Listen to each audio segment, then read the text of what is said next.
It sounds like round 2 is going to start soon, and I love the Sphere. The graphics they have at the Sphere in Vegas, they have like all the players in the draft divided into little squares, and it looks like the intersect that Chuck Bartowski absorbed when he's on the TV show Chuck, like the little squares. It's great. But yeah, Los Angeles Kings, they got Liam Greentree at 26. I had Greentree in my top 15. What's even more shrewd about the LA Kings is Director of Scouting Mark Yannetti told the GM Rob Blake and the assistant GM, "You think we can trade down and get Greentree?" The assistant GM nodded yes. Rob Blake initiated the trade with Montreal. They moved down from 21 to 26. They get Montreal's second from Colorado. And yes, they get a top 15 player at 26. Well done. Dallas got a good player again. Emil Hemming. Emil Hemming was 16th in my mock draft. His floor is tied to Landry, a better version. His ceiling is a poor man's Pavelski. Projection, it's 25 goals, 35 assists, 60 points. He was 16th on my board. Dallas gets him at 29, and this is the 7th year in a row the Dallas Stars have dominated the draft. It is at the point where the Dallas Stars have had so many good drafts. Jim Nill is making Andrew Barry look like Steve Urkel. That's not a knock against your Browns. That is just a testament to how good the Browns are. And if Joey admits defeat and says the Stars are better than the Browns, I will give Andrew Barry a 1-year hall pass where I just enjoy what he does without criticizing a decision makes. But only if Joey admits the Stars are better at drafting than the Browns. And this is a one-time offer if we go through with this. If you agree to it. If you don't agree to it, we'll just move on. And Igor I think this is something that you need to put off for a year. Remember, the Browns haven't had a first-round pick. Stars have had a first-round pick in every year except 23. They had second-round picks too, and they hit on them. And the reason you're telling me to put this off is because the level of competition in the NFL is tougher than the level of competition in the NHL right now. But Igor Chernisov, who I mocked at 18, is the pick. San Jose just took Igor Chernisov at 33, so the Sharks have just landed a third top 20 player to start round 2. Well, Chris, not only that, but the Browns have not had a first-round pick the last 3 years, and they didn't have a second-round pick. The Stars traded down from 14 to 21, and they got Wyatt Johnston. And they fleeced the Red Wings in that deal. So that's the argument for Dallas over Cleveland. 3 conference finals in 5 years. The numbers, I know you want to go on a rounds rant, but the numbers back up my claim that Dallas is better at drafting than Cleveland. 3 conference finals in 5 years, 7 consecutive years of good drafting. They had a first-round pick in 6 of those 7 drafts. They've only traded 1 player away, and they've hit on 2 second-round picks. I'm just thinking the Andrew Barry era. Jim Nill's been GM longer. Jim Nill has been GM from 2013 to 2024, and he's hit on Roope Hintz, 2015 second-round pick. He hit on Heiskanen. His track record with Finnish players is amazing. So, yeah. Dominic Badinka goes to the Hurricanes. I had Badinka in the 3rd round. Hurricanes reached for Badinka at 34. Yes, this is like a lightning round at this point because, Igor Chernisov's an A-plus grade, but these picks are flying in, Joey. It's like a lightning round. My final A-plus grade was for Toronto. They took Ben Danford, a player that I had as a first-line defenseman. His floor is a third-line guy, number 3 guy on a second line. His ceiling's a number 1 guy. You pair him with Morgan Riley, you get another defenseman in that top portion of the draft. But Hurricanes reach for Badinka here at 34 after trading down with the Blackhawks. And the frickin' San Jose Sharks are continuing to crush this draft. They get 3 players in the top 18. 3rd A-plus grade I've handed the Sharks. And Lucas Peterson, a player I had in the 3rd round, goes to the Ducks at 35. I mean, to be fair to Peterson, even though he's a third-line guy, he's a guy who's a consensus top 40 player. And Charlie Ellick, a player that, I had in the second, he has first round size, but he's not a first line defenseman. He goes to Columbus at 36. These picks are flying in. I don't even think I'll have time to copy and paste the Chernisov write-up. I may just have to update the news ticker based on, as the picks come in, just due to how fast these picks are coming in.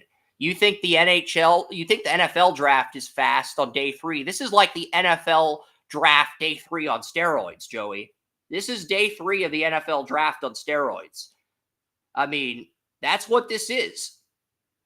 So instead of doing what I usually do, I actually have to adapt like Oren and improvise on the fly here.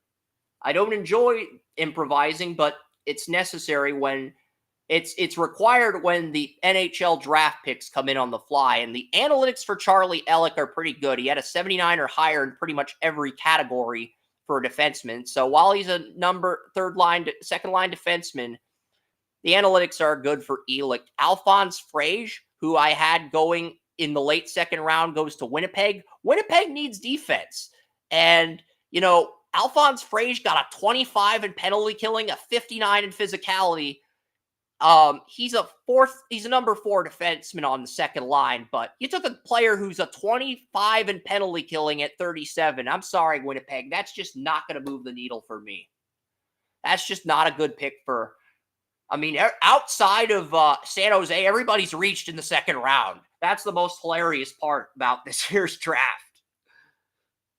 But the Avalanche have 38. Maybe they will do something interesting here. No, I'm not saying they can't do something interesting. I'm saying maybe they will do something interesting here. But, Joe Sakic, what he's done with the Avalanche, they have built one of the better teams in the league through the draft. And, it's going to be interesting to see how this plays out today.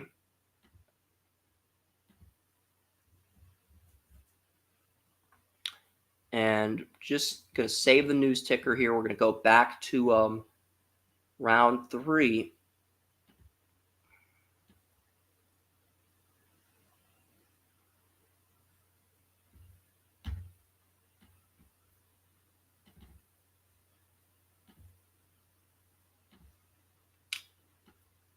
All right, I will get the write-up for Chernisov, but only because he's my number 1 player entering round 2.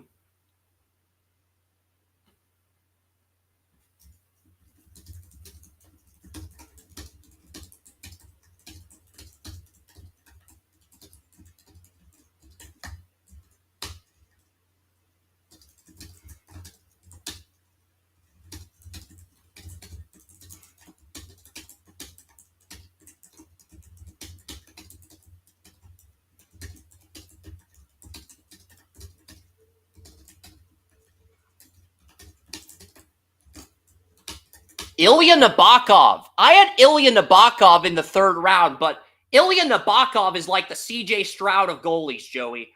Ilya Nabokov's resume is so impressive that this guy makes CJ Stroud look like a poser. And when I say that, you look at what he did as a 21-year-old goalie, EJ Nabokov.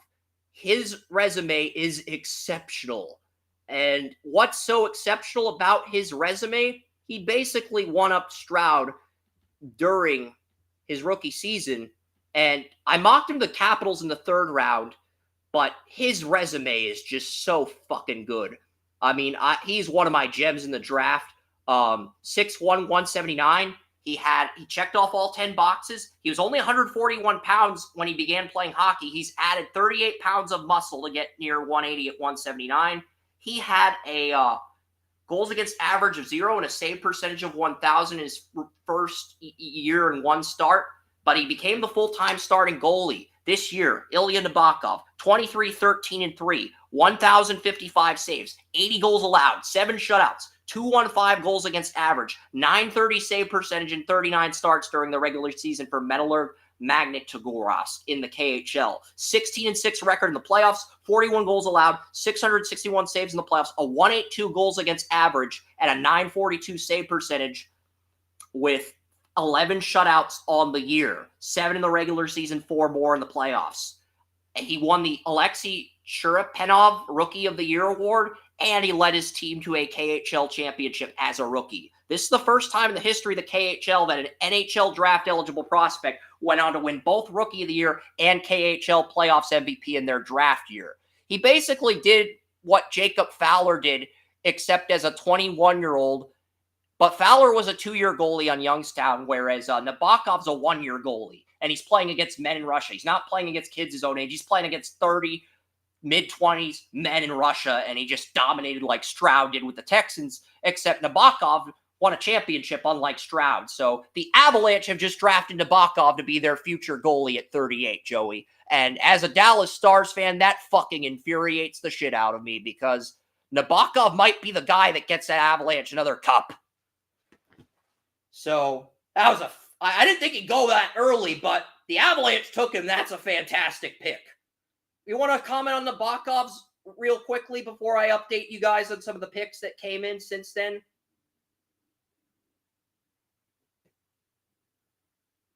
Because he's got the best resume I've seen for a goalie. The last goalie to get 10 or more shutouts in both the regular season and postseason is Martin Brodeur. That's the last goalie to pull that off in the NHL. And this is the first prospect with a resume comparable to Brodeur. And he's going to Colorado, which is just unfair with their defense, their blue line. It's just unfair that Colorado got him. I didn't think they'd pick him that early, but yeah, they have their goalie of the future.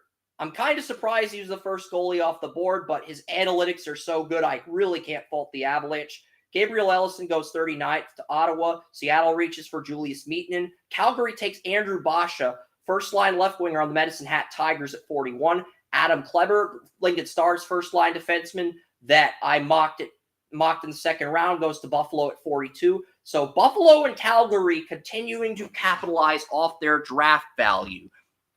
You know, that's the crazy thing. I had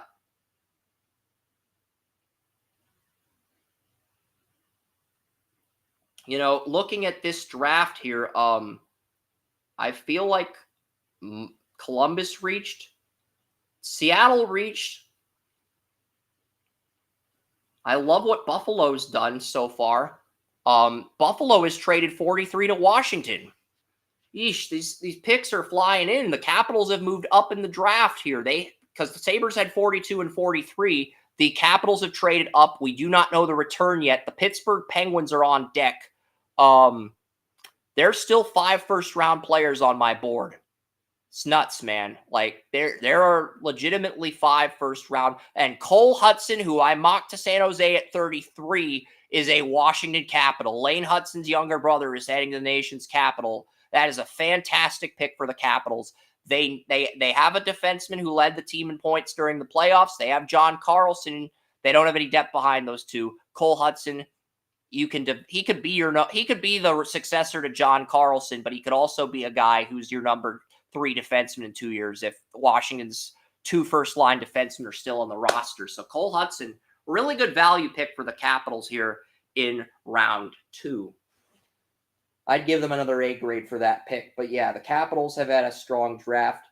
Just looking at what teams have been consistent here: San Jose, Chicago, Montreal, Calgary, New Jersey, Minnesota, Philadelphia, Buffalo, all have A-plus grades still.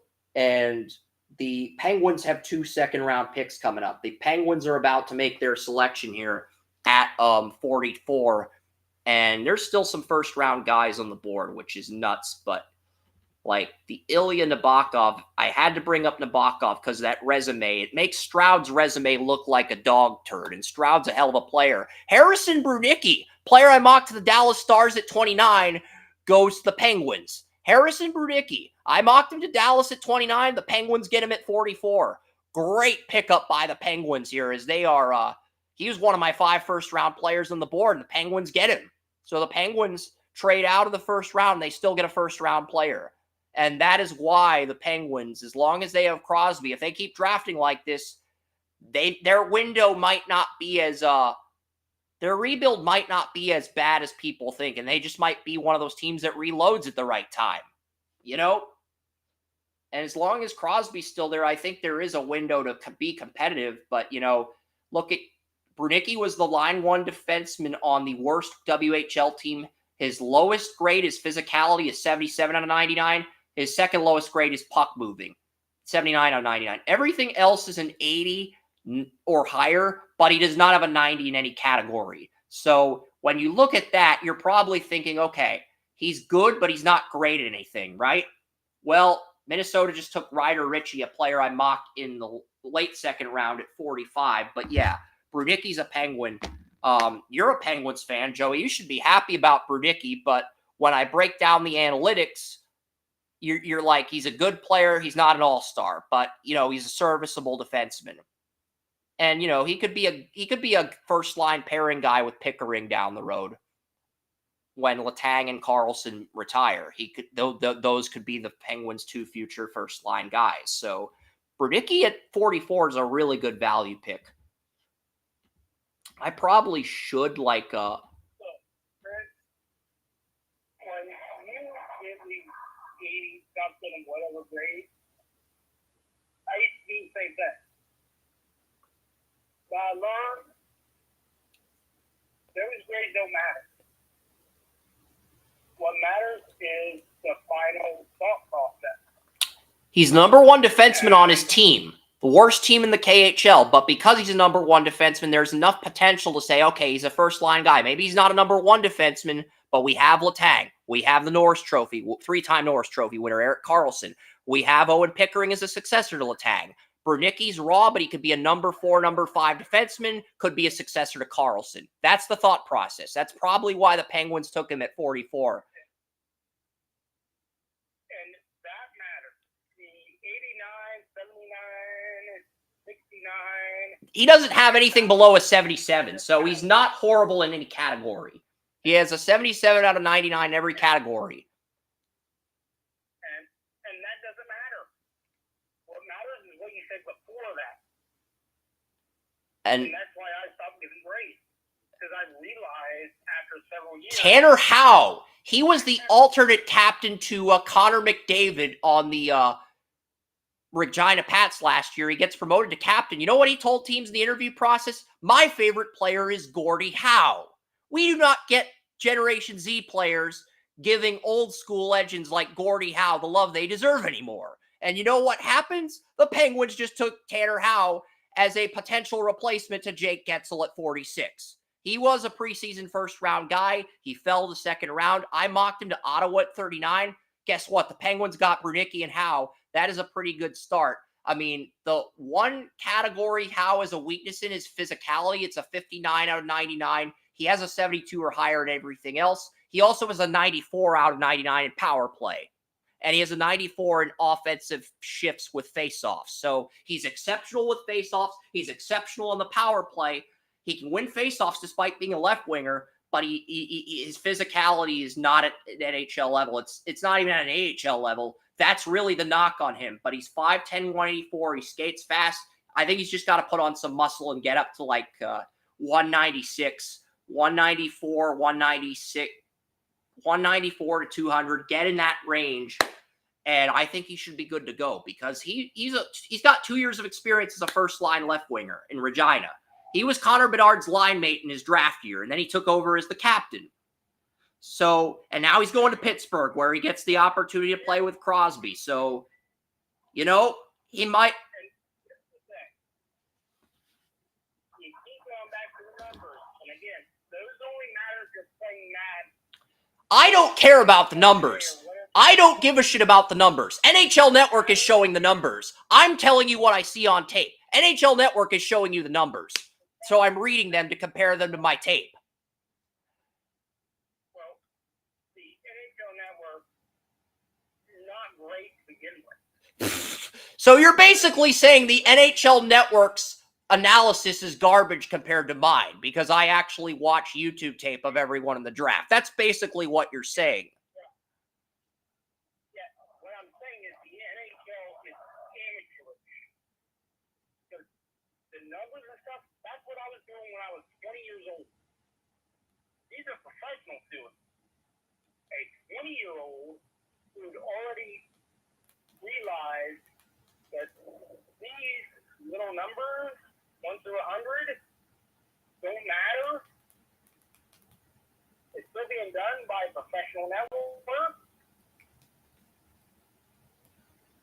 Guess what? That's the problem. You're not giving numbers. Guess what? You're already ahead of them. How much longer have they been doing it based on their network? They've been doing the analytics thing for like 3 or 4 years now. I just go by what I see on tape and I look at the numbers. I look at, is this guy playing on the first line, second line, etc., and then I make a predetermination of what the player's value is going to be, like a guess. So in other words, they should hire you to oversee their scouting department, because their scouting department is still that of a 14 or 15 year old. I guess so. And looking at the NHL Network analytics, they gave Plante a 50 in penalty kill and a 68 in shot. And I had Plante in the third round, but the Red Wings did reach for him at 47. So, and Colin Ralph goes to Bouquet Fighting Saints defenseman. I had him going in the fourth round. The Blues reached for him at 48. So when Doug Armstrong said he was gonna the young guys are exceeding expectations, the old guys are are underachieving. I think that means the Blues are having a garage sale and trading away some bad contracts, because they've just doubled up at defensemen. I mean, their two best defensemen, Falk and Krug, their two highest paid defensemen, two line one defensemen, both underachieved with a plus-minus rating in the negative. And the Blues have just doubled up defensemen in this draft. Colin Ralph, I had him in the fourth round, but he's 6'4", 226. He was 6'4", 207, so he must have added 19 pounds of muscle between now and the draft. So that's probably why he went at 48, even though I mocked him in the fourth round. The fact that he added 19 pounds of muscle between the end of the USHL season and the draft, that's probably why he went all the way as high as he did.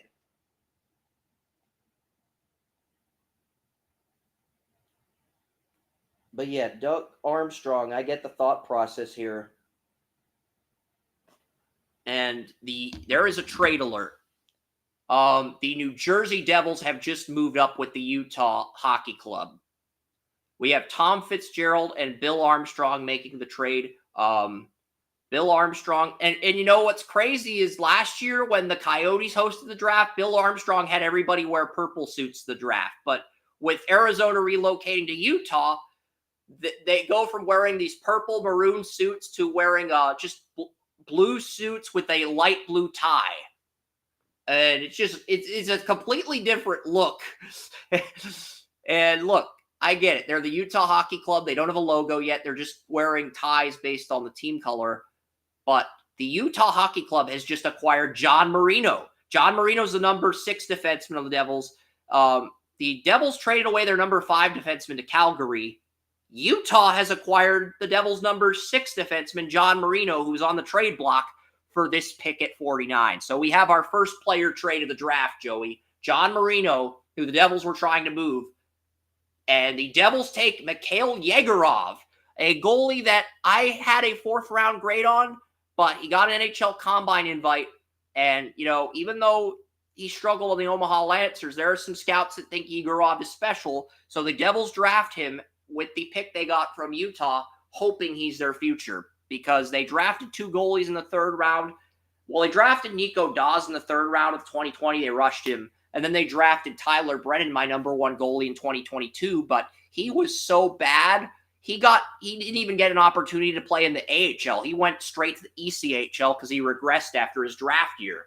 So Yegorov, the Devils are just continuing to reload at goalie, the number 2 goalie's off the board. And the Utah Hockey Club gets a number 6 defenseman in John Marino that can help on the 3rd line, but if you put him in a 1st or 2nd line role, he's not necessarily going to thrive. He's going to get exposed against better players. But the sad part is Marino is probably Arizona's best defenseman because their blue line is that brutally bad. What do you think of this trade, Joey? I mean, the Devils move their worst defender to Utah and they get a 2nd-round pick and they use it on a goalie. I think it's a pretty good deal. Guy can't cut it. You think you can get better from it? you can get something out of it, hey, it's a good deal for you. And this is what's most fun for Joey on day 2 of the NHL draft. Not the trades where teams move picks. The trades where players get moved. That is really the joy for you. And Nikita Artamanov, a player. Go ahead. These draft picks, especially this year, they don't matter. No, after the first 20 picks, none of that matters. I'm just seeing who can last the longest. What team can last the longest with an A+ grade? That's really what I'm doing at this point in the draft. What team can go the longest with an A+ grade? I added 2 teams since the first round, but I took 2 teams down. If you have trades with players, now that gets my attention. Because now, if you're making trades for players for draft picks, that tells me this stuff sucks. Well, Arizona doesn't have a single good defenseman. The Arizona Coyotes, their best defenseman's a draft pick, that first-round pick that they took 6th overall, who I mocked at 20 last year, Simashev in Russia. That's their best defenseman. That does not matter at all. When it comes to it, when you're looking at a drafted stuff, if they're creating a player for a draft pick, you're saying you are not better than the best player at this position that sucks ass. Yeah, the Devils basically traded their worst defenseman for one of the top goalies on most boards. I think there's better goalies, but Nikita Artamanov is a player I had a first-round grade on. He fell to the second round. It's pretty evident why. He has a penalty kill score of 0 according to NHL Network. 0 out of 99. How the hell is that possible? This guy was a first-line right winger on the team he played for in Russia, and he played both left wing and right wing, showcased his versatility. How the hell does he have a penalty kill score of 0? I feel like somebody at NHL Network just like half-assed that. It's like, how does he have a penalty kill score of 0? I'd like to know the science behind that. I'm not trying to throw shade at NHL Network. It's just like, Joey saying my analysis is more credible than theirs. I want to know how you got a penalty score of 0. I'm curious. I want to learn. I want to pick your brain on that. You can oppose those score 0. I don't care if it's NHL Network or what it is. That is absurd. I don't care about the paper. That is bullshit, Joey. That's basically what I'm getting at. There is no way a player in this year's draft has a penalty kill score of 0 out of 99 or 100. That's fake news. Yes. Because that's an undraftable player. That is an unplayable player. That is a player that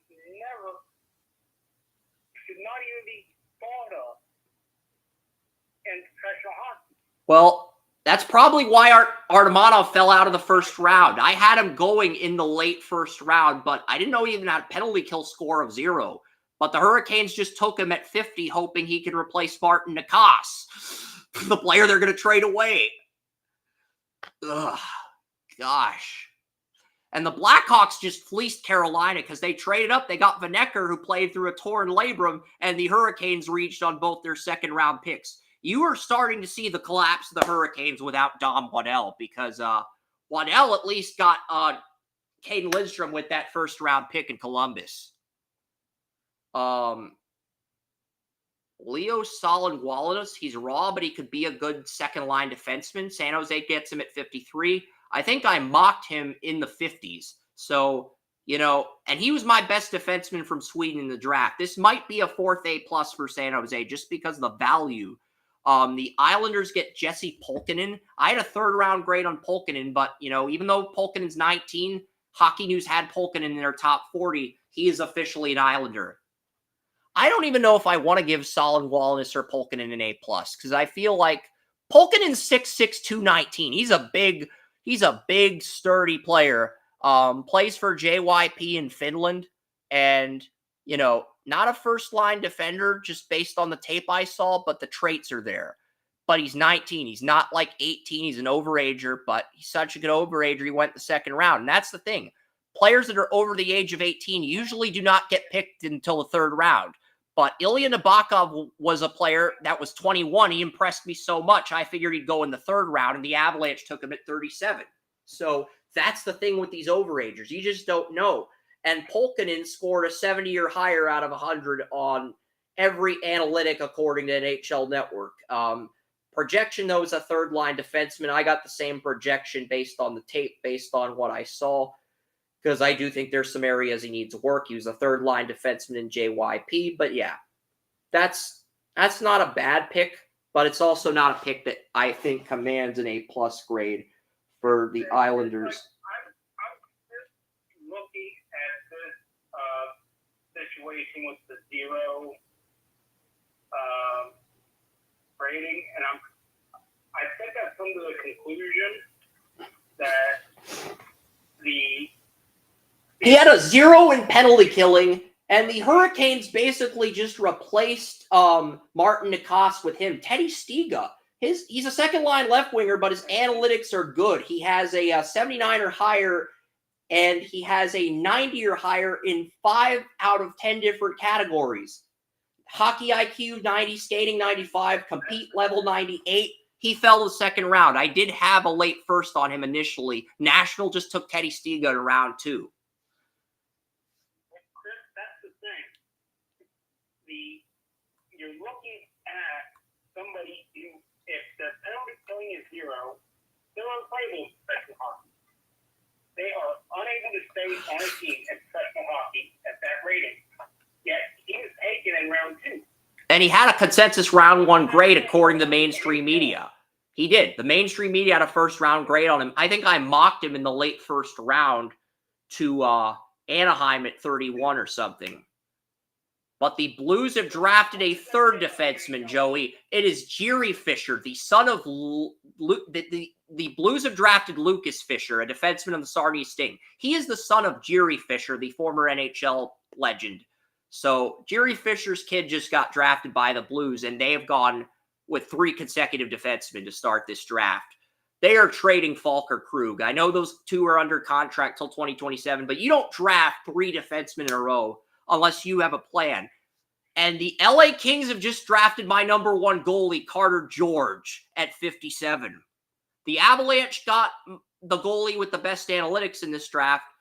Carter George has the best tape in this draft, and he goes to the LA Kings, a team that is losing 3 goalies to free agency. They're also a team that traded for Darcy Kuemper.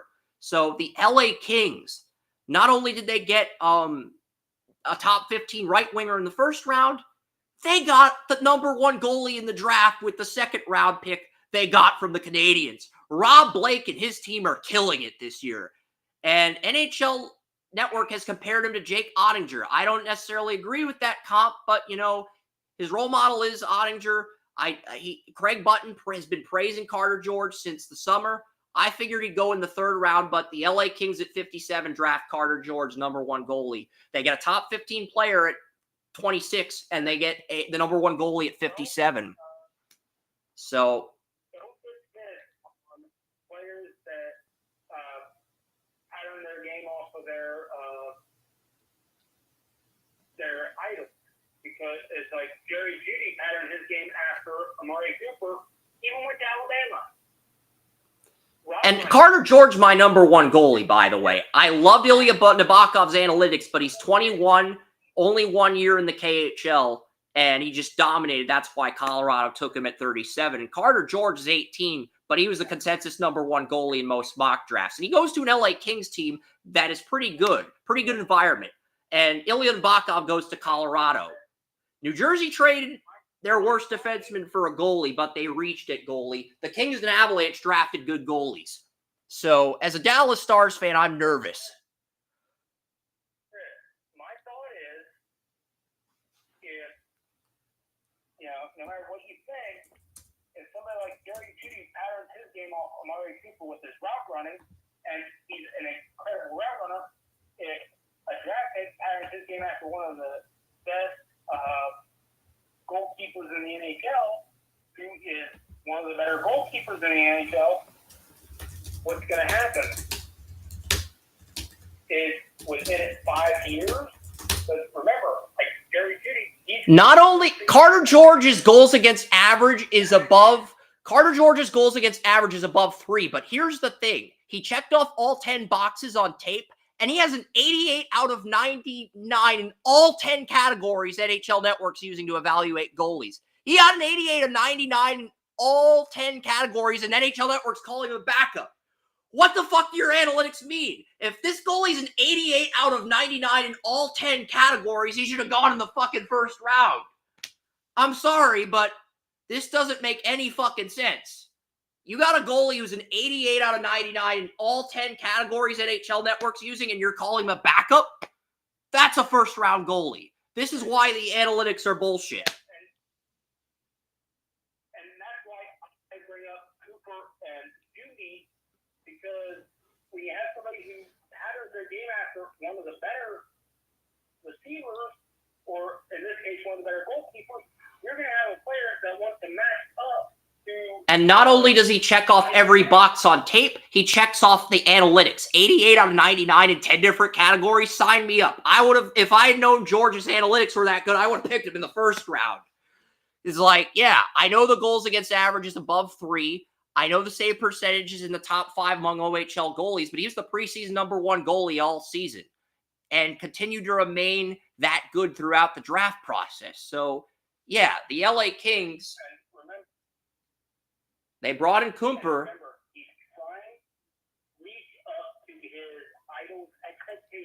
And you don't have to rush him because you traded for Darcy Cooper. You can let him develop in the OHL. Go to the Ontario Reign, the same Ontario Reign team Emmanuel Watson works for. You know, Emmanuel Watson, our NBA fantasy basketball insider, he's also the Zamboni driver for the Ontario Reign's AHL team. So Emmanuel's going to get some access to Carter George in a few years.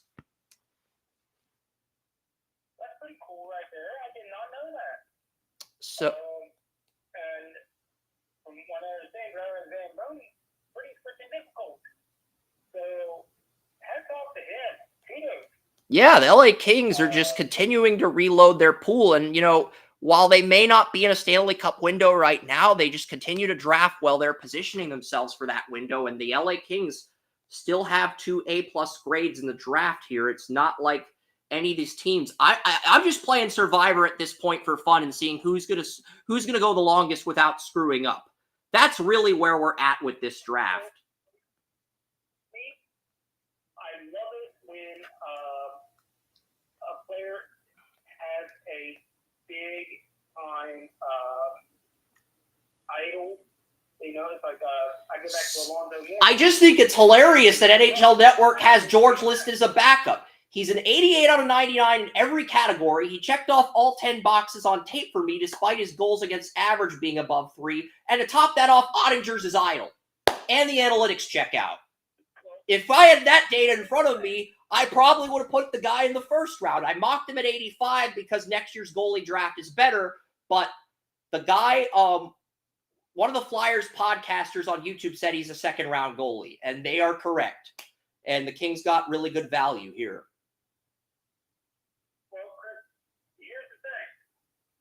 His role model a lot.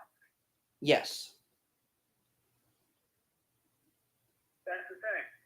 All these guys that I've marked off, NBA and NFL, the role models are still alive. Except for the Penguins player, Tanner Howe. He's not related to Gordie Howe, but, you know, Gordie Howe's his role model.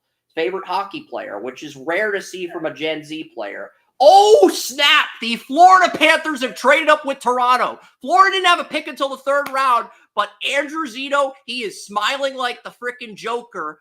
Actually, he's smiling like the villain in the Batman The Dark Knight. He is smiling like the villain in the Batman Dark Knight Rises movie filmed in Pittsburgh. Andrew Zito, the Florida Panthers GM, he is smiling like the villain in The Dark Knight Rises. The Stanley Cup champion Florida Panthers, they didn't have a first or second this year. I guess they've traded their second next year to Toronto because they've moved up. And the Florida Panthers draft Linus Eriksson. I had a 3rd-round grade on him, but I think I may have mocked him to Florida. I don't know. I think I mocked him to Florida. I really do. I don't remember. I'm double-checking right now. I think I mocked him to Florida at 96. I'm double-checking right now to confirm. And Linus Eriksson, he had a 70 or higher in every analytic. He projects the third line forward. I think I mocked Ole Josefsson of the Red Deer Rebels to Florida, but I think I had Linus Eriksson somewhere. Yeah, I had Linus Eriksson going to Vancouver in the third round, and he's a prototypical third line center. If you and I may think, but we said people are reaches in the several rounds. Last year the Florida Panthers got a steal. But they're probably bringing in competition for that guy because last year they got Grayson Sachin, who was 15th on my board at 63. They got a top 15 player at 63 last year, the Panthers. And this year they get another center, but they trade a second in next year's draft, Linus Eriksson. They know Barkov's an untouchable, but, you know, looking at their pipeline, Sam Bennett, second line center, he's a UFA next year. You have Anton Lundell, who showed flashes of third line center, could be promoted to line 2 center down the road. I think Sachin's your third line center. Eriksson's probably your fourth line center of the future.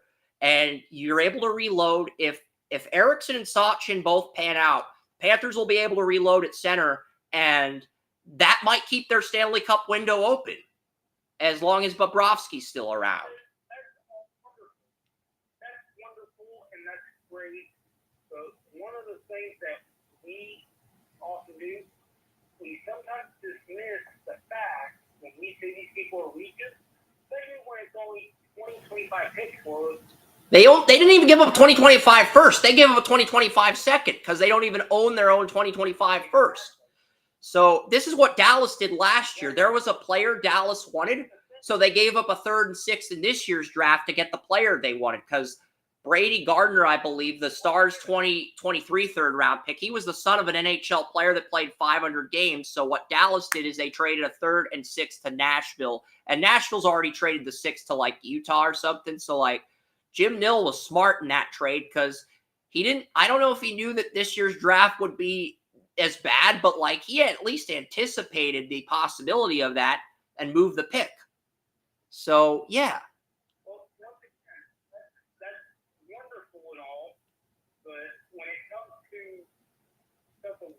We do, we see them to reach, but we don't take into account the fact that 5 other teams in front of that team that want him in the third round may also want him. And then they need to trade up a little bit ahead of those teams to get him. And that's something we don't take into account, and something we may never know. Because that's some of the insider stuff that we are not privy to before the draft, and we may not be privy to after the draft because the teams may not talk.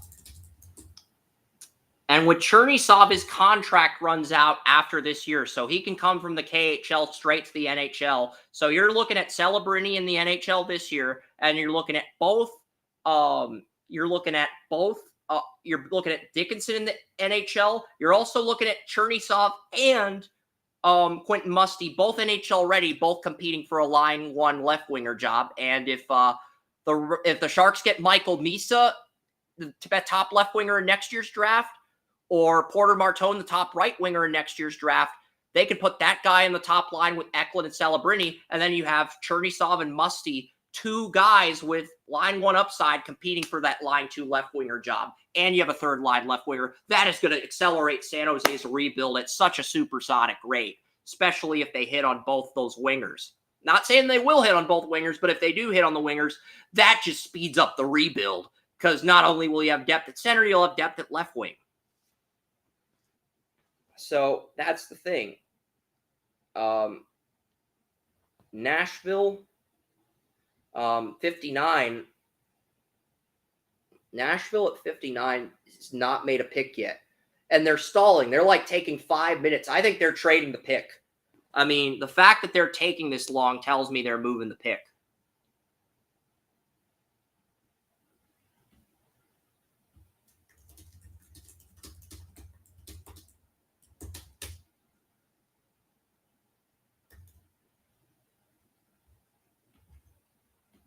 Yeah, so I will upload the web. I'll reload the page here, and I'll give you guys the Sharks grade. You get the A plus. You get the write up here, best player on the board here, and I'm gonna go through the news ticker and update this because draft's just gonna fly through everything real fast. So I'm gonna try to update the news ticker. I've only updated the first 2 picks of round 2, but I know Lucas Peterson. I mocked him in round 3. I don't remember where, but yeah, I know I put him somewhere in round 3. But yeah, Lucas Peterson. Linus Erickson to Florida. That's not bad value. I'm just waiting for like another value pick. As far as the value goes. But yeah. The Flyers moved up with Nashville. So we have Daniel Briere and Barry Trotz, who was a head coach under Lou Lamoriello, but then got promoted to Nashville's GM. You got Barry Trotz and Daniel Briere, two second year GMs making a trade here. And it is Spencer Gill, a Rimouski Oceanic defenseman. I had a late third on him. Some other scouts had him in the second. The Flyers trade up for him at 59. I don't think he's a top line guy, but he's not a. If you're looking for a bottom pairing defenseman, he's not a bad player to gamble on here. Not gonna grade the pick yet, but this isn't a bad pick considering the value. But I'm just curious what Nashville got in return on the trade. That's kind of what really piques my curiosity.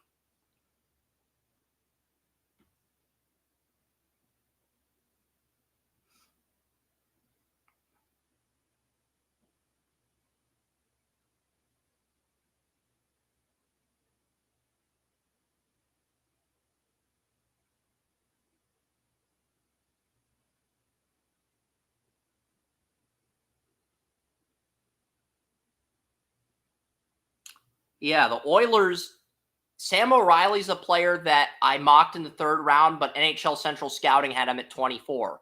He's a good defensive right winger, and the Oilers are losing 2 right wingers to free agency. So they gave the Flyers their 1st round pick in 2025 for 32.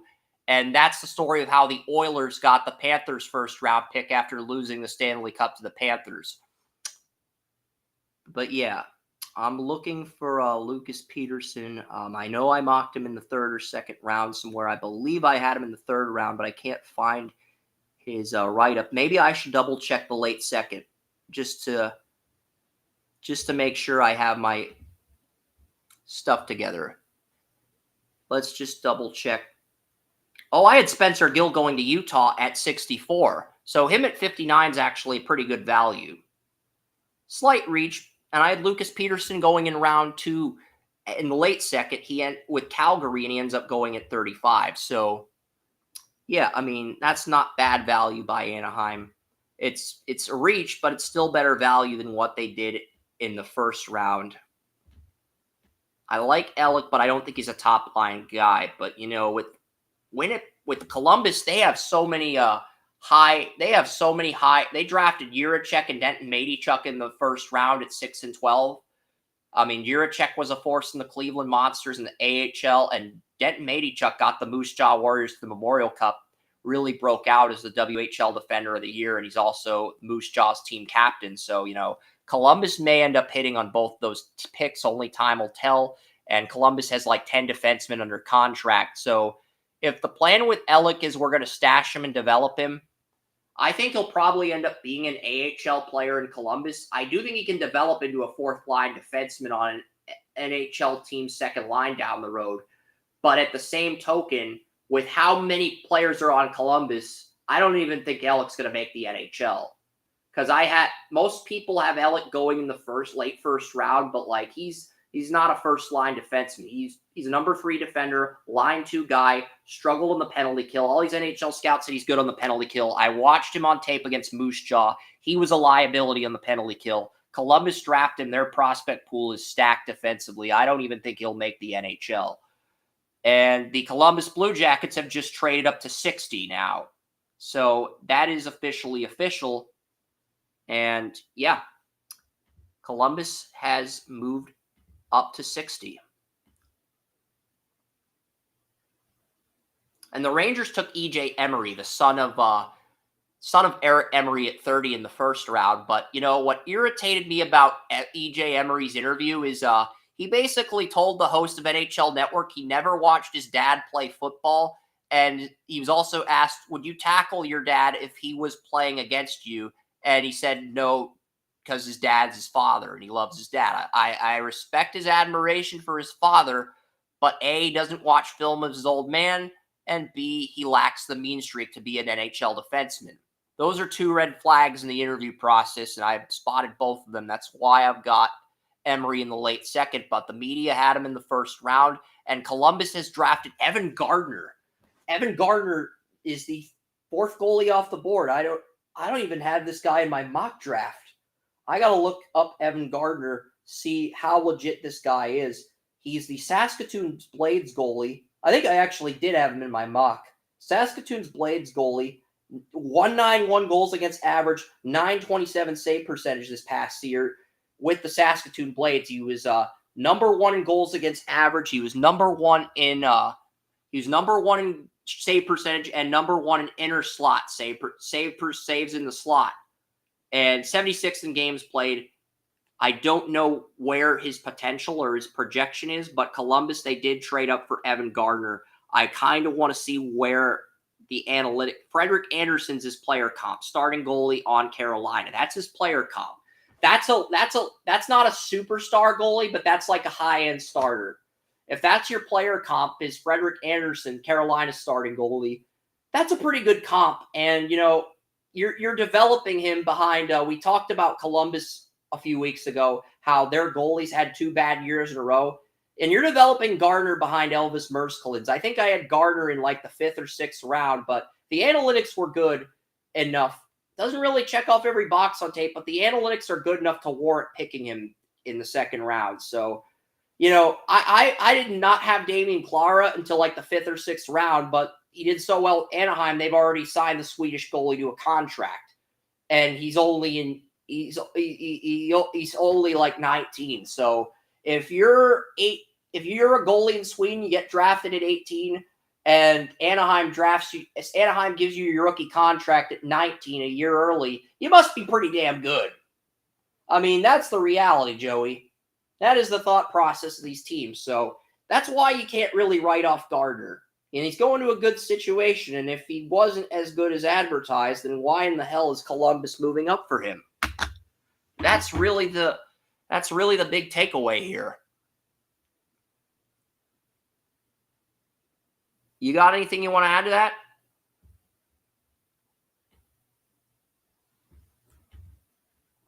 I guess not. Kamil Bednarik goes to the Islanders at 61. Calgary at 62. I mean, this has been a very underwhelming 2nd round, but this is what you expected. And the crazy part is, I'd say there's like maybe 3 or 4 A+ grades of every team in round 2. And it's teams like San Jose with Chernisov at 33. It's the Kings with the goalie they drafted. It's Colorado with the goalie they drafted. Jacob Battaglia is a 100-point player, I believe. Calgary just drafted him at 62. So not only did Calgary hit on both first-round picks, they hit on both second-round picks, Joey. And that's huge for Conroy, because Craig Conroy is a second-year GM.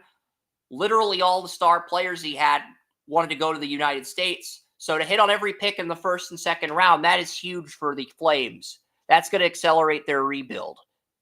That doesn't mean they're going to dominate right out of the gate, but that is definitely going to expedite things. And it sounds like St. Louis and Seattle are going to make a trade here at 63.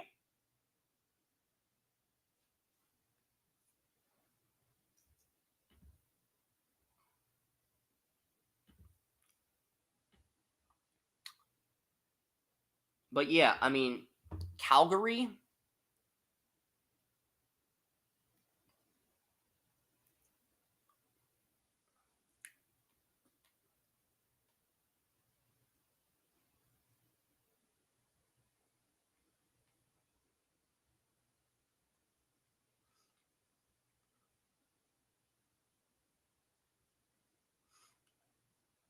So far, my list of teams with A-plus grades has been narrowed down to, it's been narrowed down from 17 to 12 teams, and we do have another player trade. Kevin Hayes, the Blues right winger, has been traded to the Penguins. I got to see where he is on the line combinations because I typed in the line combinations for every single NHL team.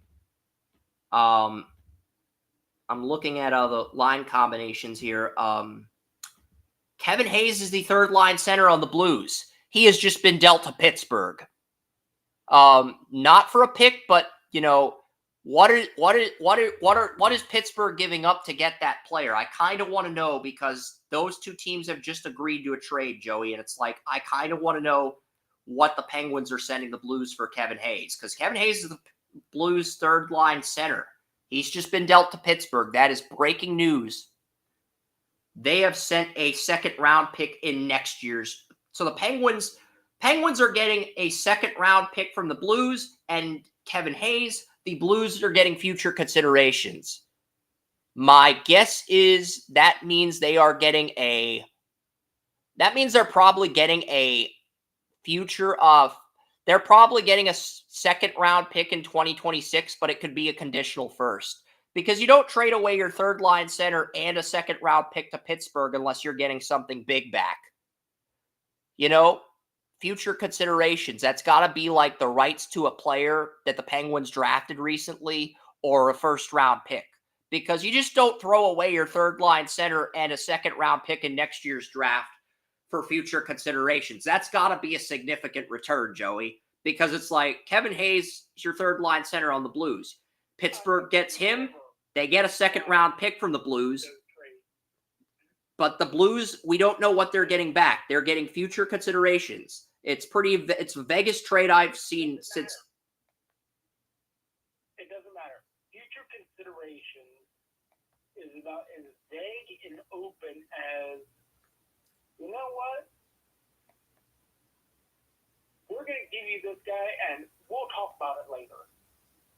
Well, it's a bad contract. I mean, Kevin Hayes. It's like, Chris, it's like if I was a husband, I'd come home good one night. This is probably why they gave him the contract, Joey. Apparently, Kevin Hayes is in year 6 of a 7-year deal, and he's making $7.1 million a year.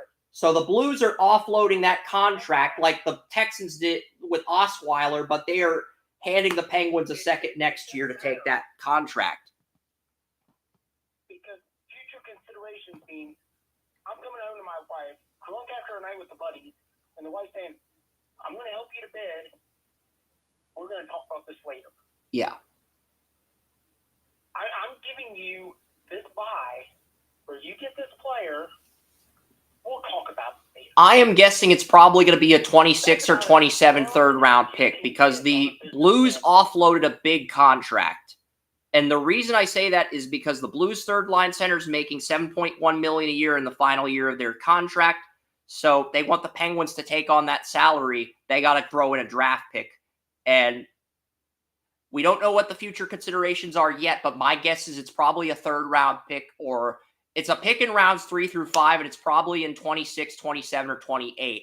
That's probably why it's vague right now, because they don't want to reveal what the details of the pick are. Edmonton took Emil Vinny, a goalie that I was number 1 in NHL Central Scouting. I think Vinny's nothing more than a backup, but he's probably the replacement to Edmonton's backup goalie, because Edmonton re-signed their backup goalie to Stuart Skinner to a 2-year extension. And yeah, they did. I don't remember exactly who they took. John Mustard, who I mocked to Chicago at 67, is the Blackhawks' third-round pick. Maxim Maxey, I had an early second on Massey. The Ducks took him at 66 to start round 3. John Mustard. Yeah, I know it's a weird-ass name, but John Mustard is a legit third-line center prospect, but he's taken the NCAA route, long-term project, might be an AHL guy with all the players Chicago's drafted, et cetera, in the early rounds. Could be a fourth-line guy if Frank Nazar moves to the wing. But yeah, Edmonton Edmonton re-signed Calvin Pickard, their backup goalie. Their number 3 goalie, Jack Campbell, has a really bad contract. So by taking Emil Vinny, they're basically stashing him and saying, look, you're the number 1 international goalie on Central Scouting. We'll keep you in the system for a few years, and we'll bring you up to be Stuart Skinner's backup down the road. Ethan Proseason is the Ducks pick at 68 here. I mean, Maxim Massey's the best value pick in the 3rd round. I had an early second on him. I don't even know if there's a first-round player still on my board. I'm double-checking right now. I had Miguel Marquez at 21. He still hasn't been picked yet. Miguel Marquez is still available. Miguel Marquez, he is 74 points, 28 goals, 46 assists. He's versatile enough to play every spot at forward. And he has the athletic traits you cover, and there's not a passing lane he cannot exploit with his hockey IQ and intelligence. He's also a great scorer on the power play. Despite only 28 goals, he's effective on the power play. Apparently up to 20 of those 28 goals came on the power play. Noel Franzen projects as a 3rd-line defenseman. He goes to Carolina here at 69. Very underwhelming 3rd round compared to last year. Jacob Fowler went 69 last year, and really Maxim Massey's the only pick that stands out. And Miguel Marquez is still on the board. I had a first on him. Henry Muse is still on the board. I had Henry Muse going to Toronto at 23. He entered the year as a preseason 1st-round pick, but underwhelming numbers have caused him to drop 46 assists, 61 points this year. But, he's fallen in the draft. Atos Koivu, the son of Saku Koivu, is a Canadian at 70. Canadians continue to draft well. Kent Hughes is continuing to kill this draft Kent Hughes is continuing to crush this draft for Montreal. And Chicago, I don't know how I feel about John Mustard. I think I may have mocked Mustard to Chicago. I'm double checking here before I decide whether to remove the Black. I did. I mocked Mustard to the Blackhawks at 67. It's almost like the Blackhawks read my mock draft and said, you know what? This Draft Utopia's got a good point. Let's just listen to them and take this guy. It's happened before. I mocked Macklin Celebrini's older brother, Aiden, to Vancouver last year in the 6th round, and I got the exact spot correct. So I'm gonna keep Chicago and Montreal in the A+ territory. Those teams continuing to hit on their draft picks heading into day 2. Can Colorado do enough to stay in the top 12? We'll find out. They're on the clock at 71. But yeah, I like the Mustard pick. I like the Maxim Massey and John Mustard. I'm waiting to see if there's a steal that makes the Massey and Mustard 3rd-round picks look like crap. But those are 2 really good picks to start round 3. I like the Koivu pick for Montreal at 70 because Atos Koivu, he's the son of Saku Koivu. I believe Saku did play for the Canadiens back in the day. So for Kent Hughes to get his son at 70, that's really good value because worst case scenario, you're getting an AHL player, a high-end AHL player for the Laval Rocket. Best case scenario, you get your 4th-line center of the future. So that's a good bargain at 70. And he's the son of a former NHL player. So it's really a low-risk, high-reward pick. Because even if it doesn't work out, you're still getting a good minor league player. And if it does work out, you could be getting a 4th-line center in the 3rd round. So that is the thought process behind that pick. And yeah, Colorado at 71 has not made a pick. They have taken forever to pick. I'm starting to wonder if they're going to trade out of the spot they're in. I really am. I'm starting to wonder, are they going to move out of the pick they're in?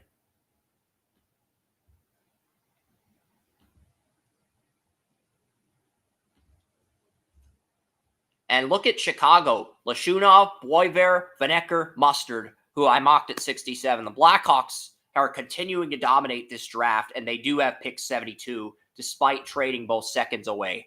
So they could get another really good value pick at 72.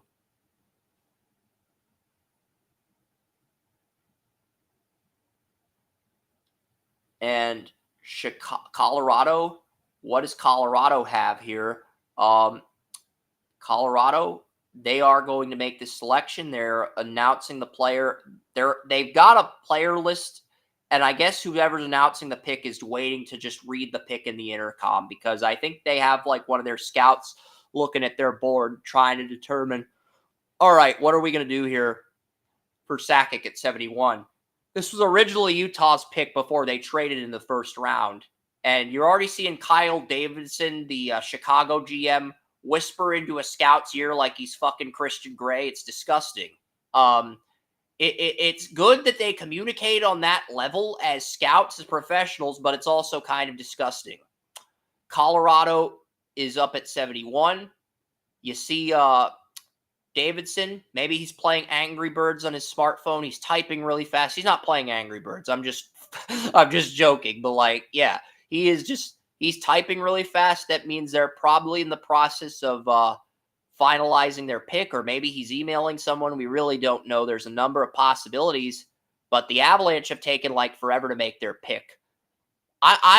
You don't make a pick this. The Capitals have received Capitals Capitals traded a minor league player for the 43rd pick. That's how they got the 43rd pick. They traded a minor league player to Buffalo who literally hasn't done shit in the AHL, and they get the 43rd pick. That's a good trade by the Capitals. Horrible trade by Kevin Adams. But I'm trying to be nice to Kevin Adams. I'm trying to give him the benefit of the doubt. And the Buffalo Sabres have just traded up with Colorado. Well, Buffalo did have a good second-round pick. If you remember, Tanner Jeannot, the the left winger the Lightning traded for with Nashville, has just been moved to the LA Kings for a fourth-round pick. So Tanner Jeannot, Lightning move a bad contract, and yeah, the Kings now own that contract. So we are starting to see some trades here. And look, Buffalo got one of my steals in the second round. I did give Buffalo Adam Kleber. I love the Adam Kleber pick, and Brody Zemer's another really good value pick. I think I had Brody Zemer going in the late second round, and Buffalo gets him at 71. So Buffalo's drafted well, but they've also traded some picks away for really bad veteran contracts. But hey, they have continued to draft well. I think I have Zemer in round 2. I'll double check quickly here to make sure I have the correct information. And if I don't, then yeah, Brody Zemer. I might have a third on Brody Zemer. But at this point, it's not a bad pick. AJ Spellacy. I had AJ Spellacy going in the... Well, AJ Spellacy's interesting. He's 19, not 18, but he did produce 100 points this past season. He's a guy who I think could have snuck into round 2, but I mocked him in round 3, and he did register 100 points. So the Blackhawks are continuing to kill this draft. And look, I mean, Brody Zemer had a 25 in penalty killing, a 60 in physicality, has a 75 in defensive zone starts, 95 in offensive zone, 92 in power play, 92 in skating, 88 hockey IQ, 85 a shot, 85 in passing, and a 95 in compete level. He's projected as a second-line forward in the NHL, Brody Zemer, but the penalty killing, the defense is woefully bad. I think he's more of a third-line player, personally, but, you know.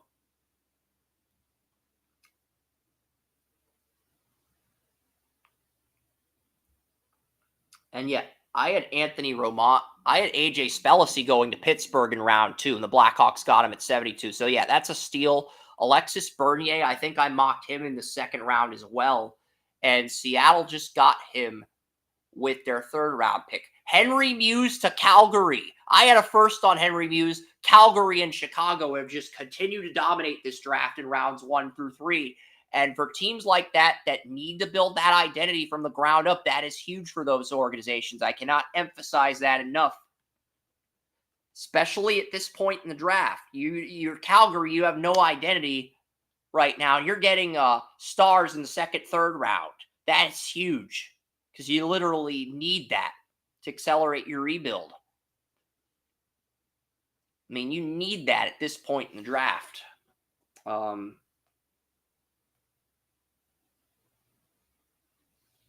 But yeah, like I said with Henry Muse earlier, I mean, this was a guy, preseason first round pick. Some scouts weren't like really wowed by his tape, but he falls to Calgary in round 3. And you look at Chicago, Montreal, Calgary, none of those teams have slipped up in the draft yet. Even Buffalo's drafted well. I still have the same 12 teams in my top 12. I thought Florida reached in the second round, but hey, if they develop their player correctly, all right. Henry Muse had a 59 in physicality, he had a 71 and everything else, but he was the number 1 defenseman on the Ottawa 67s, and he was a preseason first round pick. Calgary gets him at 74. Really good value by Calgary. That's the thing. Conroy, Davidson, they are just crushing this draft. Kent Hughes is doing well. Bill Guerin hasn't slipped up yet.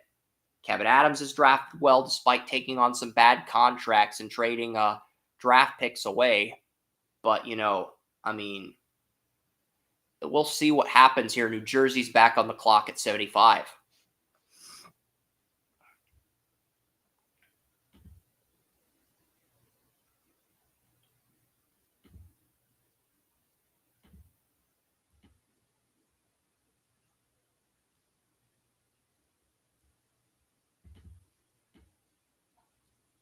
I believe Henry Muse was the last player. No, there's still the one guy that I mocked at 21 who's there in the third round, but it's just really interesting how this has gone this year. I had Brody Zemer to the Blues in the third round. I think that's like a few picks after Buffalo said not really that big of a reach. Just looking at the value, maybe like a 4 or 5 pick reach. That's really not enough to warrant like the pick works out great. So Ilya Nabokov ends up on Colorado. And I already mentioned that. But the Devils, we have another trade alert at the Sphere. Bill Daly has made the announcement here. What do we got, Bill? I can't unmute the TV or I'll get another, Twitch might hit me with another copyright strike. So I really don't know. I know the NHL's done a good job with the visuals at the Sphere this season. And it sounds like the Capitals have moved up to 75 with the Devils. So the Devils are trading out of 75 and the Capitals are getting this pick. But what are the Devils getting back? That we don't know at this point. I've given the Capitals 2 A grades, not an A+, but they have drafted well. I mean, they got okay. Well, they got Parasek, they got Cole Hudson, they got Leon Mugley. Mugley was a consensus late second. I had a third on him. That was really the only reach by Washington. Ilya Protas. Ilya Protas was a player I had a second round grade on. That's probably their best value pick, just in terms of overall value. But they've hit on 3 out of 4 picks. You have to enjoy that if you're a Capitals fan. And this is the second year in a row where the Capitals have drafted a right winger and a left winger. It's almost like the Capitals are loading up at winger so that when Ovechkin retires, they have a semi-competent offense as long as Ovechkin can stick around to mentor these guys. That's kind of the vibe I get, Joey. I'm not saying that's what the strategy is, but that's not a horrible way to go about this approach. I mean, this is the 5th winger that the Capitals have drafted in the last 3 years in the first 3 rounds. So they are loading up at wing so that they can just reload in the post-Ovechkin era. Question is how many of these wingers that they've drafted end up getting on the NHL? That's really the big question. And we still don't know what New Jersey got in the Ilya Protas trade. William Zellers to Colorado. I think I have a 3rd or 4th line grade on Zellers. I might have him. Name's familiar, but I that's not a player that wowed me. So, boom, we're down to 11 teams that haven't screwed up in the draft. And we're at pick 77. So, I want to see how long this run lasts. Because Montreal's up at 78. They could be the next team to drop the ball as far as reaching in the draft. It's very hard to get an A+ grade in rounds 1 through 7. I think only 2 teams in the NFL draft have done it in the last in this decade. I think the Bengals in 2020 and the Steelers in 2023 were the only teams to do it. So, that's the thing I'm looking at when it comes to Vigo Gustafsson to Nashville is the pick, but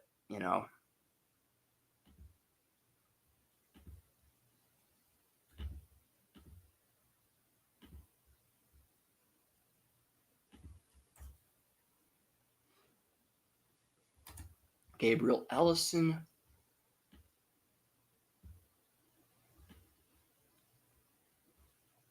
Vigio Gustafsson, Shattuck St. Mary's defenseman. And I had Gabriel Ellison going to the Blues in the late second round. He goes in the early second round. I'm just updating the news ticker here. I'm on 39. I'm never going to catch up at this rate, but it's like Logan Sawyer. Logan Sawyer, that's an interesting name. I don't see an NHL player with Sawyer. William Zellers had 57 goals, 54 assists with Shattuck St. Mary's. I may have had Zellers as my top high school player. I don't remember where I mocked him, but I know there was a player on Shattuck St. Mary's that really stood out and was not a USHL guy, but okay, he did have 1 goal in 1 USHL game with the Gamblers, but he really made his bread and butter with Terrence Smith, a player I mocked in the 3rd round, goes to Anaheim. I mean, Zellers I think Zellers is a good pick for Colorado, but I also think they reached on their earlier pick, and I already erased the name, so I'm not going to go back and but I'll go back and look at Zellers, because Zellers, I may have had a 4th on him because the name's familiar. I know I put him in the mock. I just don't remember where I put him in the mock. That's the big thing with that's the big thing here. Bernier, Herman Taft, Whipple, Osborne. I had Zellers going to Calgary in the late 4th round. So yeah, that is a reach. I mean, his upside's 4th line center. Andrzej Betcher goes to Detroit at 80. Logan Sawyer, I have not heard of Logan Sawyer. I'm going to look that name up to see what the analytics say. Logan Sawyer, he's on the Brooks Bandits left winger, and he had 19 points in 20 games. And he did that on a BCHL team, which is worse than a Canadian. BCHL is a lower league in the Canadian Hockey League. So Logan Sawyer, Montreal's first reach in the 3rd round. They are off the list. We're down to 3, 4, 5, 6, 7, 8, 9, 10 teams in the 3rd round. We're down to 10. Andrzej Betcher's analytics are pretty good outside of the penalty killing. 65. He has a 90 in the power play. That's really good value in the 3rd round, but his projection's a 4th line forward. That's not a horrible pick, but it's not a pick where you're like, wow, this is our guy. But yeah.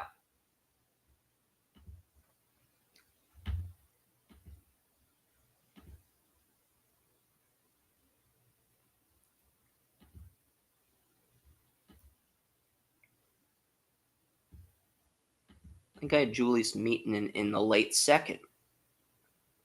Yeah, I did. I had Meaton. I think I had him going to the Sharks with Nashville's pick. And apparently I forgot to take out the extra spaces in the Emery right. Andrzej Kaz. That name sounds very familiar. Andrzej Kaz. That name just... something about that name that sounds familiar.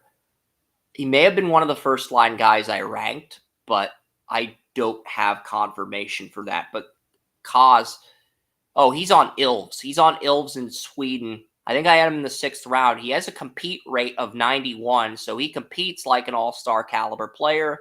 That's his only exceptional trait. He's got a skating 86, hockey IQ 85, power play 75, penalty kill 74. So he's not horrible, but outside of his competitive nature, there's not a trait that stands out. Blues take a safe pick. He's probably an AHL guy, but maybe he's a little fourth line NHL guy. Blues get that at 81. Devils at 82 are on deck. We're halfway through round 3. And so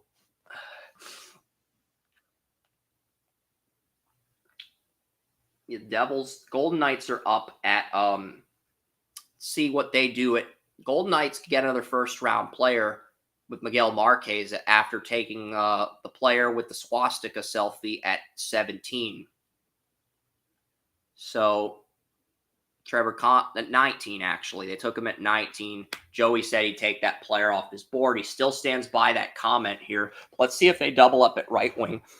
Because, they do need multiple right wingers, but they end up drafting a left winger, Vegas. And, the Devils have 82. I'm just looking. We've got Chicago, Calgary, Minnesota, Buffalo, Vegas, Boston, LA Kings, Dallas, Toronto, Pittsburgh. Those are the only 10 teams that haven't made an A-plus grade through 3 rounds. So are we going to see a team run the table in rounds 1 through 7? It's very hard to do in a 7-round draft. Only 2 teams, I think, have done it in the NFL, the Bengals and the Ravens. Bengals in 2020 and the Steelers in 2023. And that's why the AFC North is so competitive. Not to get on a football rant, but only 2 NFL teams ran the table in rounds 1 through 7. The Bengals in 2020, Steelers in 2023. I thought the Ravens had the best individual draft in 2022. But even with that, you got the Browns as well. That's why that division's a freaking war. And as good as NHL teams are at scouting and drafting, they don't have a division that's like a war. I think you could have made that case for the Metro 10 years ago when the Penguins were at their peak, but you can't make that argument now. That argument's invalid now. Yeah, and I think that, Chris, is a great thing that you said that, because, I think we saw it last year. The Ravens were busted with injuries. The Steelers were busted with injuries. The Browns were crippled with injuries. The Bengals were crippled with injuries. And the AFC North faced each other those first 8 weeks almost exclusively. And there really weren't any big injuries until the middle of the season. You get, every team, the Browns were 100% until week 2. And then the injuries dropped like flies. Steelers were healthy for the first 6 or 7 weeks. Then shit happened in the second half. The Ravens had injuries all year. Marlon Humphrey missed the first 4 games. And then the Bengals were actually fully healthy heading into week 8, 9 after Burrow's early injury. But then Burrow tears his ACL and season's over. That's basically the Bengals season. So and you know how bad that is, because you and I were on call week 2, and I've been drinking a good bit because I was saw for the Steelers Browns, but you saw firsthand how quick I sobered up when they said Nick Chubb's down. And you know how much respect I have for Steelers fans. Even if I don't have the respect for the And what's even worse is last year, Bantle basically said, ha when Chubb was injured. Even though he was joking, that made me so fucking angry. I spent all my waiver wire money on Ford to make sure Jason couldn't snipe him, because Jason abuses the waiver wire. He is that good at fantasy football. I basically spent all my waiver wire money on Ford because Bantle laughed at Nick Chubb's injury. That is how pissed off that made me. I don't care if you're a Bengals fan, Browns fan, Steelers fan, Ravens fan. If you laugh at another player's injury in fantasy football, I am signing their backup just to spite you. Just for doing something that arrogant. Not only that, but you can dislike anybody in the NFL. You cannot dislike Nick Chubb. Nick Chubb is probably one of the most likable people in professional sports. And I've heard from people who live beside him who say, yeah, he's just a normal guy who goes out, does this thing, he's got a nice sense of humor. He'll joke with us a little bit, then he'll go back inside. And even my mom is a Steeler fan and a Chief fan at heart, but even my mom likes the Browns more than the Ravens. She hates the Ravens to the point where if the Ravens were playing Russia in a game of football, a football team assembled by Vladimir Putin. I think my mom would root for the football team assembled by Putin over the Ravens. That is how much my mom hates the Ravens. Oh, she's an honorary Dogtown member then. And I was like, congratulations. Welcome on Christmas, Mom. We're glad to have you. Oh yeah, our dog Missy. My mom says the dog Missy's a Steeler fan, but she was born in Cleveland. Okay, so if she was legally born in Cleveland and moved from Ohio to Pittsburgh, that makes the dog a Browns fan by birth. Just saying. Not saying the dog can't root for the Steelers. I'm just saying the dog's a Browns fan by birth if they're born in Ohio and they're closer to Cleveland than Cincinnati. That's my only argument, and it's a valid one.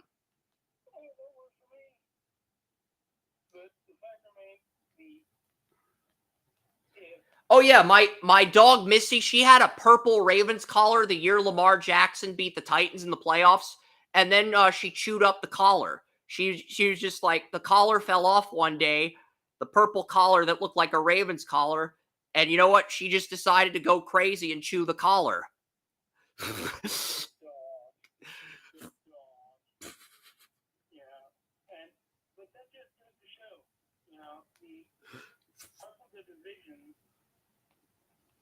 More brutal with it. Thankfully, this year they have not played each other later. But as it goes, this goes through all around sports. All right, I've got some news, Joey. Pavel Moisevich, the Russian goalie, NHL draft update for Vegas. Pavel Moisevich, the goalie that I think I mocked to Dallas in the 5th round, got picked by Vegas in the 3rd round. He had a 1.25 goals against average, 942 save percentage, but only started 13 games. But Vegas drafted a good goalie at 83, and that is big because they have their current goalie, Logan Thompson's in a contract year. Robin Leonard, the other goalie that they overpaid. There's no way to buy out his contract, so you can staff Moisevich in Russia, and then when he's ready, you can bring him up as your backup to Aiden Hill. So that's a really good pick for Vegas at 83. Because I mocked him to Dallas in round 5. Well, I won't say this because I like the pick, but I think it was a little early. But at the same time, Vegas has a track record of picking up some damn good goalies. They know goalies. Yeah, and they got Moisevich. I mocked him to Dallas in the 5th round because he's not a goalie with a lot of experience, but he's a goalie with really good analytics and really good production despite only playing 13 games. So Vegas remains in the race for best draft. Even though you can argue they shouldn't get an A+ here, the analytics would differ, so they remain in the race for best draft. They are not even that for me. For me, it is their track record. So their track record, when it comes to picking up goalies, whether it's free agency or draft, they know what the hell they're doing. They know goalies. They know successful goalies. And they have drafted and picked up successful goalies. And Nashville has just landed Miguel Marquez, my best player in. Miguel Marquez was the player I mocked at 21. Nashville just got him at 87. Really good value for, and he can play all 3 forward roles with his versatility. So that's a great value pick at 87 for Nashville. That's probably their best pick of the draft. That's saying something. And in the 3rd round, you have to realize, in the 3rd round, they're starting to look for versatility. Starting to look for guys that can play. He was 125th among CHL forwards in points, but he was 19th in slot passes, 35th in zone entries, 30th in OZ possession. His strengths are playmaking and skating, listed as a 98 in those categories. His data comps are Huberdeau and Eberle. So those are pretty good comps for a 3rd round guy. Oh, and these Kraken have taken Kim Saarinen. My number 2 goalie is a member of the Seattle Kraken now. So the Kraken, the Golden Knights, the Kings, the Avalanche have all gotten good goalies. For me, Chris, when it comes to 3rd round of the NHL draft, I take the Bill Belichick approach. You play 2 to 3 positions, then you play on the second and third line, and you play on power play and second line. You potentially sub in on the first line. You have to be able to play multiple positions. Thomas Lavoie. Thomas Lavoie just got picked by Utah. This is probably Utah's best value pick. I had Lavoie in the mid-second round. He was the former number 1 pick in the Quebec Major Junior Hockey League. Yeah, I had him in the late first round preseason. There's a good reason he dropped to 89. I mean, the numbers were underwhelming despite him being the number 1 defenseman on Cape Breton. And I love the way he entered the draft. He hugs both of his grandmas, and he gives him a kiss on the cheek. Then he basically hugs his mom and gives her a peck on the shoulder, like an Eskimo kiss on the fucking shoulder. So he gives his grandma a kiss, and he gives his mom a frickin' a mom who raised him from birth a frickin' Eskimo kiss on the frickin' shoulder with his nose. That's a dick move. I'm sorry, Joey. That's a dick move. Maybe not, depending. But he's a big defenseman, 6'4", 225, and Utah needs big bodies like that. So to get a guy like that in the third round, they need that.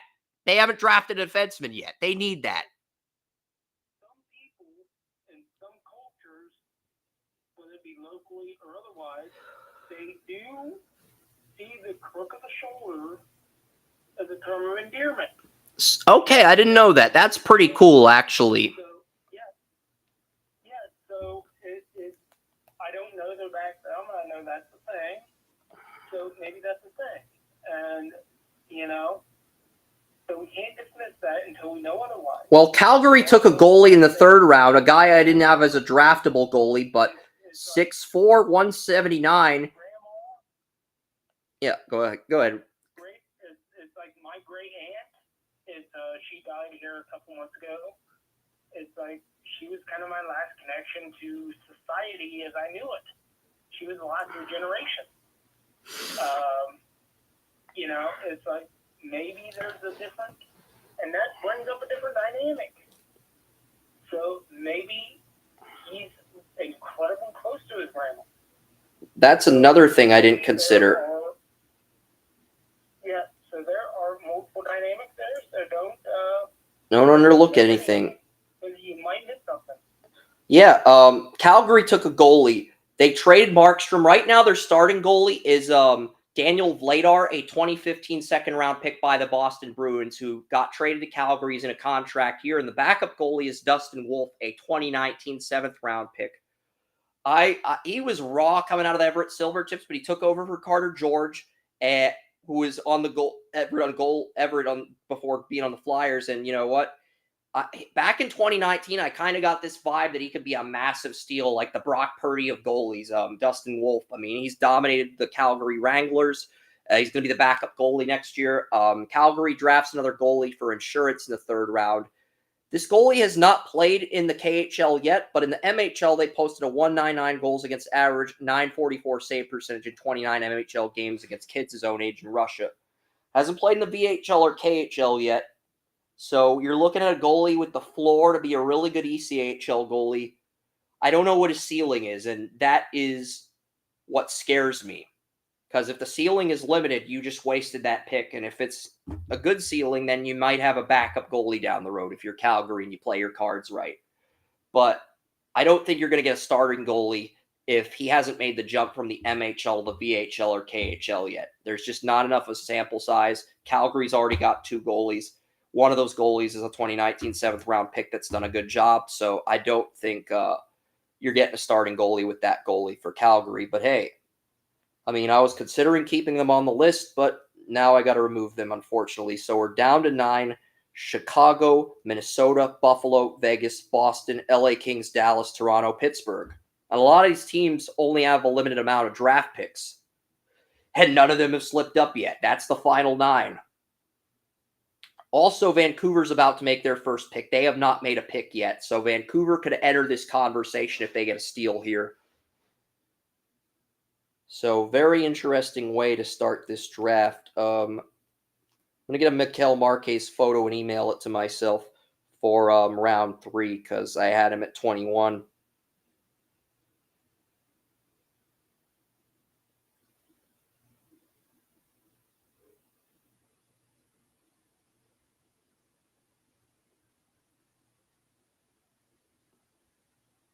I like Miguel Marquez hockey mask. It's like one of those umpire masks in Major League Baseball. He has like one of those umpire masks with like the visor in it on his hockey helmet. It's pretty cool. But yeah, Blackhawks at 92. Can they keep their streak alive of getting really good value here? I mean, they've had an incredible run. They traded both second-round picks away, and they've still gotten value. Jack Pridham, I think I mocked him at 92. That is, it's almost like the Blackhawks are. I mocked him at 92, I believe. It's almost like the Blackhawks are reading our site and basically using our own data to build their team, which I'm not sure if I should be honored by or appalled by as a Dallas Stars fan.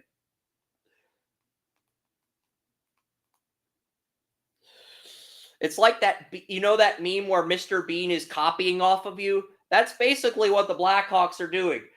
You got me, Draft Utopia, and then you got Kyle Davidson. He's Mr. Bean. He's copying our, he's copying our freaking formula, copying our board. Basically, just reading off our site. I swear I mocked Pridham to Chicago in the 3rd round, like at this exact spot.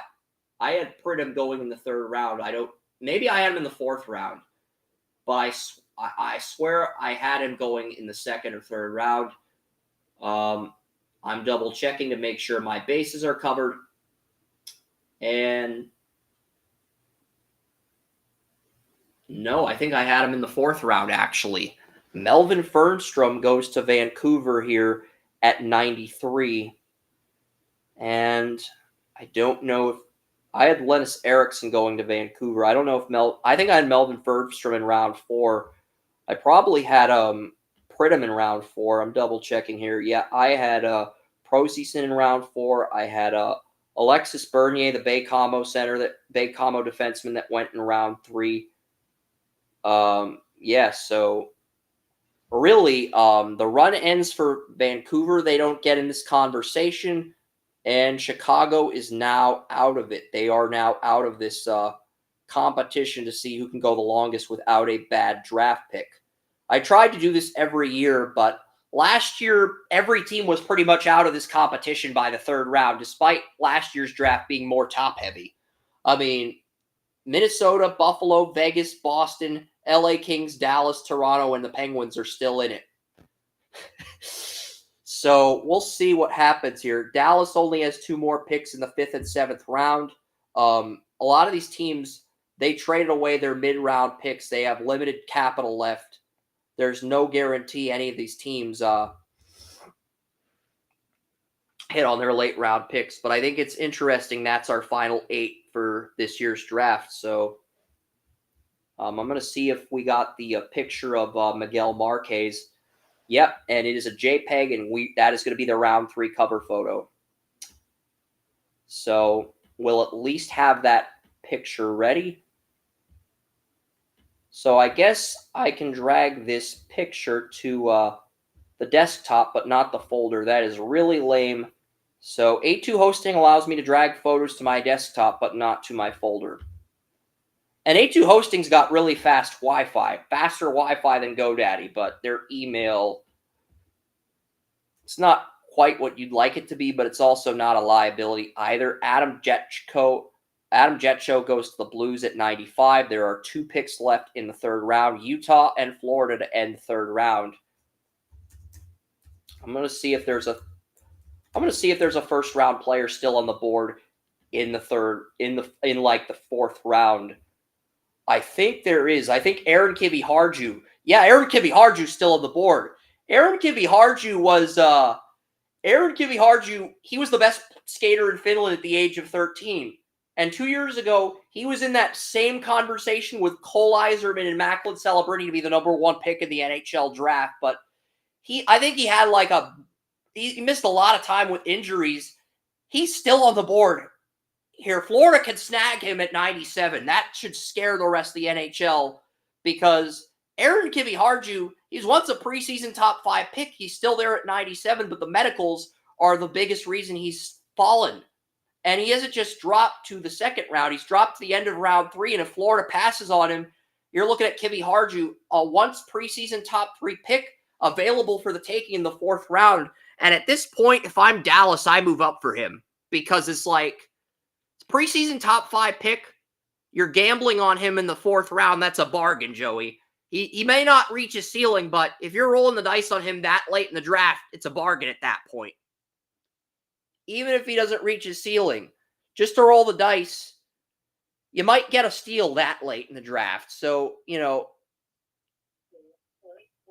floor of a player reaches the ceiling of players that are taken around that range, yeah.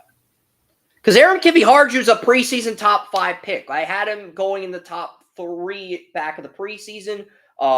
He ends up dropping the late 1st round of my final mock due to his medicals. And some people moved him out of the 1st round entirely, but they expect him to get picked in round 2.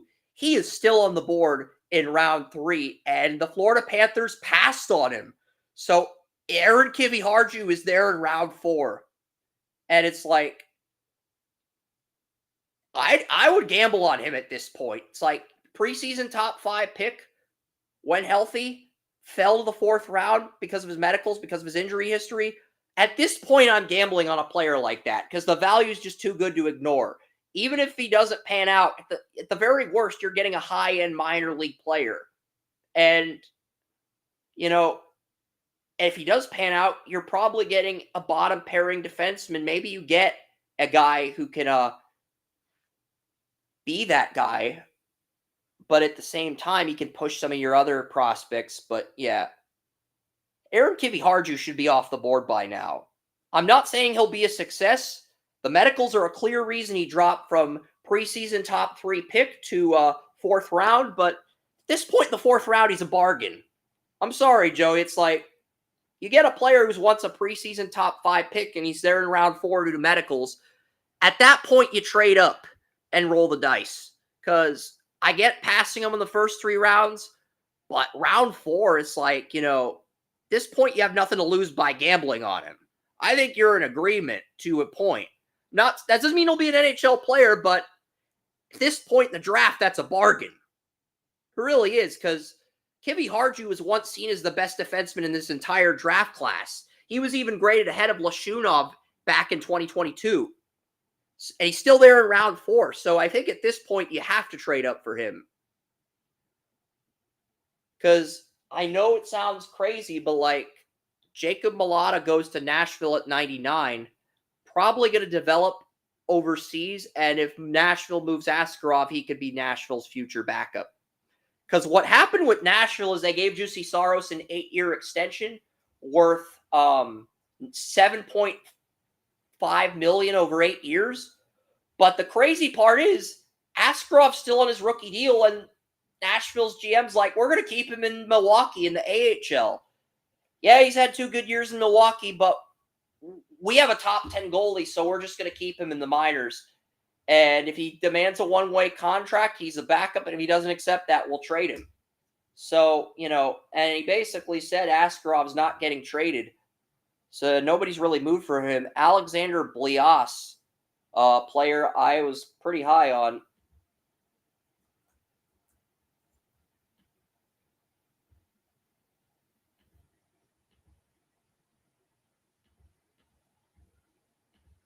But yeah, at this point, I would be shocked if Kiviharju, because I think Kiviharju is the only, I think Kiviharju's like the only round 1 player still in my mock draft that's still available in the 4th round. I'll double check right now, because Henry Muse was 1, but I had him lower on my board than Miguel Marquez. But I would have gone with him if Marquez didn't get picked. Nikita Artmanov I mocked to Anaheim, the player with the 0 penalty kill. I did mock him in the 1st round. But yeah, I had the Carolina Hurricanes drafting I had the Carolina Hurricanes taking Aaron Kiviharju at 27. But it's not just the injury, Joey. Kivi Harju's a small defenseman, 5'10", 165, and he was a third-line defenseman on his team in TPS in Finland, despite being the number one player in Finland as a 13-year-old, despite being a player who's once in the conversation to be the number one pick in this draft. He missed 4 to 6 months after surgery, so not only is he undersized, he missed 4 to 6 months due to a surgery. I am sure there's got to be something else there with Kivi Harju that's caused him to slip this far, Joey, because Kivi Harju had 0 goals, 3 assists, and 3 points in 22-23, and he had 1 goal, 1 assist, 2 points in 7 games this year. So really small body of work. Has potential to be a first-line guy. Has potential, but odds of him reaching that potential are very, very unlikely. Because not only is he undersized, medicals, third-line guy, 0 goals, 1 goal, 1 assist in 2 years. That's the production. That's not a good resume. And when you add the injury, you add the medical concerns, that probably explains why he dropped. Oh, we have a trade to announce. Mikhail Sergachev, the number 2 defenseman of the Lightning, has been traded to Utah. That is breaking news, Joey, and that's a huge trade for Utah since Sergachev was the number 2 defenseman next to Victor Hedman on the Lightning's 2 Stanley Cup winning teams. So for Utah to get him in a trade, they get Marino, they get Sergachev. Those are 2 big dominoes for Utah because Sergachev's a line 1 guy who can help you out now. Maybe not a number 1 guy, but he's a line 1 guy. So that's a nice move by that's a nice move by Utah there. The Capitals have acquired Vegas backup Logan Thompson for a 3rd round pick in 2025. And I think they got another pick in 24. So Logan Thompson's been traded, Joey. The backup goalie to Vegas has been traded to the Capitals. And that's interesting because Capitals traded Darcy Kuemper, the starting goalie, lost the backup job to Lindgren. But now they get Logan Thompson, who actually took the starting goalie job from Aiden Hill. And yeah, he is now Tanner Hendricks, the other first-line defenseman on the Lincoln Stars that I mocked in the 4th round, has just been picked by Columbus at 101. That's probably the best value pick so far if Kivi Harju doesn't get picked. 0 goals, 9 assists, though. The 0 goals does concern me. But he's 6'3", 206. He's a big body. Probably an AHL guy, though, because heading into this draft, Columbus had like 10 defensemen in their prospect pool that had NHL potential. And it's like, even if Hendricks pulls his shit together and signs an entry-level deal, you're looking at a guy who's going to have to start out as a 3rd-line guy in the AHL on the Cleveland Monsters and work his way up the ladder. Just, it's not his fault. It's just Columbus has that many good defensemen in their prospect pool. It's like that's the position he's in. If Columbus chooses not to give him a contract, they can just move on, and they don't really lose anything. They might even get a comp pick back. So that's a low-risk, high-reward pick. Probably my favorite pick by Columbus since Caden Lindstrom. So yeah. So that's a nice pick. And Vegas moving a Logan Thompson to the Capitals. That might explain why Vegas drafted a goalie in the 3rd round, Joey, because they have 3 goalies under contract. Robin Leonard costs $5 million. Nobody wants to trade for him. You have Aiden Hill, your starting goalie from the Cup, and you have Logan Thompson. And both Hill and Thompson are viable starters. Big reason why Dallas got pushed to 7 games against Vegas. And you know what? Vegas does. They trade Logan Thompson to the Capitals to clear up cap space. And now the Capitals, they lost Darcy Kuemper, but they have Logan Thompson and Lindgren.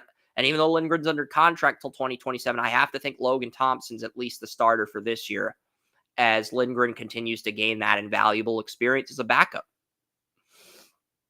But very interesting decision by Washington to get Logan Thompson from Vegas because he took the starting goalie job from Aiden Hill midseason.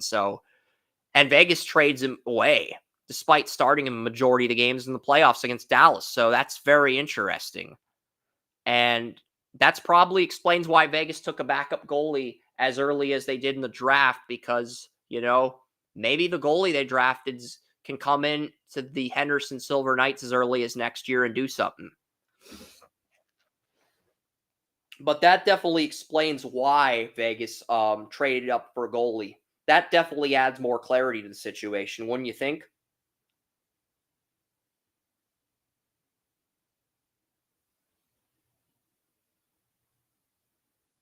It does add more clarity, but I still go back to their history. They do have a great history with goalies. For years. But Vegas, the thing with Vegas is they've got 800,000 cap space. So they got to move contracts if they want to re-sign core guys or be aggressive in free agency. They got to move contracts, and they don't have any leverage. They really don't have any leverage in the negotiation process. If you have less than $1 million in cap space, you literally have zero leverage in the trade negotiations. You have to move whatever you can to clear up cap space. That's the reality. And Washington took full advantage of that. I give them credit. They did. But here's the thing, though.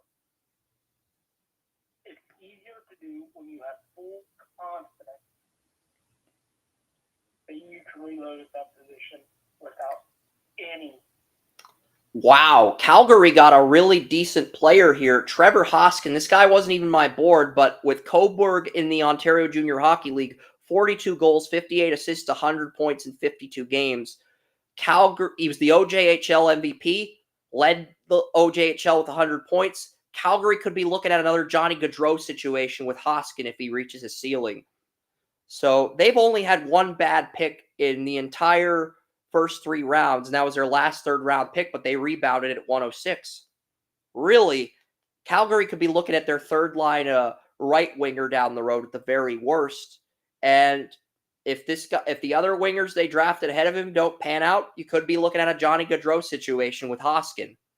It's interesting because Calgary took Gaudreau in the 4th round of the 2011 draft. They hit on that pick, and he ends up becoming Calgary's first-line left winger, and he does so well that Columbus ends up giving him a contract once he becomes a UFA. So it's the only reason I mention that, because last time Calgary got value like this in the 4th round, they got Johnny Gaudreau. So very interesting pick with Trevor Hoskin. Clearly a pick that stands out in round 4 so far. I'm looking to see if there's better value than Kivi Harju, but, like at the same time, Hoskin, that's a nice pick. I mean, that's a good value here. And as far as round 3 goes, I am going to put the Miguel Marquez photo on the site for round 3. I'm not going to code anything else, but I think having the cover photo for each athlete you want to promote each round is so important, because it makes your job easier. Then you don't have to put the photos on the site, and you can just code the picks one by one as they come in.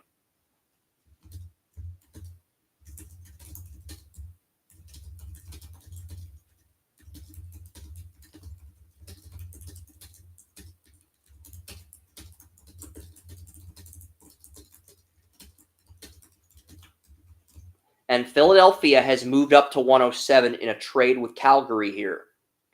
And Buffalo's got 109 and 108. Minnesota's got 110. Minnesota and Buffalo are 2 NHL teams that haven't slipped up in the draft yet. Pittsburgh is 111. They haven't slipped up in the draft yet. So we are probably going to see some dominoes fall here, Joey, I would think. The odds of all 4 of these teams getting a steal in the 4th round is astronomically slim at this point in the draft.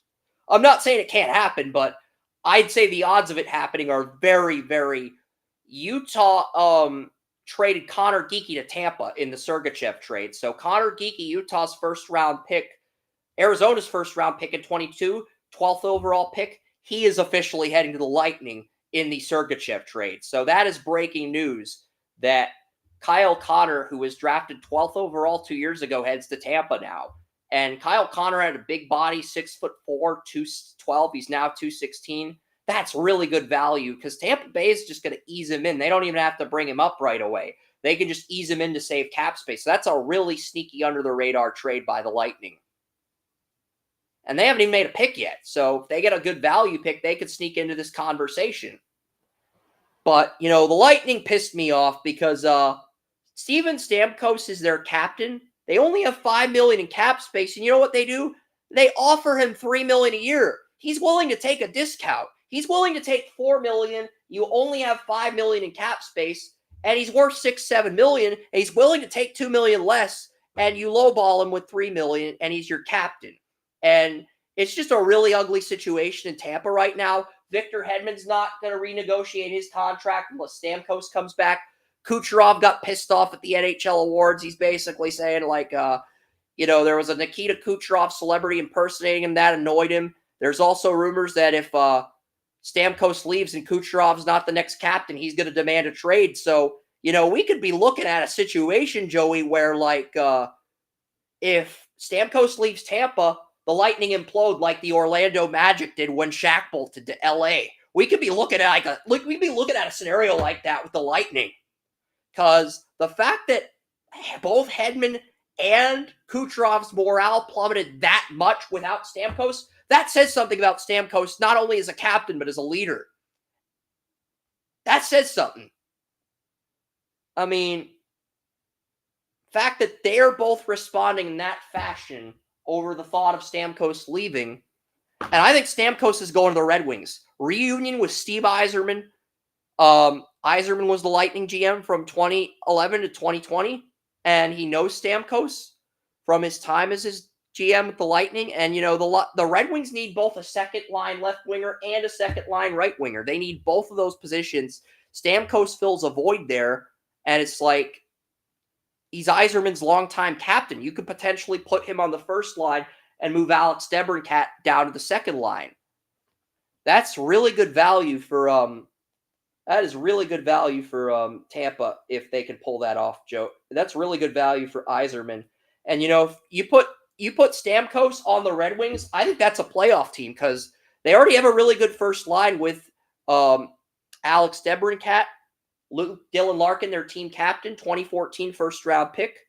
And they also have Lucas Raymond, the player Yzerman took 4th overall, as the right winger on that top line. So if you put Stamkos, another veteran that made things easier for Yzerman, I think the Red Wings are a playoff team with Stamkos. I don't think they're a Stanley Cup team, but I think if the Red Wings get Stamkos, longtime captain of the Lightning, 2-time Cup champion, 4-time Stanley Cup finalist, I think if you put that guy on the Red Wings, they're a playoff team, Joey, because they've come close the last few years. I feel like Stamkos could be the guy who puts the Red Wings over the top and gets them in the playoffs. Not saying they'd be a Cup team, but I think they're a playoff team with Stamkos. What do you think of that? Because I think you're in agreement with me. $3 million is way too low for a 40-goal scorer. It's like you're spitting in his face with an offer that low. $3 million for a 40-goal scorer and longtime captain? That's a really bad. That's lowballing. Not saying it's the right. There comes a time when you have to pay a longtime captain, number 1 pick in 2008, 15-year veteran. He's willing to take an 8-year contract for $4 million, but the Lightning only want to give him $3 million, and they have $5 million in cap space. They have the money to pay him $4 million. He's willing to take $4 million, and the Lightning are basically just giving him the middle finger because they want to be able to maybe you don't need to pay him as much, but you need to give him guarantees, and then you need to give him the incentives to make up for what he would have lost. To show that you actually care about him as a person because you're lowballing the crap out of him. He won you 2 Stanley Cups. He took you to 4, and he's been your captain for 12 years now. There's a reason guys like Howie Roseman and this is the thing. The 2 alternate captains, Victor Hedman, the 2 alternate captains, Victor Hedman, 2nd pick in 2009, and Kucherov, who led the Lightning with 100 assists, they are both pissed off about the idea of Stamkos leaving. Hedman's basically saying he won't resign, and Kucherov's at the point where if the Lightning don't promote him to captain over Hedman, he's going to demand a trade. If both of them are that angry over Stamkos leading, that is going to lead to an implosion like the Magic when Shaq left. That's going to create a ripple effect. That is the reality. and that's the thing. general manager of a team, based on how they treat their players, how they value their players, can make or destroy a franchise, not from the players they bring in, but for how they treat the players. Yep. Well said. And this is not good. Not good. Buffalo took Luke Osborne in the 4th round. I mean, they're great at taking care of players. Yeah. If they take care of the players, you're going to have a great relationship overall with them. Yeah, and Buffalo took Luke Osborne in the 4th round. I mean, this is a player that some had in the 3rd round. He's line mates with Torrey Pittner, who I mocked in the 3rd round. He could be a gem in the draft, but he had 8 goals, 15 assists, 23 points. He was the Youngstown Phantoms number 4 defenseman, but he just turned 8. I think he just turned 18, so he has 1 year of high school left. Even though he's 18 and eligible for the NHL draft, he's only a junior in high school. So he has 1 year of high school left. He can play in the USHL and in high school. And he also has the option to enroll in Wisconsin in 2026. So he could play 1 more year of high school, 1 more year of USHL, go to Wisconsin in 2026. Still turned 18 before this year's NHL draft, before the 9/15 deadline. And he checks off a lot of boxes, but at the same time, he needs to develop his physicality at 6'1", 172. Has everything except the physicality, plays in the 4th line, very raw player, but has the upside to be one of the gems of this draft, and Buffalo takes him in the 4th round at 108. So they stay in this discussion here as one of my draft day winners. Minnesota trades to Winnipeg. Winnipeg took Kevin He. Kevin He's a high character guy.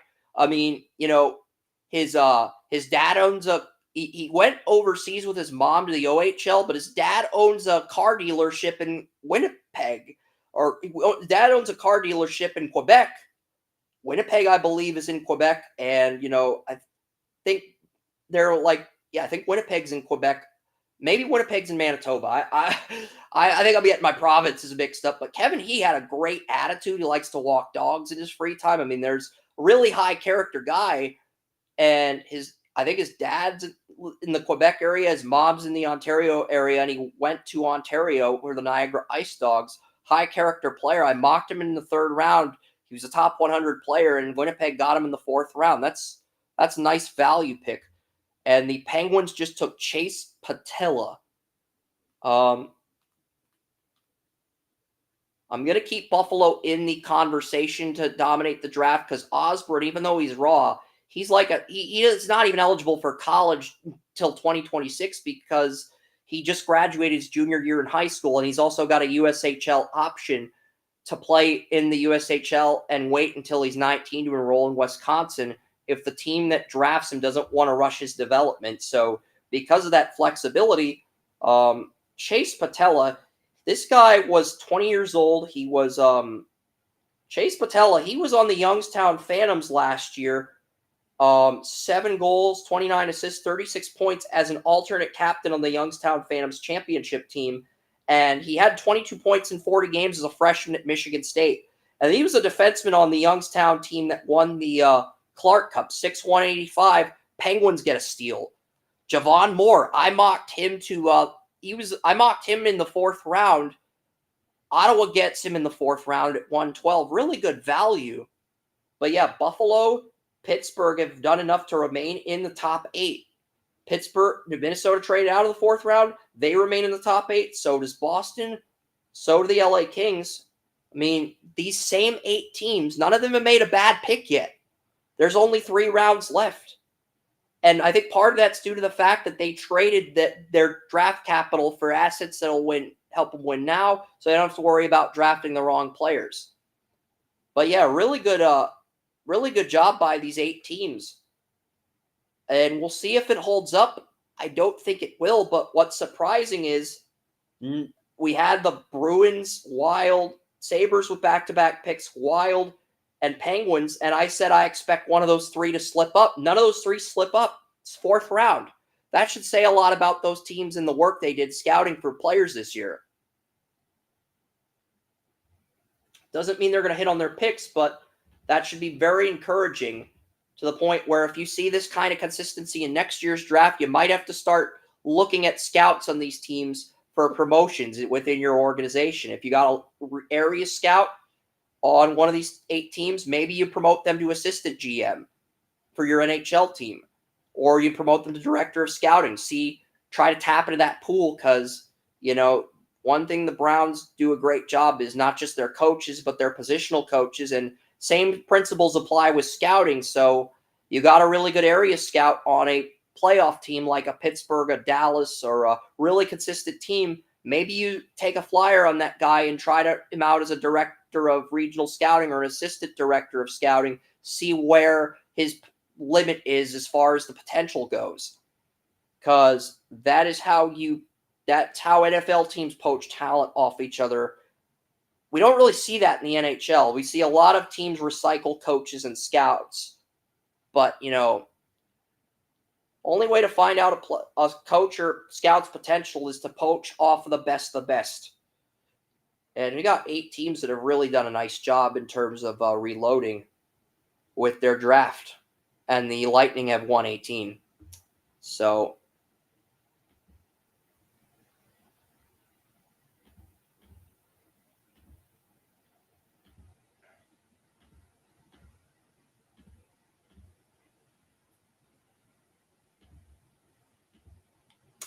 and look, Seattle's at 40. They are getting Julius Meaton. I already mentioned that earlier. But yeah, Dmitry Gamzin's a goalie that went to the Islanders. I didn't even have him in my rankings. But again, I'll look. The Islanders have their starter and backup under contract. I am guessing this goalie. They got a good young starting goalie from the 2014 draft, and their backup goalie's journeyman Semyon Varlamov. Gamzin's probably a project goalie who could be a backup, but if he's not, you're getting a AHL starter, maybe in Bridgeport. I don't know. It's 4th round at this point.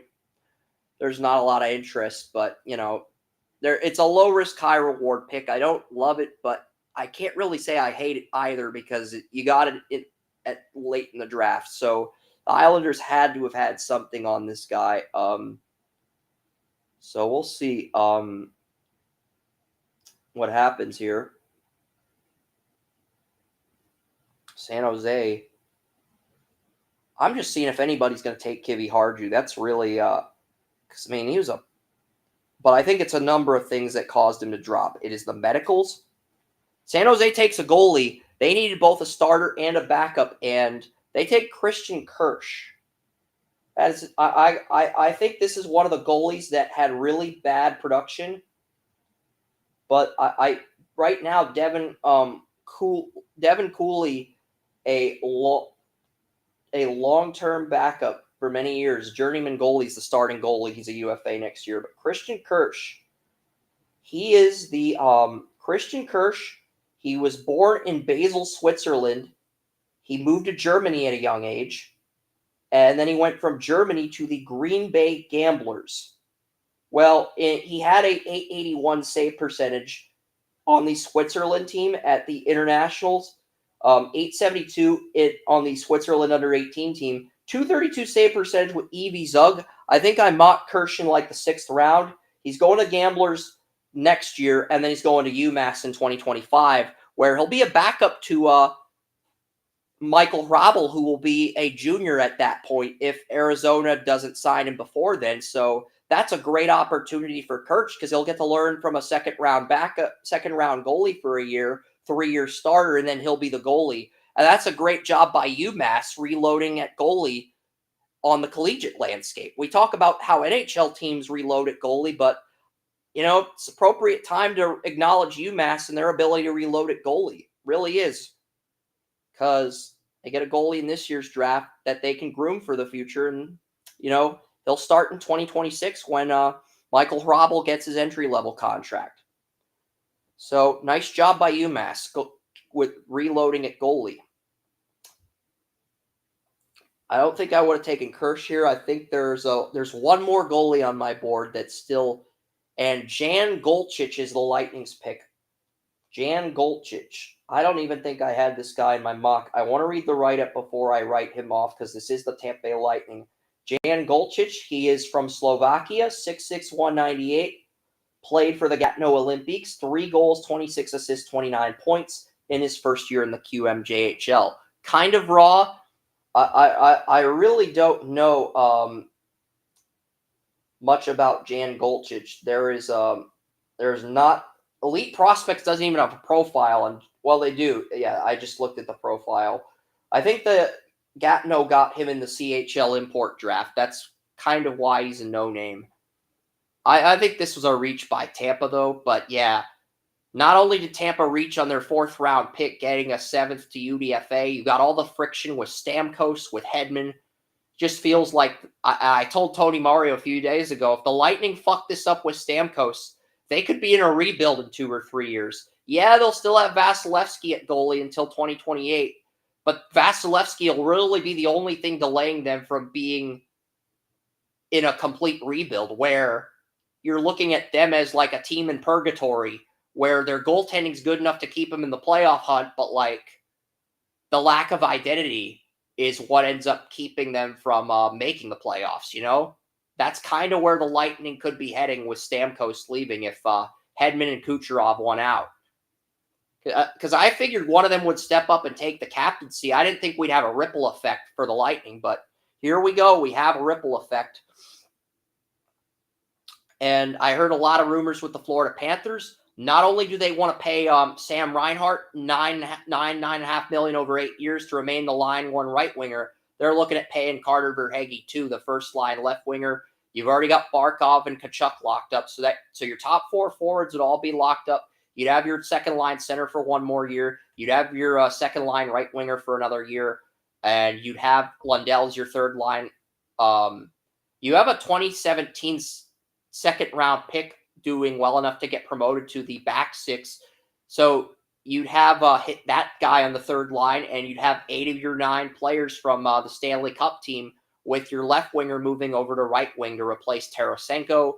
And basically all Tampa Bay has to do is hit on their 4th line, because they're probably going to bring up they drafted a really good player in the 3rd round of the 2020 draft. He's developed for 5 years. You could bring him up to the 4th line and try him out. Joseph Nordic. I don't know. I'm not saying it would work out, but you can roll the dice at this point. That's probably your best shot to repeat. But Tampa Bay put Aaron Ekblad on the block, the trade block. They probably wanted like a first for him, and nobody is willing to give that up for Ekblad. So they're just going to take on the contract. The question is, are they going to try to extend him too, or are they going to let him walk? Because honestly, I think if they let Ekblad walk, that would hurt their Stanley Cup window. But you got like 4-star forwards, and you got Sam Bennett, who the Panthers want to extend as their second line center. And you got Ekblad. They couldn't even keep Brandon Montour, their number 3 defenseman, because they are so hell-bent on keeping all these forwards.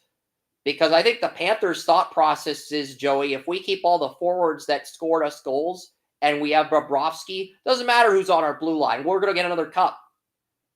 I'm not saying that won't work, but you better have a plan in play if you move Ekblad and attempt something like that. Because I could see them going for a repeat. And you also have Florida's GM saying, we are going to spend every dollar in cap space possible. Andrew Zito is hell-bent on trying to get a repeat. Raul Boiler, who I mocked in the 3rd round, goes to the Rangers at 119. Toronto is on the clock at 120. I mean, Toronto's had really good value today. I mean, Toronto, they got a 1st-round player, and then they got, okay, I guess they traded their 2nd-round pick, because I thought Toronto had a second. No, Toronto took Lucas Fisher with the Blues pick, and then they traded the other second they had to Florida.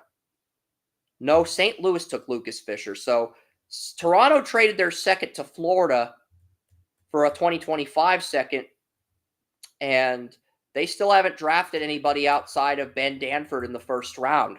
So Toronto's in an interesting spot where, and they take Victor Johansson. Victor Johansson, Johansson's not a guy that I'm particularly high on, so they are off the list. So we have 7 teams left: Minnesota, Buffalo, Vegas, Boston, LA Kings, Dallas, and Pittsburgh. That's it. 7 teams that haven't fucked up yet. We do have Minnesota and Buffalo on deck waiting for Colorado here. So Aaron Kiviharju's still on the board. There must be something wrong with him because he's the best player in Finland as a 13-year-old, 5'10", 165, had potential to be a first-line defenseman, was a third-line guy in Finland, didn't make the World Juniors, missed 4 to 6 months with an injury. There must be something severely wrong with Kiviharju for him to be slipping to the end of round 4. And I think at this point, he's worth the gamble. Jake Fisher, a player I'm on the Fargo Force that I mocked to the Penguins in round 7, I don't even think he's the best player on Fargo. I like Max Swanson more. I know Max Swanson's undersized at 5'7", 150, but he's got 2 years of experience in the first line. He can play center and wing, and he exceeded his projection. He was projected to get 75, 72 points in the regular season. He ended the year with 77. And he's going to college. You can take the long-term route. You don't have to sign him until his junior year, and you can stash him in your prospect pool. And if you sign him, you can start him out in the AHL, make him work his way up the corporate ladder. And I think a player like that at this point in the 4th round is a bargain. Not saying it'll work out, but I think, and the Minnesota Wild have just drafted Aaron Kiviharju. Their draft streak remains alive, Joey. And the crazy part is the Wild drafted Zeev Buium, a top 10 defenseman at 12, and they got Aaron Kiviharju at 122. And those are their only 2 picks for the entire draft. So Minnesota has really done a nice job with this draft here. I mean, they've only had 2 picks, and they've hit on both of them in the 1st and 4th round. So, I mean, you got to give Minnesota credit. Bill Guerin's had a really strong draft. I'm not saying Kiviharju will work out, but, you know, you're going to have 4 really good defensemen, so you could basically roll the dice on Kiviharju because in Minnesota, Kiviharju will be a third-line defenseman, which is what his floor is.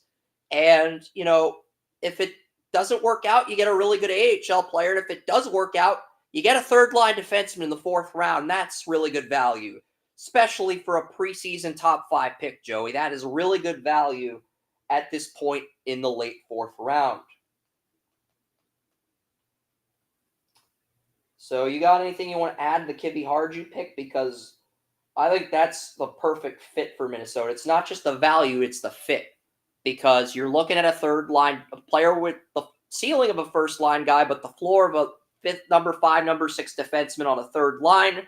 And he goes to a team where, you know, if he makes the NHL, he's only going to be a bottom pairing defenseman. But you can also play him on the top lines of Iowa and the AHL and make him earn that money. Oh, Kiviharju's 184. So he gained 19 pounds of muscle between the start of the year and the draft despite his medicals. Okay, that changes things to a degree because it's like 5'10", 165 medicals. 5'10", 184. We're not confident in this pick, but okay, we'll roll the dice at 122. That does change the dynamic to a degree. I mean, it really does. It doesn't mean he'll make the NHL, but it at least gives you more confidence about, you know, drafting him, I would think.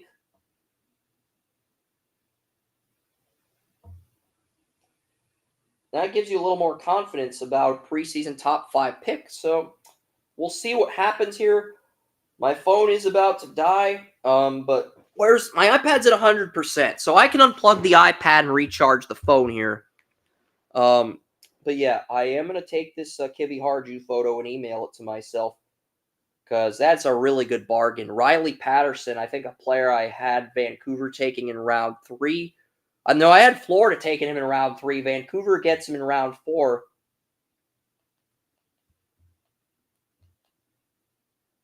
And Simon Pruer.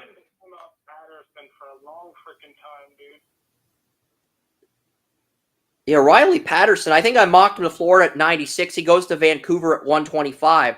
But the thing is, Elias Peterson, the second line center that Vancouver traded for, is a UFA. They don't have enough money to bring him back. So they have to pretty much roll the dice on the center. They paid their third line center. They paid Teddy Bluger, who's their third line center. Their fourth line center's back, but they don't have a surefire, bona fide start second line center. They have everybody else coming back. And Landon Miller goes to the Red Wings, probably an AHL goalie, unfortunately. Red Wings have Sebastian Casa, 2021 first-round pick, and they have Trey Augustine, Michigan State goalie they took in the second round last year in their prospect pool. Landon Miller's floor is probably a backup goalie in the ECHL, and his ceiling's a starting goalie on Grand Rapids. He's not going to start for the Red Wings. I mean, the 279 save goals against average is good, but the 889 save percentage is underwhelming. He was second among OHL rookie goalies with 17 wins as a backup in his first year as a OHL goalie. So young goalie, but super raw. Probably not going to contribute to the Red Wings since they already have two goalies in their system that are vastly superior. One being a first-round pick, the other being a goalie who was my number 2 goalie behind Fowler last year. So with that kind of consistency at goalie, there really just isn't much room for Landon Miller. There just isn't. Even if he grows up and puts everything together, I think his ceiling is probably a starting AHL goalie in Grand Rapids. I don't see him as an NHL goalie. But hey, if either goalie if neither of your goalies makes the NHL, I guess you can roll the dice with Miller. I guess you can go that route. But I love the Kibbe Harju pick. And Buffalo, I believe, slipped up in the 4th round, but I'm emailing a photo to myself, and yep, we got Kibbe Harju. It is a JPEG, and we found our 4th round photo. So, yeah. So, all right, Kibbe Harju. I cannot believe the Minnesota Wild got a guy who was once a preseason top 3 pick in the 4th round, but, you know, the injuries, the fact that he was so undersized, that's probably why. So every first-round player is finally off my board, but it took until the end of the 4th round for that to happen. And it's nuts because 2 years ago, the preseason top 3 was Macklin Celebrini at 1, Cole Iserman at 2, drops to 20, Aaron Kibbe Harju at 3, drops to Minnesota at 122, and they've only made 2 picks, William at 12 on the Denver Pioneers, and Kibbe Harju. And Kibbe Harju's going to a situation where if he makes the NHL, he's going to be a bottom-pairing defenseman, which is exactly the type of role he should be in. That's his floor. So that's about the best-case scenario for Kibbe Harju. And if Minnesota hits on both these picks, it opens things up. The Tampa Bay Lightning have drafted Hagen Burrows. Hagen Burrows is the high school Mr. Hockey in Minnesota, high school player of the year. The Lightning get him as a right winger to develop for the future at 128. I don't think it's the best pick in round 4 like Kibbe Harju, but it's a good pick. I mean, you get a guy early round 4. Some had him going in round 3 at 128 with the second to last pick in round 4. That's a good value pick. And the Florida Panthers take Simon Zether. So Simon Zether is the final pick in round 4. All right, we're on to round 5. You know, we're on to round 5, and Montreal's on the clock at 1:30 here to start round 5, and I gotta think based on what I saw round 4, Aaron Kibbe Harju steal, but you know, I will find out who the top player on my board is in the 5th round, because I'm sure you're curious, with all my round 1 guys gone, who's the best player on the board in round 5 in terms of overall value.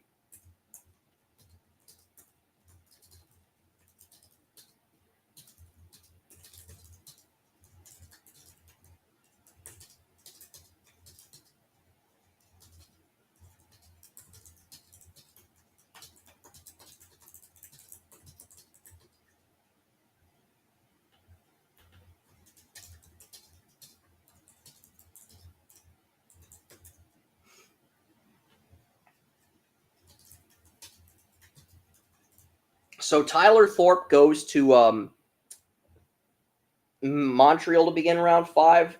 I'm going through my list here. Buffalo reach, so they are out. Minnesota, Vegas, Boston, LA Kings, Dallas, Pittsburgh. That is the final 6. Colton Roberts is a player I mocked very early in round 3 to Anaheim at 66. He goes to San Jose at 131. So you get a third-round defenseman in the 5th round. That is incredibly good value. And San Jose is a team that just lacks a identity on the blue line. Yeah, they got Sam Dickinson, but I really don't feel like they did enough to get that number 2 defenseman to complement him. Maybe they have confidence in Shakir Mukdalin.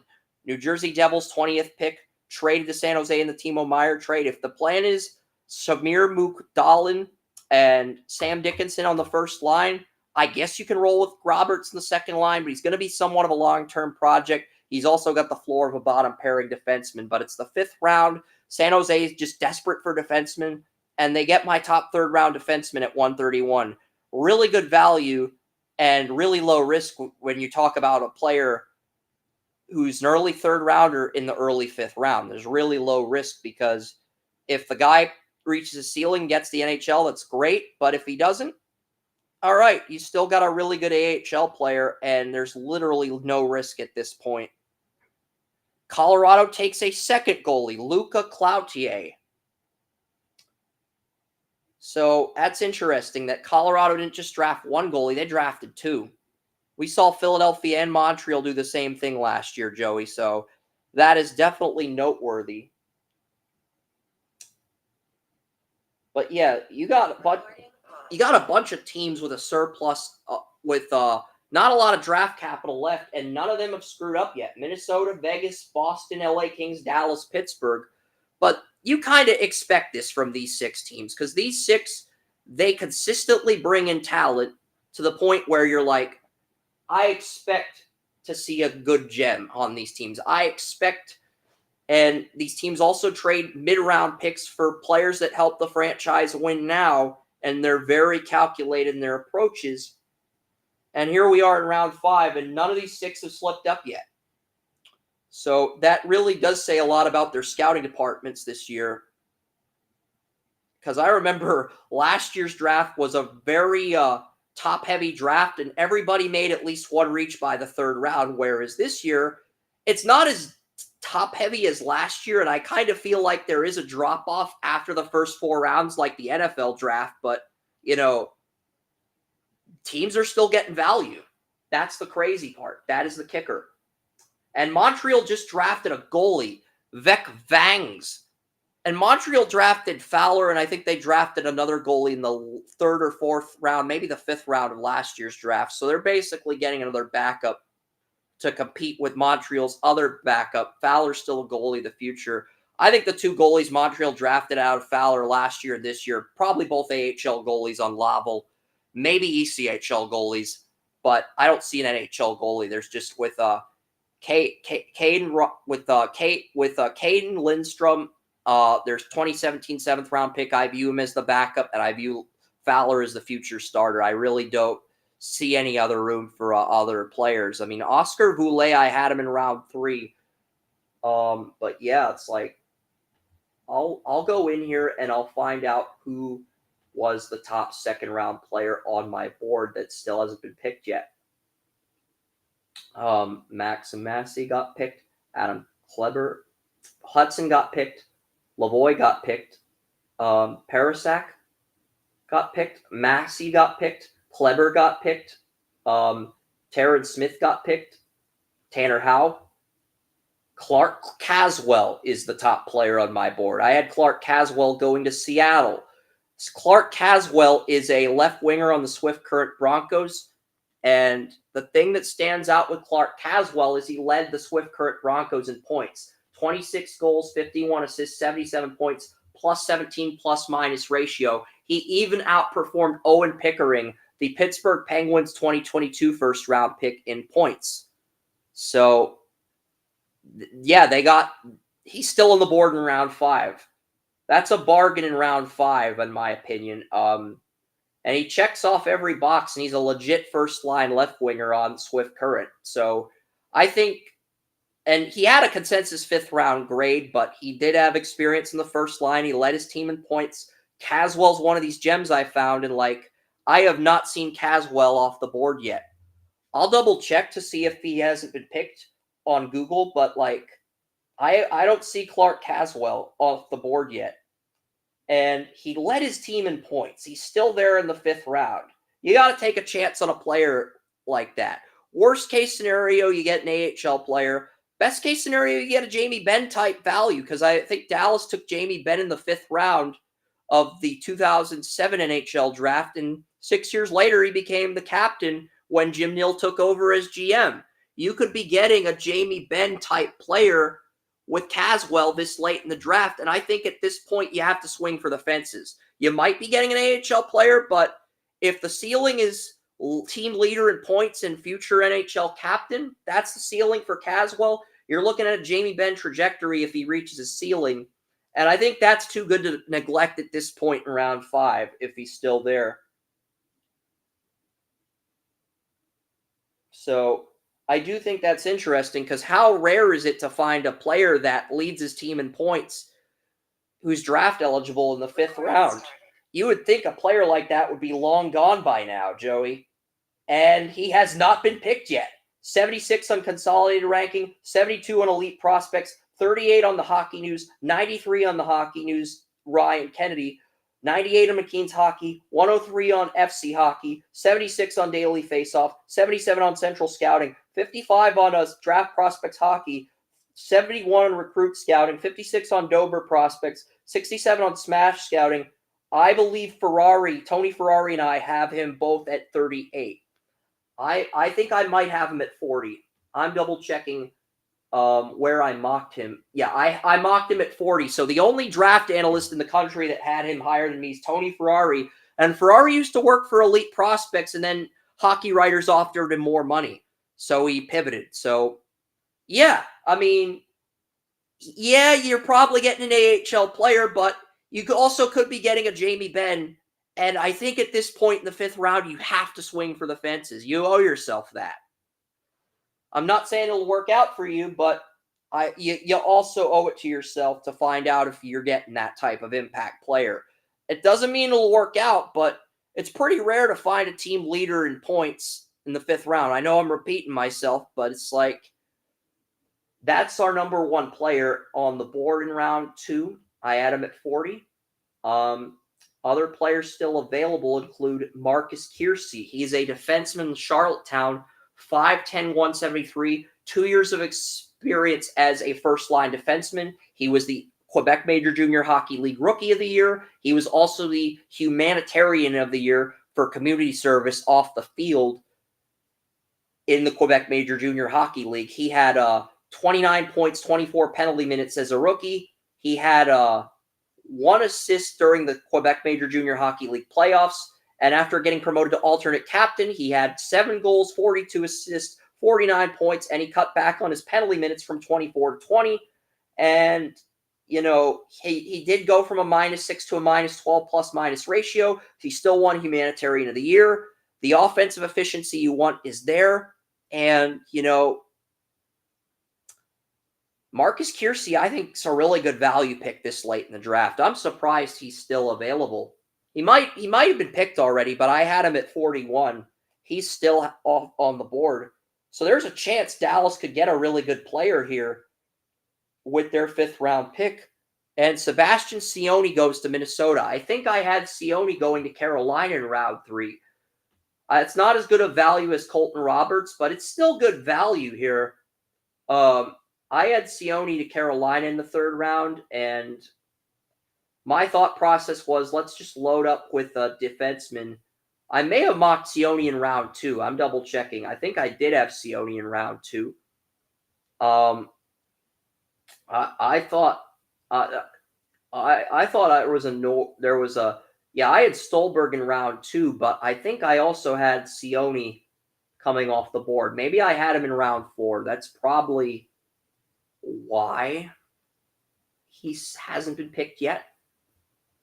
because I swear I had him going off the board in round 3 or 4, and he has not been picked yet.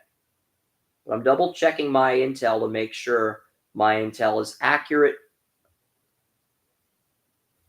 because, you know, a player of that caliber, player in your top 40 should not be on the board in round 5.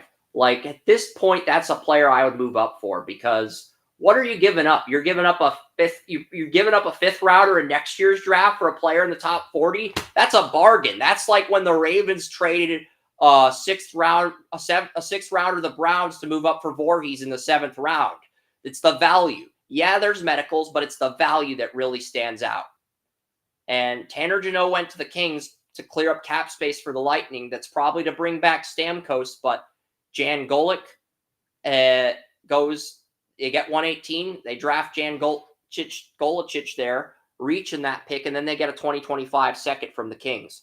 So really good value here by the Kings here with the way they've operated this draft. And I know for a fact Sebastian Cioni was one of those players that was in my top 100 somewhere. I just don't remember where I mocked him. I had Riley Patterson in round 4 to Vancouver, and Vancouver took Riley Patterson, but I had him in early in round 4. They took him in late round 4. So, yeah, you were right, Joey. That was a great value pick for Vancouver. Can he be a top-line center? Probably not. More like a second-line center, but Bluger, he was a great fourth-line center in Pittsburgh and Vegas. Did well as a third-line center, except a team-friendly deal. But if you can't get a better center in free agency, you're going to have to put Bluger on the second line. And hey, in Bluger's defense, he's a 3-time Stanley Cup champion with both Pittsburgh and Vegas. So it's not like he can't be a second-line guy, but he probably will get outmatched against really good second-line centers like the Leon Draisaitl's, the John Tavares, the Wyatt Johnstons. Those are guys he'll be outmatched against. But can he do a nice job against a team that doesn't have a good second-line center? I think he can, but it's because of the experience. Because he's been on 3 different Stanley Cup teams. And Clark Caswell is a Seattle Kraken. So Caswell goes to the Kraken at 141. Seattle may have just gotten may have gotten a Jamie Benn type value pick here. Top player on the board is off in round 5. So really good value there with Caswell. And, you know, looking at Seattle, I'll revisit what I did with their mock draft. Because it's like, you know, Seattle had the number 8 pick. I am kind of curious about their winger situation. And here's what we have with Seattle. You know, Seattle right now, the Kraken, their first line left winger is Andre Burakovsky. On Colorado's Stanley Cup team, Seattle gets him in free agency and overpays the crap out of him. You got Beniers, who's an RFA. You're gonna have to pay him $5 million a year, and you only got $23 million in cap space. He's your first line center. You have Jaden Schwartz, second line left winger. You have Ty Carty, a guy you got in the expansion draft, as your third line left winger, and you also have Kyler Yamamoto, Edmonton's 2017 first round pick, who you got in a trade with Detroit. So, you know, that is a really good value pick. Chase Wutzke goes to the Minnesota Wild, a goalie.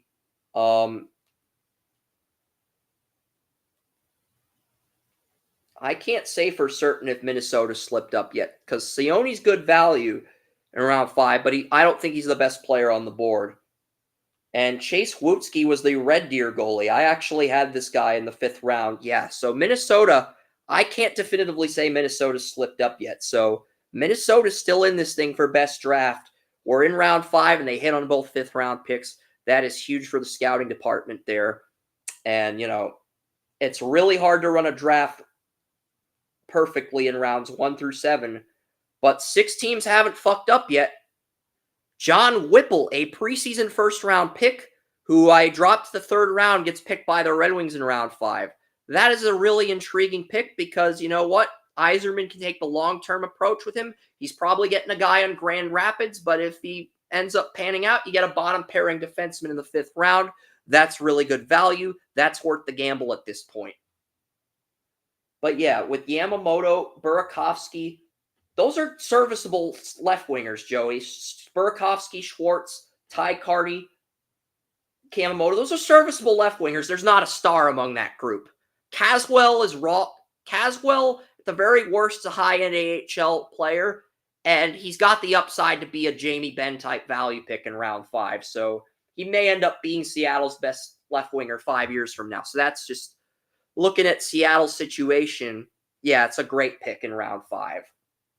I mean, Seattle, I think this has been Ron Francis's worst draft as the GM outside of Berkeley Catan in the first round.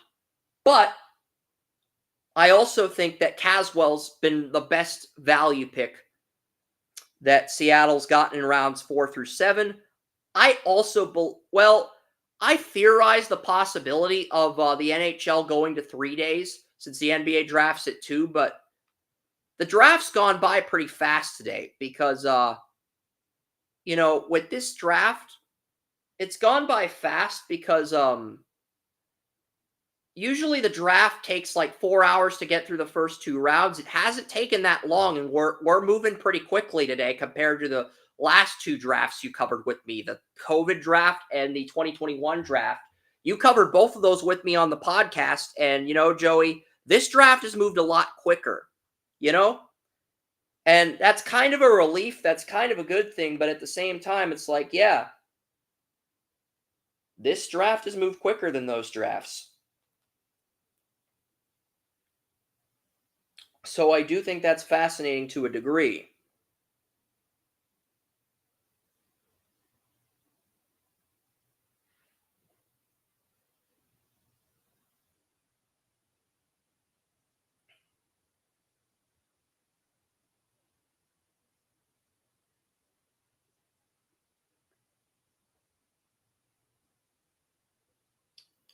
He also won a Team of the Year award as the leading point producer on his team. So yeah, I mean, Devils double up at goalie, but Caswell, looking at his metrics according to NHL Network, 63rd in ozone possession, 45th in slot passes in the CHL, 87th in zone entries, 89th in points. But he has a 95 out of 99 in playmaking and 88 out of 99 in skating. Elite playmaker.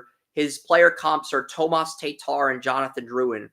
I think his upside's a lot higher than that personally. I do. I think you could be looking at a Jamie.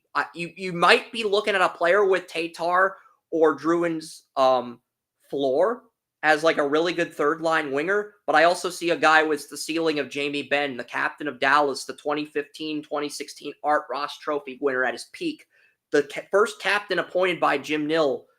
Because Ben had like really good numbers when he first got to Dallas as a 5th round pick. And by the time Jim Nill became the Stars GM in 2013, Jamie Benn became the captain. So, and he's still the captain at this point, this far out.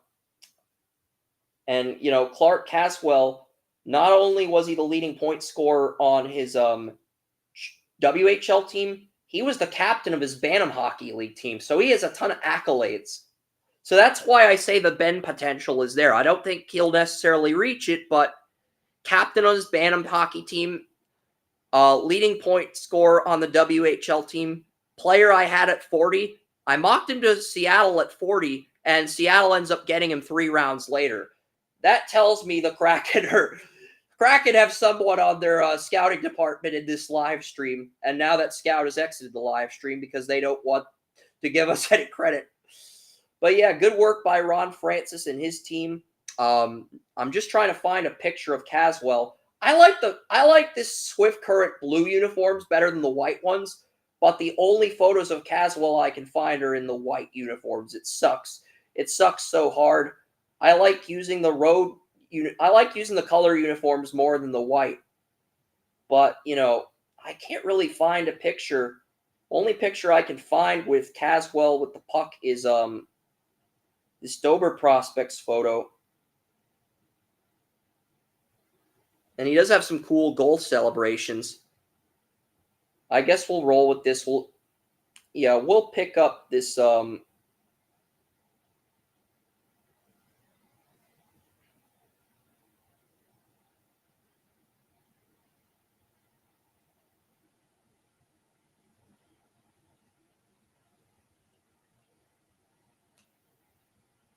But Noah Powell,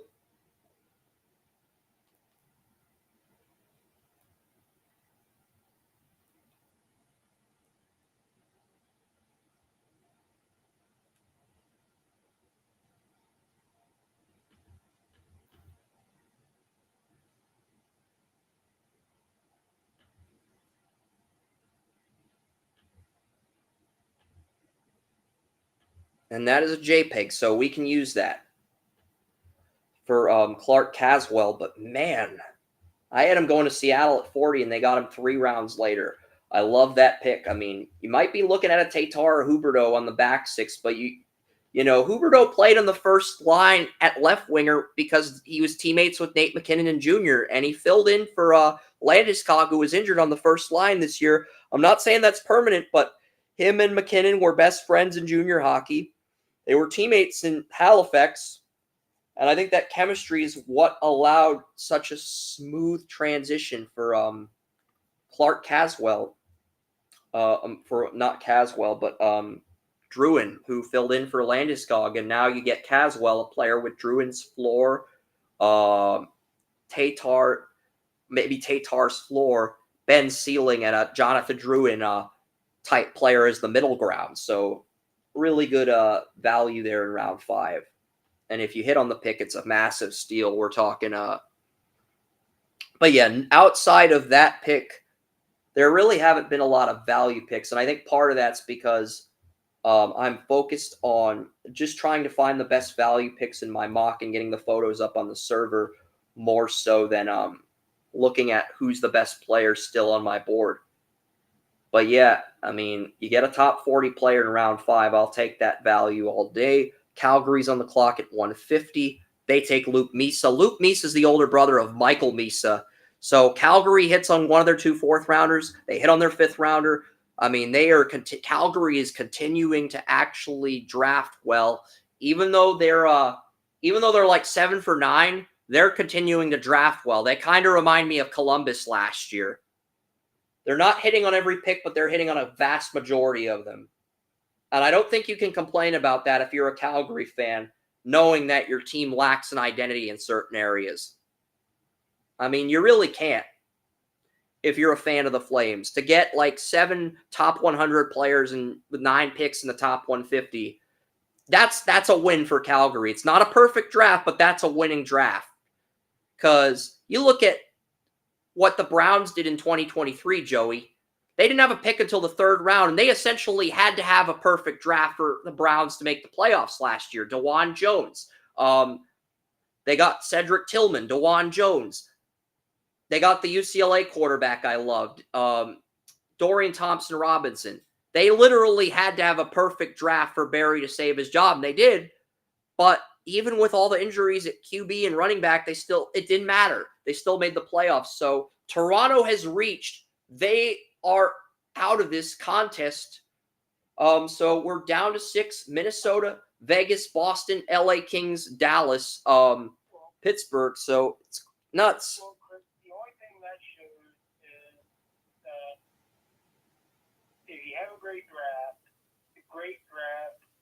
and overcome certain issues. I think it's easier to have a great draft in the NFL and the NHL because there's more stars in the NFL and there's more hype around the players. There's more passion around the players due to the fan base, and there's more traction for certain players. Draft picks are draft picks. They are. You mentioned Cedric Tillman. Tillman had one issue that made every single quarterback want to wring his neck. It wasn't that he was a bad route runner.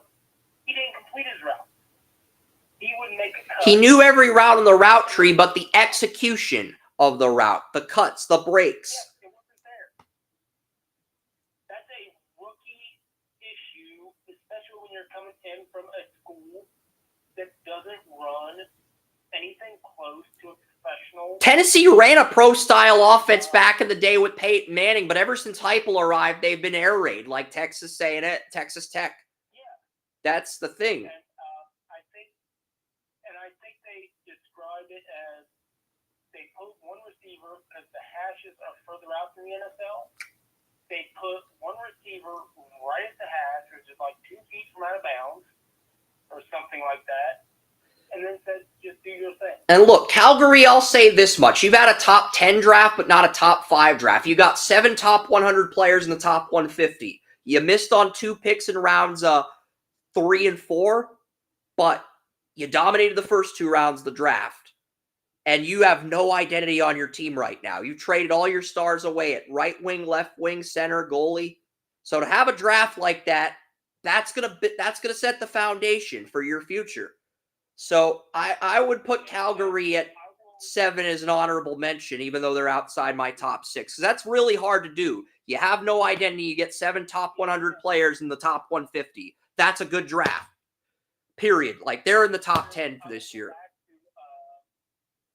I'll go back to Cedric Tillman and say that, like, this year, he's been getting rave reviews because all those problems, he's been working really hard, and he has corrected a lot of those in camp. And I could say this same thing about this in the NHL. Even though you may have rookie problems in year 1, if you work your ass off in year 2, we still haven't seen what Tillman does against NFL competition yet. Yep. But it just goes to show that from year 1 to year 2. But you know he's going to be the number 4 again. And one of 2 scenarios is going to happen. He's going to be the number 2 if he breaks out and they don't want to pay Cooper. But more likely, he's probably going to be the slot receiver. He's probably going to be the slot receiver to Cooper and Judy if both get paid. So Jonathan with Elijah Moore is a contract year. But the Bruins have just reached for Jonathan Morello. Wasn't even on my draft board. So the Bruins are out of the perfect draft sweepstakes. We're down to 5. Minnesota, Vegas, LA, Dallas, Penguins. That's it. And the Penguins are the only one of those teams in the Eastern Conference that's drafted really good value. Minnesota got a backup goalie to their first-round pick, Jesper Wallstedt. Vegas got a future backup goalie to Aiden Hill, maybe a starter. Kings, I think, got Carter George in round 2, the number 1 goalie. I think George will be a starter on the Kings because they lost 3 goalies to free agency and had to trade for Darcy Kuemper, who's a big cap hit, but his contract's locked up till 2027, and you can develop Carter George in that 3-year period. Okay, you can play him in Ontario for 2 years, and if he dominates, you can play him on Owen Sound, and if he dominates, you can bring him to the Ontario Reign where Emmanuel's a Zamboni driver, and if he dominates there, you got your goalie of the future if you don't want to pay Kuemper at that point. So it's a perfect development path because you can't just look at where the goalies get picked. You have to look at the development path. That's the big thing with goalies, Joey. And Carter George went to a really good situation. I mean, you're probably looking at Drew Doughty and Anze Kopitar retiring by that point when George is there. But if they're still there and they got like 1 or 2 years left in their career, I mean, that is a win. That is a win. I just want to say one more thing. I was higher on Tillman. You were higher on his teammate. I'm hoping. Actually, I had heading the preseason, I had Tillman ahead. But then his teammate won the Biletnikoff, so I moved his teammate ahead of him. But initially, I had a late first on Tillman. I also had a late first on Hooker, and Wes thought I was reaching as far as my hot take goes. But I saw the tape from the pre-draft year as well as the draft year. But since you changed things and I didn't, if Tillman goes up, I get bragging rights, so... And but you didn't admit...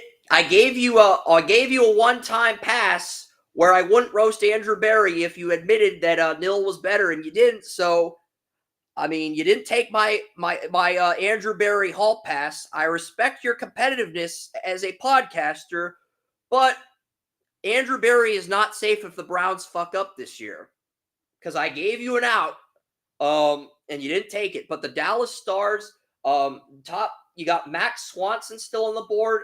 You got Marcus Kiersey still on the board. I had second-round grades on both. They're there in round 5. They could get a good value pick. They haven't drafted since first round. I think Mateko's gone. I think Spalassi's gone. And Nilo Pekka Muhonen I don't know if he's Russian or Finland. He's I think he's a defenseman. Dallas does need bodies, but I think you're looking at an AHL body in the Texas Stars. Okay, Niko Pella Muhonen. He plays for Kalivan Palo in Finland. Hockey News actually had this guy in their top 100. 6'4", 185. His two biggest strengths are defensive defenseman, mobile defenseman, only under contract in Finland for one more year. Dallas can bring him up to Texas as early as next year. That is not bad value. I mean, it's hard to say. I think I mocked him in the 4th round, but he had a consensus 3rd round grade. I'm looking at his draft rankings.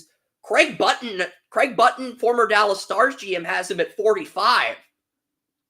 That's the highest he's been ranked. Craig Button, the former Stars GM, when the Craig Button was not the Stars GM. Craig Button was the Flames GM, but he was the director of scouting for Dallas when they won their only Stanley Cup in '99, when they were at their peak. Craig Button has him at 45. Ryan Kennedy has him at 89. McKean's Hockey has him at 126. Central Scouting has him at 32 among European skaters. That's his draft range is all over the place. He has a 45 on the power play. He does not have a 90 in any stat. And look, with the defenseman Dallas has, Tristan Bertucci, Christian Kyrou, Jordan's younger brother, both 2nd-round picks. Even if Muhonen ends up being a steal, you are probably looking at a first-line AHL defenseman and a guy who might be a sub-defenseman if he cracks the NHL, like a number 7 defenseman who is scratched from the lineup, but you can bring him in if somebody's injured. That's probably his ceiling. And to get that in the 5th round for a Dallas team that's losing, that bought out Ryan Sutter, that wants to move on from Nils Lundqvist, that has Essel and Dell in a contract year, to get a defenseman with that type of floor, that type of ceiling in the 5th round, it's good value. It really is. But I mean, I don't know if it's A+ value. It's A value. I don't know if it's A+ value. And I want to look at what I said about this guy before I say whether or not it's an A+ pick. I want to look at my notes because I would think that that's important when deciding where to go with how you evaluate this Dallas Stars pick. I would think that's an important part of the process. He was on Cali Von Palo's under-20 team last year. He will be in Liga next year, and he can join the Texas Stars in the AHL as early as next season, and Dallas can try to develop him. So, I had a 4th round grade on him. He's a consensus round 3 guy, but his draft range is all over the place. Central Scouting has him at 32. Craig Button has him at 45. I had him in round 4. He averages draft range out. It averages out to like a 4th round pick or a 3rd round pick in the 5th round, and Dallas only had 3 picks. So I would say that is good value. HPR has him at 69. Draft Prospects Hockey had him at 126. Recruit Scouting has him at 174, and Dallas got him at 158. And the other scouting service, I don't think there was another scouting service that had him. 174 is the lowest he was ranked, and FC Hockey, Future Considerations, had him at 196 in the 7th round. So 3, 4, 5, 6, 7, 8. So 8 out of 15 scouting services, 9 out of 15 if you include Draft Utopia, had this guy getting drafted. 9 out of 15 scouting services, 1 1st-round grade, 1 2nd-round grade, 2 3rd-round grades, 3 4th-round grades, 1 6th-round grade, 1 7th-round grade. I would say that averages out to a 5th rounder, Joey. If you take the medians, I would say that about averages out to where Dallas drafted him. It's not the best pick in the draft. You can argue it's an A+ pick, but it's not a cover photo pick. But, the value's all over the place. Elite Prospects does not have him get in as a draftable player, and some say they're the most credible service, but Anthony Romani, a 100-point player on the North Bay Battalion, kicks off round 6 for Vancouver. That is great value for Vancouver to get a 100-point player in round 6. Because Romani's 19. He only has 1 year of the OHL left, and then you can bring him to the minors next year. You can bring him to the Abbotsford Canucks, the AHL partner of Vancouver, next year. That is really good value in round 6. That is like the Browns getting DeJuan Jones where they got him. Or no, they got DeJuan Jones in round 4. So that's like getting where the Browns got Luke Whippler, if you think about it, with Romani. It's still, equivalent to that because DeJuan Jones was, by everybody's account, a first-round prospect. And Romani has a 99 max grade in scoring and a 98 grade in playmaking. I had a 3rd-round grade on him, and he fell to the 6th round. Yeah.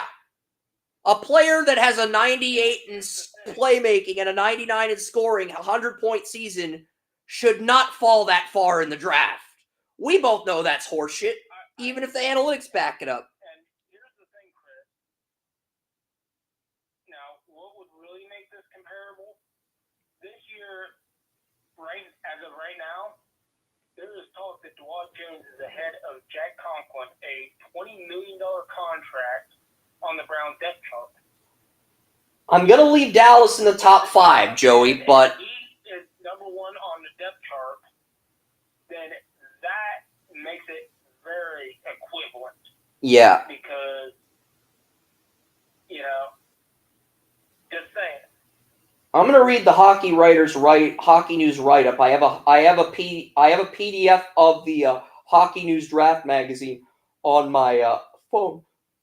So I'm going to read their write-up out loud to make a determination on whether Dallas, because 9 out of 15 scouting services had this guy draftable. Elite Prospects, who's one of the top scouting services, didn't have him getting drafted. And they do Zoom calls every month. But Hockey News, which has a yearly magazine, had this guy getting picked in the 3rd round, I believe. And Dallas got him in round 5, and they only have 3 picks. So I kind of want to see where he's ranked, and does it actually Hockey News had him at 89. Big-bodied kid who moves well and plays steady defensive game. Not a lot of offense, but he can be a bottom pair guy who makes a good... Okay, competition. I think his floor is AHL top line. I think his ceiling is a number 7 defenseman if you have one of your top 6 defensemen injured, but he's good enough to where you can put him on an NHL roster, scratch him, but then unscratch him if you have Miro or Harley or one of your best defensemen on IR and you need somebody to fill in temporarily. I think that's his ceiling. And he's listed at 89 on Hockey News, and he's a good passer. So if that's the ceiling, this is an A-plus pick for me for Dallas after careful deliberation. But, it's debatable whether it's A-plus. You can debate it's not. But just reading that profile, Dallas has 4 good defensemen, and they have 2 second-round defensemen they've drafted who are probably their future third-line guys. So if Muhonen is your number 7 defenseman or a Nils Lundqvist replacement and you got him in round 5, that is excellent value. And even if he doesn't become that, you're getting him as a top-line AHL defenseman on Texas in the 5th round at the end. That's fantastic value. The value outweighs the pick. It's not the best player on the board, but the value of the pick outweighs. So after careful deliberation, I am keeping Dallas in this, but they are at risk of getting removed if they fuck up their 7th round pick. So we're basically waiting on Minnesota, Vegas, the LA Kings, the Stars, and the Penguins. See if any of them screw up in the last 2 rounds. It is. It's like I've never seen a situation like this where we got 2 rounds left. We still have 5 teams that haven't fucked up because a lot of those teams were smart and traded their capital away for win-now players.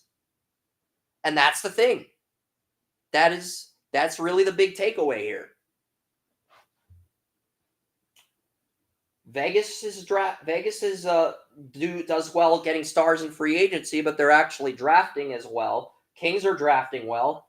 Stars are drafting well. Penguins, they got Kyle Dubas from Toronto, and the Wild, Bill Guerin. Those are all teams with good GMs that know how to get talent in the draft, know how to get their scouting departments top players. So, I can't really argue with the pick here.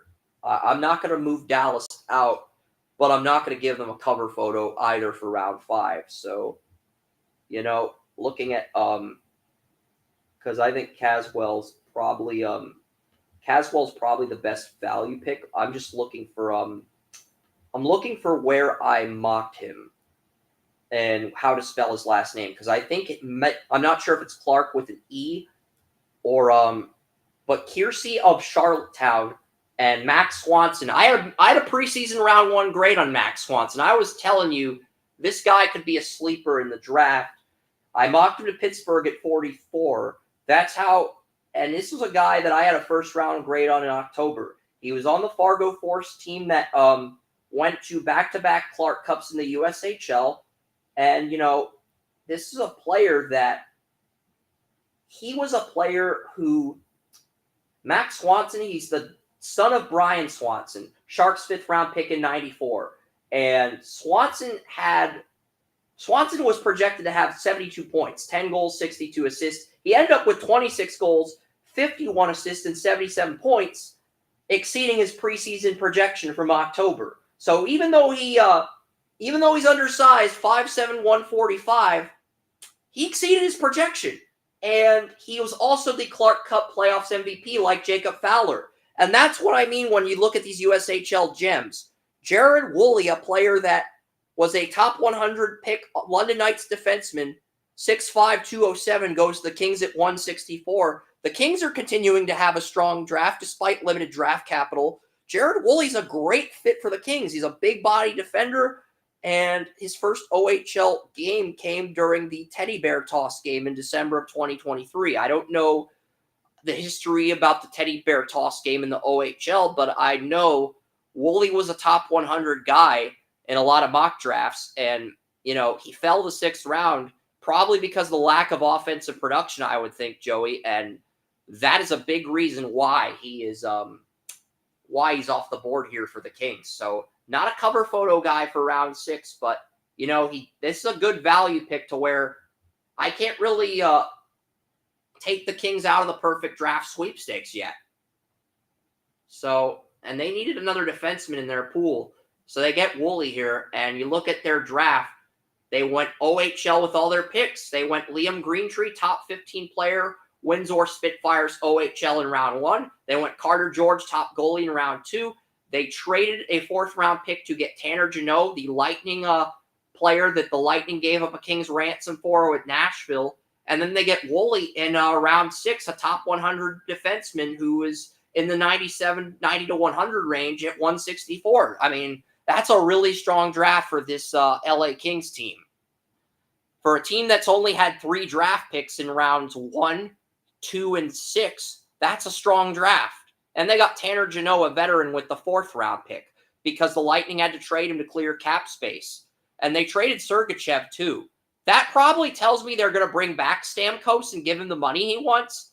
But they had to trade 2 contracts to get that money for Stamkos. And Stamkos basically said he's hitting the open market. So if they lose Stamkos and those core guys, I would think that signals the end of Tampa Bay as a playoff team.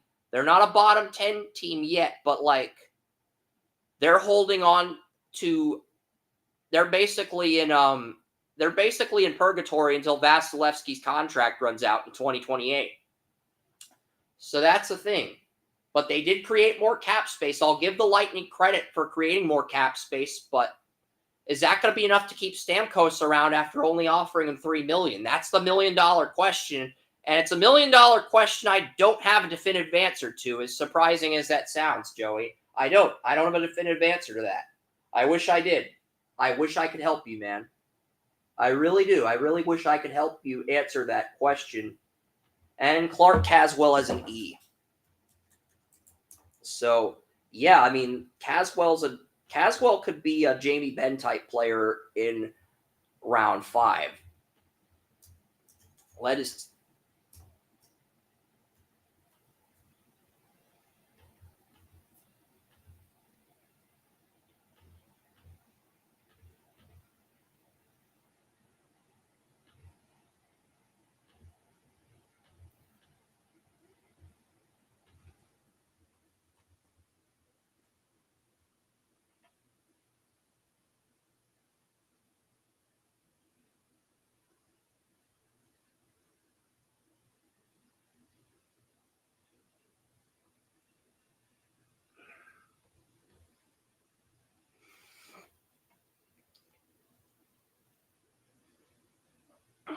But yeah, Teamer Cole to Carolina. I'm looking to see who's still on my board, but my top two guys are Max Swanson, who I had going in the top to Pittsburgh, and Marcus Kearney. Both are still on the board. I had second round grades on both, but this is the thing. Teams don't necessarily go for a player with first line upside or a guy who's got 2 years of experience on a first line because they want a certain type of player that fits their mold, what they want to do with the franchise. So, that's the big thing you got to look at when scouting.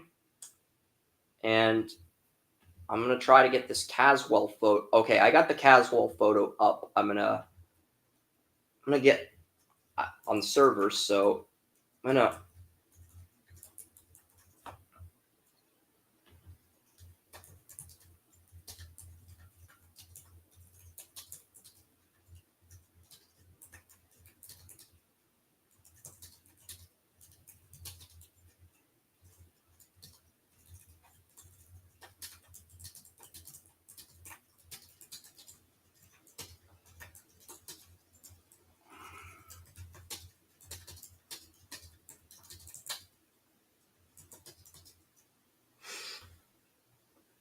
Stepan Gorbunov goes to Florida in round 6. That is the closest last name we will get to Gorbuchov. I don't know why I thought of Gorbuchov. I thought of that last name that Reagan said during his presidency. I wasn't the only one thinking it. I'm just glad I'm not the only one thinking it. Yeah, because you were thinking the same thing. The Ronald Reagan reference, Mr. Gorbuchov, to tear down this wall. I'm thinking the same thing. And, it's just one of those moments where we're both on the same wavelength as far as that pop culture reference goes. We were 100% on the same wavelength. Even though I'm mainly a sports guy, I do keep up with some pop culture. So it's yeah, we were thinking the same thing. Until you've looked at the thing or But if you replace the N with CH, you get Gorbuchov because it's Gorbunov. Gorbunov. If you replace the N with C and H, he can legally change his last name to Gorbuchov. He just has to change those 3 letters, and it's Gorbuchov.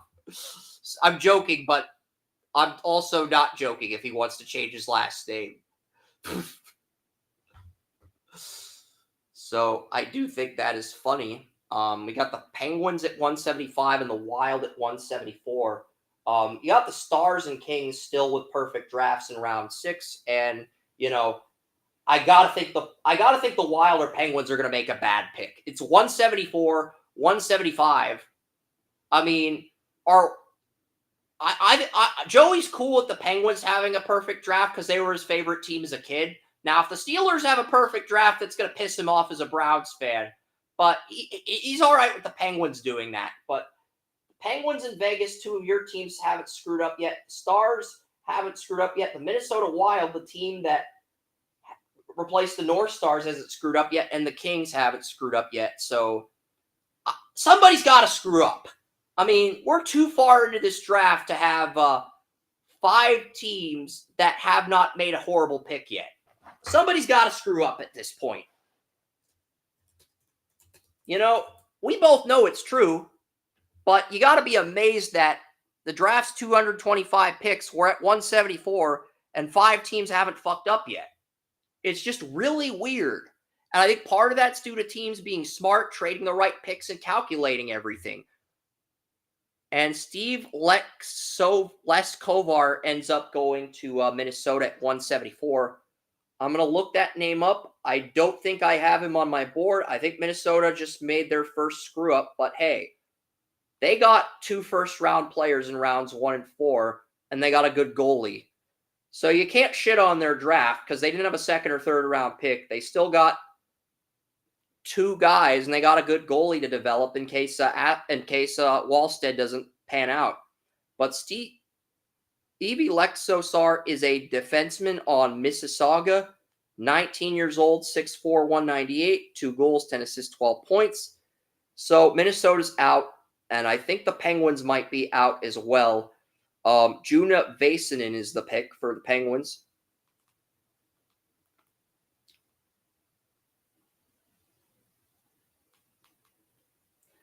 But yeah, I mean, they've got Igor Chernystov with Edstrom. I thought the Vegas drafted Edstrom, but I guess they traded him to San Jose in the trade. They traded him to San Jose in the trade that because I think the Blues drafted Edstrom. They traded him to Vegas, and I think Vegas traded him to San Jose. It's just really weird. I'm trying to type in Juna Vasanen, and Juna Vasanen hockey. He is on the Dubuque Fighting Saints, the USHL team that was the runner-up. 6 foot, 176, 106 on Ryan Kennedy's board for Hockey News.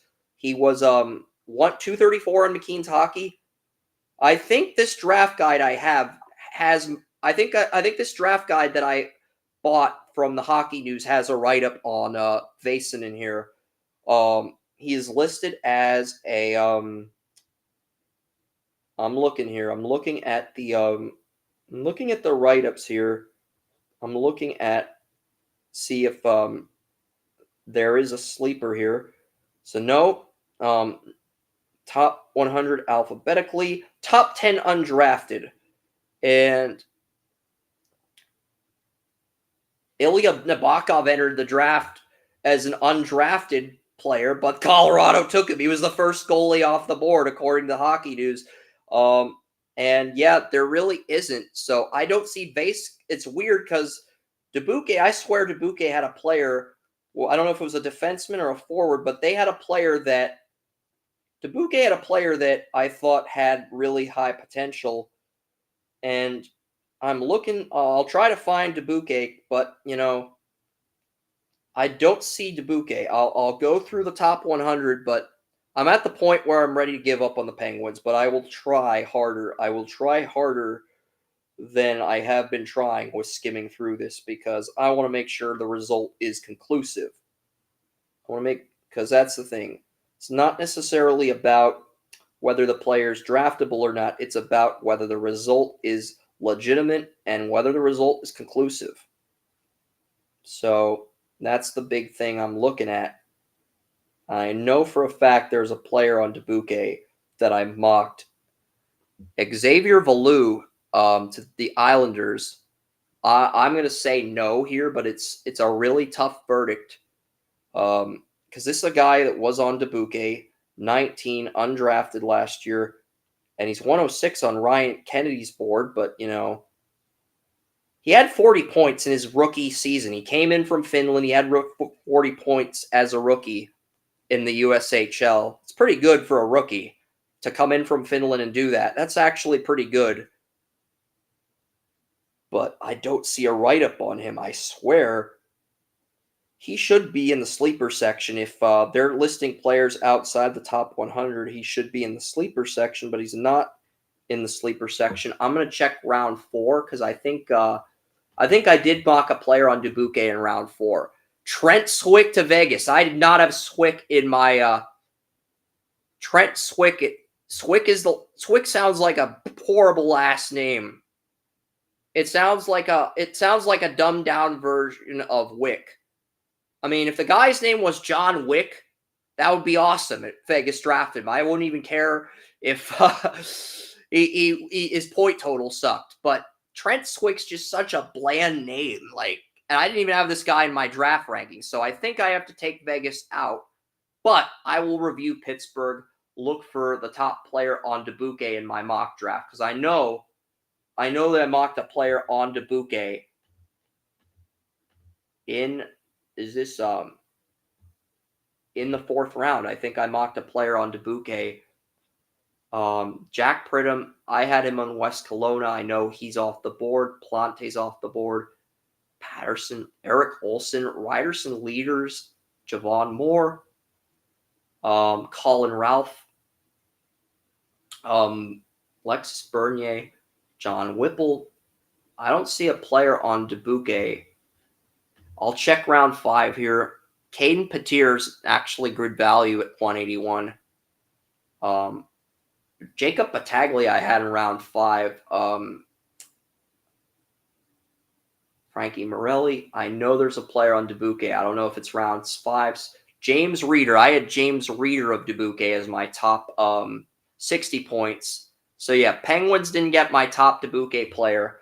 So I'll take both of those teams out. I do like the upside here for Pittsburgh, but you know, it's not a 40 points as a first-year player from Finland to Dubuque. That's not bad, but it's not spectacular either.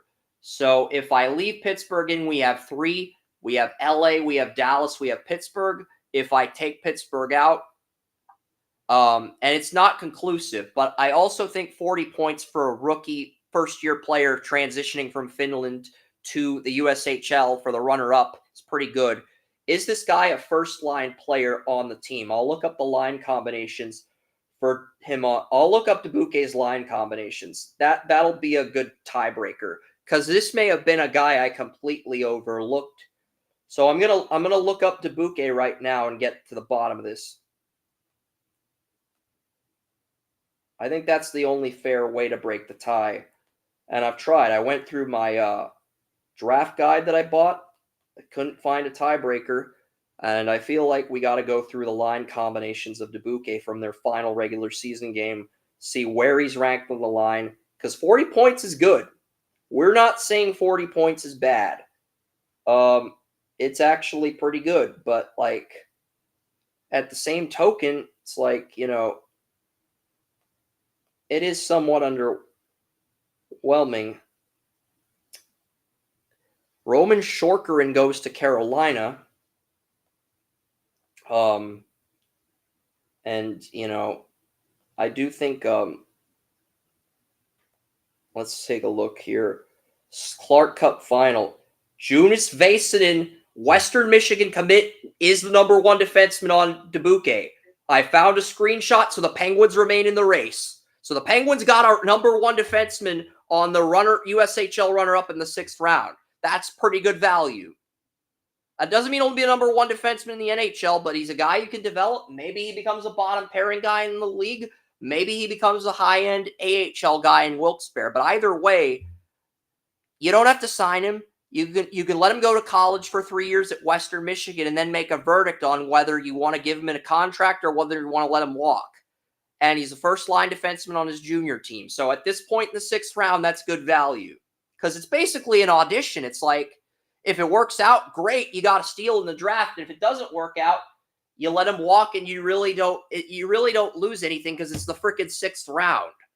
So, I mean, I would argue that's really good value. I mean, that's like the 56th player with line 1 potential. So, screw it. We'll keep the Penguins in this. So, we're down to 3. Penguins, Dallas, and LA Kings. None of those 3 teams have screwed up yet. And the Avalanche with a nice pick. Torrey Pittner, Youngstown Phantoms defenseman. I had him in the 3rd round. And he goes to Colorado at 185. He was my number 1 defenseman on the he's my highest ranked draft defenseman on the defenseman. I had Pittner of Youngstown going to I had Pittner going pretty late, actually. I had Pittner going to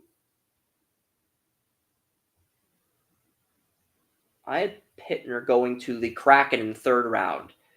Pittner had 9 assists, 9 points, 39 penalty minutes as a 3rd-line defenseman on Youngstown's championship team.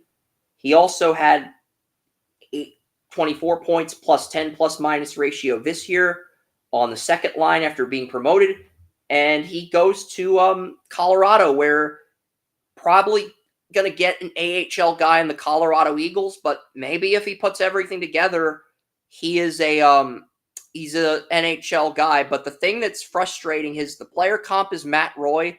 He has a defensive grade of 90, a compete level of 70. So he's got a compete level of an AHL player, and he's got the defensive skill set of an NHL player. So you're probably looking at an AHL guy if Colorado signs him. And if Colorado doesn't sign him, basically they just mortgaged a 6th round pick, but at least they took someone of good value here and swung for the fences, which you really can't fault them for this late in the draft. But yeah, I think the LA Kings, I'll look up some of the 7th round. I think the Penguins and Stars both have 7th round picks.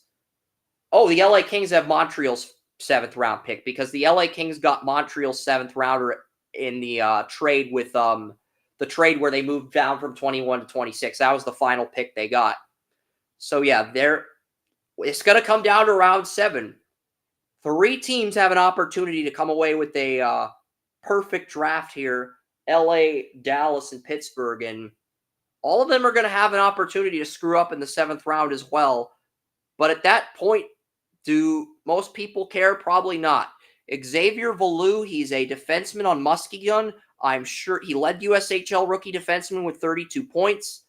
My friend Kyle Keech's a huge Muskegon fan, so he's probably going to tell me about this guy, I would think, after the show. So, I like that pick here. But I was also waiting for like a surefire 2nd round pick to get picked in round 6, and that just hasn't happened yet. You got Kiersey, my number 1 player. I've got my number 2 player is Swanson.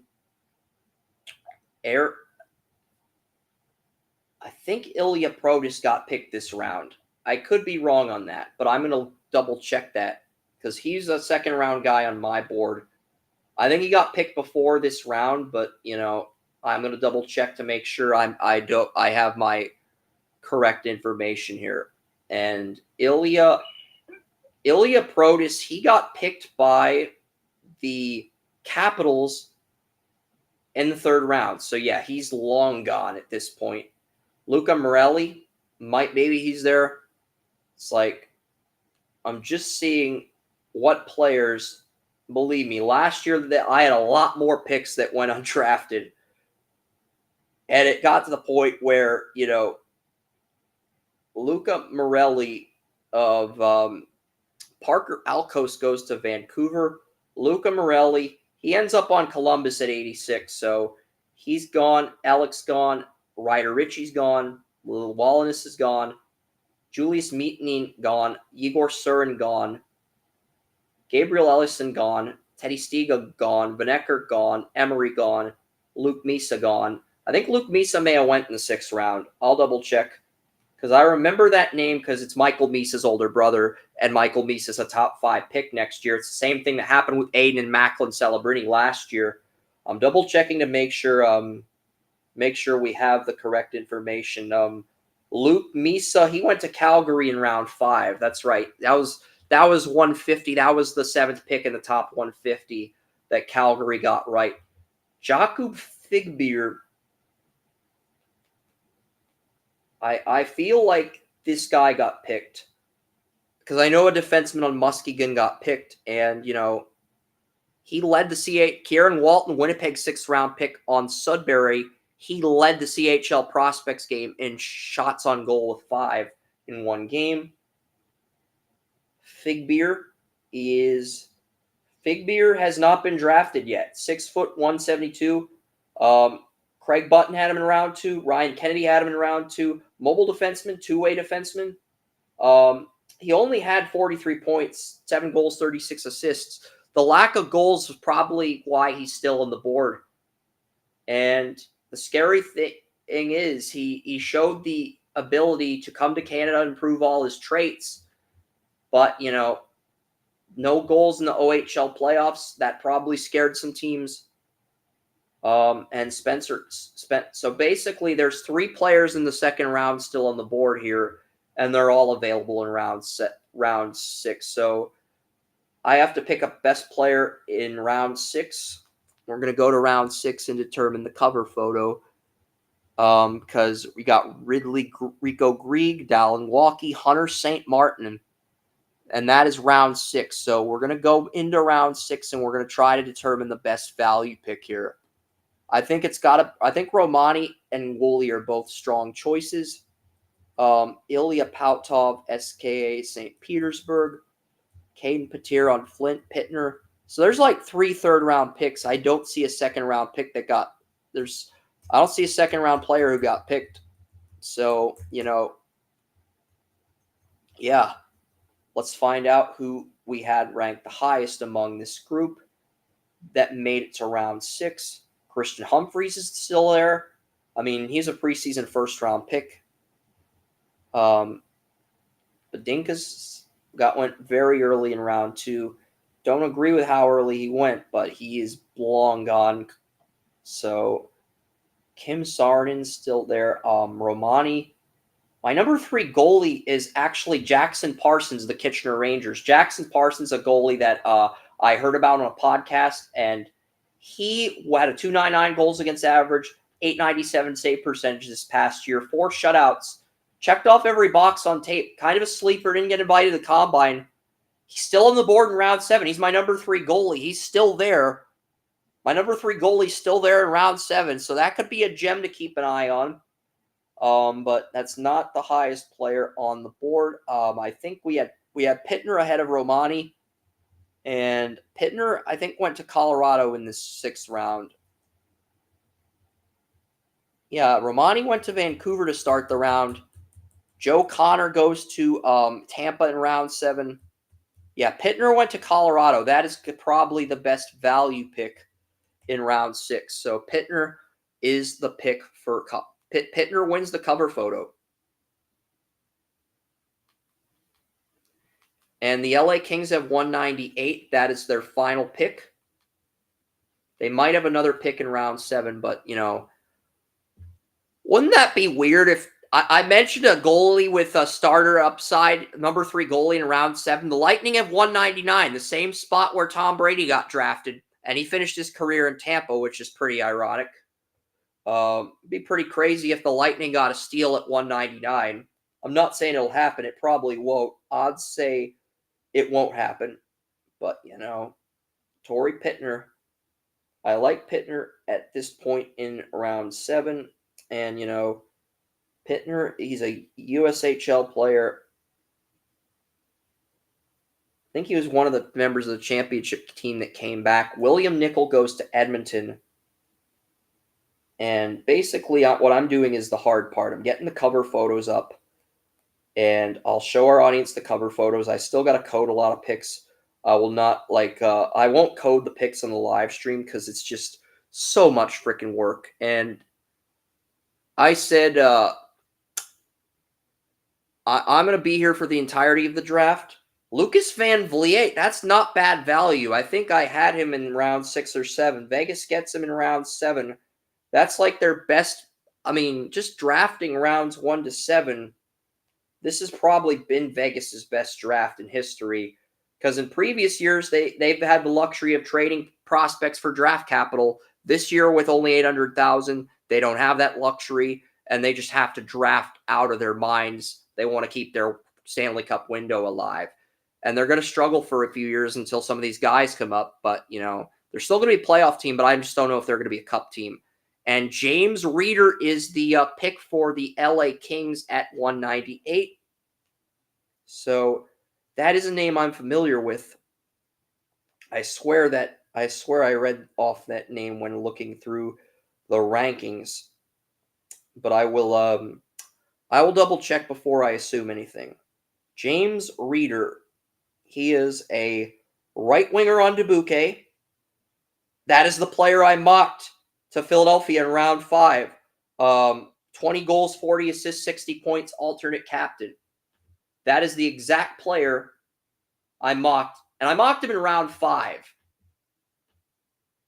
And, he wasn't a first-line player, but he was a second-line player, alternate captain, good leadership traits. Is that passable in round 7, in your opinion, Joey? Early round 5 player with 60 points, alternate captain, not a first-line guy, but a second-line guy. Is that passable for you in round 7? If you're a fan of a team, you get a 5th-round guy, round 7, and he's an alternate captain, not a top-line guy, but has leadership experience. Absolutely. If he's got all the traits, but he just doesn't have the top-line experience. Remember, I could do him as a second-line guy. And it's in round 7, so it's in round 7, so that's incredible value for the Kings to get him that late. Yeah, very good value. So I would say that's a pass, but I wanted your input before declaring it a pass, and I appreciate that. He also, It is definitely a pass. yeah. I mean, he's not enrolling in college until 2025, so Kings don't have to give him a contract until 2028. They can just stash him for 4 years, and if he ends up being a steal, they sign him to an entry-level deal, bring him to Ontario, and Emmanuel can watch him. And if he, they basically drafted him and let him walk. And they don't have to make that decision until 2028. So they got a 4-year window to make that decision. Usually at this point in the draft, you have a 3-year window on decisions like that. The Kings, they get a 5th-round talent. That's probably the best value pick in round 7. There might be a better pick in terms of value, but as far as the Kings remaining in the perfect draft conversation, they remain in it. I mean, I wanted Joey's input. A little undersized at 5'9", 168, but 60 points, plus 11 plus-minus ratio, alternate captain, good defensive traits, despite the lack of size. And Reeder's a right winger, so Kings get another right winger for depth in round 7. Really good value. Is that the Kings' last pick, or do they have one more? I think they traded their 7th away, but that's what I'm double checking. Because remember, you got centers and forcers that are like 220, 235, 160 something will always concern me. 5'9", 168. But here's the thing. You don't have to sign him until 2028. 5'9", 168. You don't have to sign him until 2028. He's got 4 years to add muscle. And if he doesn't, you could just let him walk and not sign him. And he's able to sign elsewhere. But if it works out, you get him on a rookie deal till 2030. You know what 4 years is to add muscle? You know what that takes? It takes about $30 a week in chicken. That's what it takes. But he has a 4-year window to add enough muscle to build up an NHL level body, or a body that warrants an entry level contract. That's plenty of time. If he puts the work in, he'll get there. That's all I'm saying. Because it's like my nephew. It's like he is. I'm not saying the Kings will sign him, but And she was like, "Yeah, he's eating chicken." And Jakub Figbeer, one of my 3 second-round picks, has just been picked by the Kraken in round 7. So not only do the Kraken get a steal in round 5, they get a steal in round 7. So Berkeley Catan to compete with Shane Wright. Steal in round 5, steal in round 7. They missed on the rest of their picks. But, the Kraken have had good value in the 2nd and 3rd round the last 2 years, to the point where you really can't give Ron Francis shit, because even though this was his worst draft in rounds 2 and 3 since 2021, he got good value in rounds 5 and 7. So, you come away from this draft with 3 good players, and those 5th, 7th round picks, they're going to have to start in the AHL and work their way up the corporate ladder. So and Coachella Valley's won the Western Conference 2 years in a row in AHL. So they're going to a team with a championship culture in Coachella Valley, where they get to develop after their junior hockey time in the CHL. So it's a great environment to go if you're trying to get to the NHL. So really good job by Ron Francis getting value in the 5th and 7th round. That's really hard to do. Get 2nd round value in both round 5 and 7. That's really hard to do. But he pulled it off. So, I really can't. Figbeer would be the leader right now, but I'm waiting to see if one of my other 2 players that I have ahead of him gets picked. That's really, so we're going to go with Figbeer let's just get a Figbeer photo ready. But we'll go with another photo if one of my other guys gets picked. That is the best way to that's the fairest way to do this. And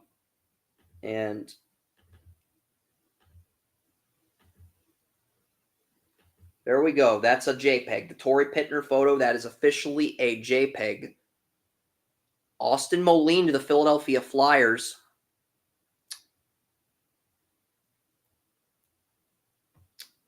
First player in this draft, I believe, with no, I don't it shouldn't matter. I'm not going to say it, because when NHL Network was interviewing EJ Emery, they asked him how it felt to be the first African American to go to North Dakota in 30 years. And while that's an amazing accomplishment, it feels like they're using race to push a narrative.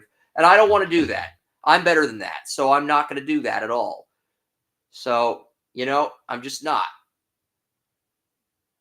Plus, it's kind of cool that one of the players in this draft has an Asian girlfriend. It's different from your usual prospects. You know, it's different from what you're used to seeing, and that's good. That's diversity. We can be happy for that without being woke. We can be happy for the player, and we don't have to get too political about it. We just move on, you know?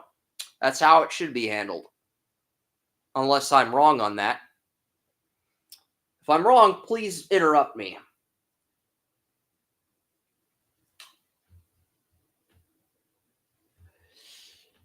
Yeah, in this Torrey Pittner photo, there's like a kid with glasses on it, and it looks like a 5-year-old. It looks like Rick Moranis in a preschool. That's basically what the kid looks like. It looks like a 5-7-year-old version of Rick Moranis without the hair from Spaceballs. That's literally. And the Penguins draft Max Swanson in round 7. I mocked him at 44, and the fucking Penguins got him at 207. I swear, the Penguins have to be reading Draft Utopia. Or maybe they know I live in Pittsburgh. So they're like, yeah, this guy is kind of a douche, but like, he has Max Swanson in his first round. Screw it. Let's take him in round 7 and see where the chips fall. So the Penguins get the guy I mocked at 44 at 207. I mean, they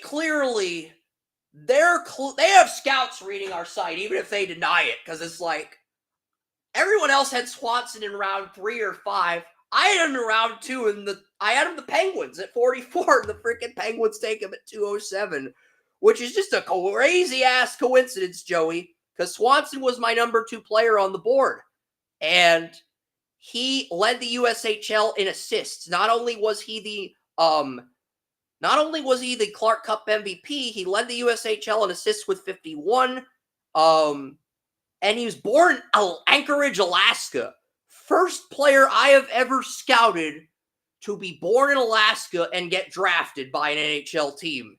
In my 12-year history of scouting NHL players dating back to the 2012 draft on Draft Utopia, first player from Alaska to get drafted.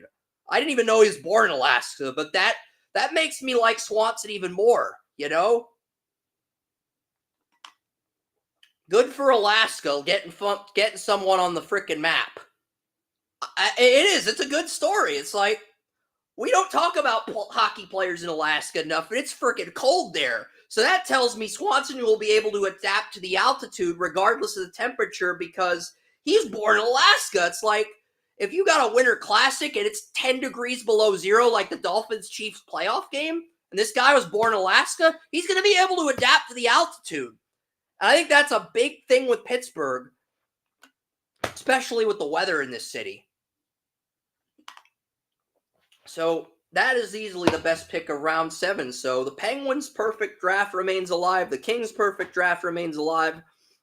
I'm nervous that my Dallas Stars are going to fuck this up, but it's round 7 at this point.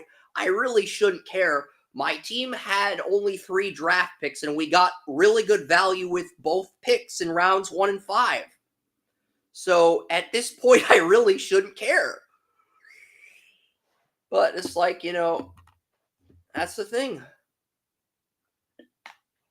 Antoine Dorian.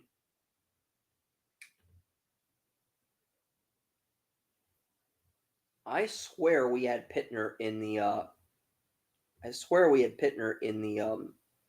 I'm just trying to get the photo of Pittner and put that photo in the index so I can just copy and paste it. And I don't, it's weird. It's like, okay, there we go. We found the Torrey Pittner photo. But this kid in the freaking Torrey Pittner picture, he looks like a grade school version of Rick Moranis without the hair. It's just a very unique feature for a kid in the audience. I really shouldn't put any stock into it. It's just really awkward to picture Rick Moranis as a kid. It's like, what if you took Rick Moranis and Gary Coleman and you fused the two into a miniature version of Rick Moranis? It's like, that is basically what I see. And I really shouldn't joke about that given Coleman's condition, which limited his height. I should be more sensitive to that issue. You know, it's like I really should, but, you know. Okay, so Pittner is our round 6 photo, and Swanson, I can't believe the Penguins got him at 207. They had to have been looking at my mock and thinking, okay, this kid's fucking crazy, but, you know, if he had a first round grade on Swanson in October and he exceeded his projection, all right, it's round 7. Nobody cares at this point because if they don't sign him, you know, you have a player you can just let develop at college, and if you do sign him, you can just bring him up to Wilkes-Barre and ease him in. And I basically thought I thought Swanson was the perfect replacement to Gensel. I basically said that in my write-up. So, yeah, I mean, the Penguins actually drafted the player I mocked to them. And I don't like the Pittsburgh sports teams, but hey, I'm happy to do my part and help the organization get another premium asset. Plus, if this guy goes on to become like the Brock Purdy of future Penguins, it means I'm a heck of a scout, Joey. If I could spot a first, second round value pick, falls to round 7, and he becomes a bigger steal than Mr. Irrelevant Brock Purdy himself. And I don't think he will become that, but, you know, Joe Pavelski, he got drafted, I think, in the 203 to 207 range. Swanson comes off the board at 207. I'm not saying he will be the Pavelski, but I'm just saying, look out. That might be, if we're looking for a Pavelski steal in the last round of the draft, that might be it at 207. So we'll see. But yeah, just really good value there. And I gotta give the Penguins haven't pulled off the perfect draft yet. They got one more pick at 225. So they it's the 7th rounder from the Rangers. It might be at 223, Joey, because you have the Oilers and Panthers picking at 224 and 225. So I think it's at 223. Maybe they traded that pick away, but it's like, if they don't, they got one more pick left. So I can't really say they have a perfect draft yet. But if you're a Penguins fan, you got to be feeling very happy about this, knowing that Kyle Dubas pretty much ran the table rounds 1 through 7 like Omar Khan last year at the NFL draft. You got to be pretty happy because Penguins came into this draft without a first-round pick. They didn't have a third-round pick either, and yet they still found a way to get really good value. And when you think about it in hindsight, what Dubas has done with the Penguins this year, it resembles what Barry's done with the Browns more so than what Kahn's done with the Steelers, because he had 2 second-round picks at 44 and 46. You don't have a first or third. You have 1 fourth. You don't have a 5th. And you have like a 6th, and you have a 7th. And you hit on all those picks. So really, that resembles Barry in the Browns more so than Omar Khan and the Steelers, because Omar Khan got Broderick Jones in that draft. So you can't really compare Kyle Dubas' situation to Omar Khan's, even though they're both Yinzers. I know Pat McAfee wants me to, but I'm realistic with my analysis, and that's one of the things Joey enjoys about this podcast is when I'm objective, I'm more realistic about my analysis than homerism about my analysis. So it's like, yeah. That's the thing. You have to be objective, though. A lot of times, you're worse than I am, than I ever was with the Browns, with a lot of guys. So when you're objective, you're good. Yeah. And Swanson was one of those guys I was telling you a few weeks ago that if he falls to round 3 through 7, this is a guy you might want to pound the table for and mock him to Pittsburgh at 44, and he goes to Pittsburgh at 207 in the 7th round. And that's probably because the size, 5'7", 145, but he exceeded his point prediction, MVP of the USHL in the Clark Cup playoffs, and he led the team and led the league in assists on the Clark Cup champion Fargo Force. So you'd let him go to college for 3 years If it works out, great. You give him an AHL contract in Wilkes-Barre. If he works out there, maybe he's on Pittsburgh one day. And if it doesn't work out, you can just let him walk after he's a junior. You don't have to sign him. Signing him is completely optional at this point in the 7th round. But it's like, you know, you got nothing to lose by picking him that late. So I give Pittsburgh credit. Yeah, so Eric Paulson goes to Nashville at 213. So the Kings have had a perfect draft. The major question is, can Dallas or Colorado pull off a perfect draft? There is one second-round player on my board. One second-round player, and that's the only player I have ahead of Max Swanson. But I kind of feel like I owe it to myself to put Swanson on the board because back in October when everybody had Swanson in the 3rd round, I had him in the 1st.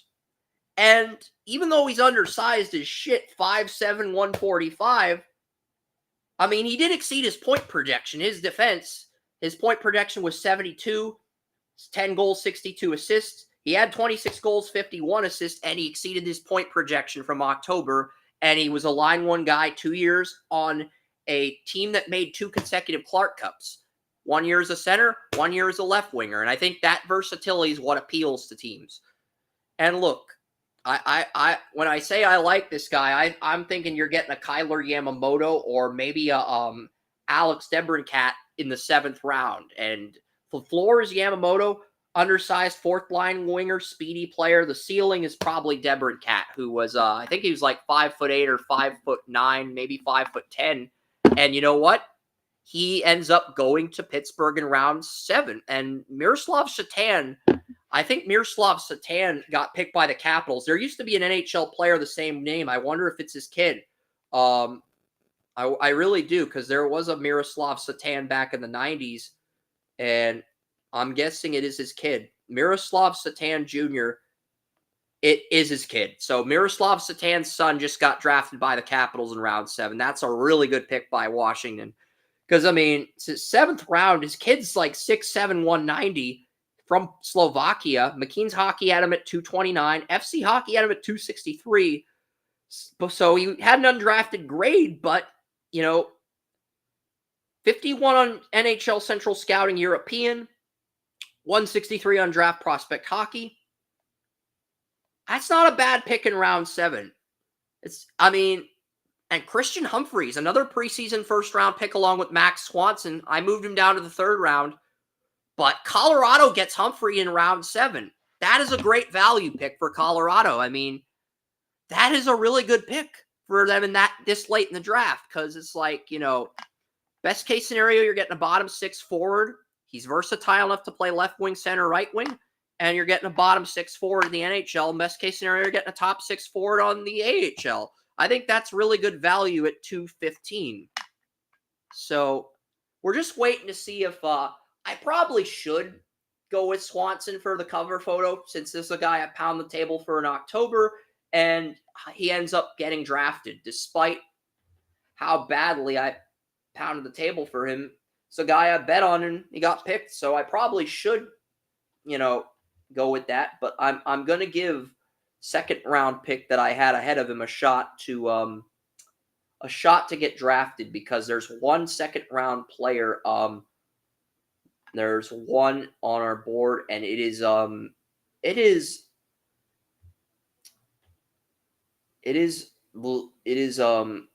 Marcus Kiersey of the Charlottetown Islanders. I mean, Kiersey's interesting because he went Rookie of the Year, and then he won Humanitarian of the Year. And Humanitarian of the Year in the Quebec Major Junior Hockey League is like winning the Ted Lindsay Award for sportsmanship, community service, good deeds. So it's like, you got a player who's that consistent, 2 years of experience in the 1st line on a non-playoff team, but still the experience is there. But biggest reason Humphreys fell to round 7, looking at this draft, I mean, he had a 92 in skating, a 92 in shot. So he has the skating and shooting of an all-star, 89 on the power play, hockey IQ 87, passing 85, compete level 86. But the reason he fell to round 7 is the physicality came in at a 59 out of 99. The penalty killing came in at a 68 out of 99. And The defensive zone came in at 75, so he's solid in the defensive zone, but he is a project as far as his physicality and his penalty killing go. That's never going to be at an NHL level, but I don't think that makes him an undraftable player either, because he has an all-star caliber shot, and he's got all-star caliber skating. So that's a player worth gambling on here if you're Colorado, especially at 215 with only 10 picks left. That's a great value. I'm not saying it'll work out, but the value there is fantastic. I mean, you're getting a preseason first-round pick, consensus third-round pick. Some had him in round 4, and you're getting him in round 7 at 215. That's great potential. The Edmonton Oilers draft Bauer Berry. First name Bauer, last name Berry. That is his name. I swear I'm not making this up. That might be the cheesiest name for a prospect of this year's draft. Bauer Berry. I don't even know what his role is. He's a defenseman, but he is on Muskegon, the same team Kyle Keech loves. So I guess I can't disrespect him, otherwise I'm going to get some shit from Kyle. 6'4", 196, defensive defenseman, big physical defenseman. Oh, his dad is Bradbury. Bradbury, a former Ryerson Leanders. I mocked Ryerson Leanders in the 4th round. He was the preseason number 2 goalie, and Buffalo got him at 219.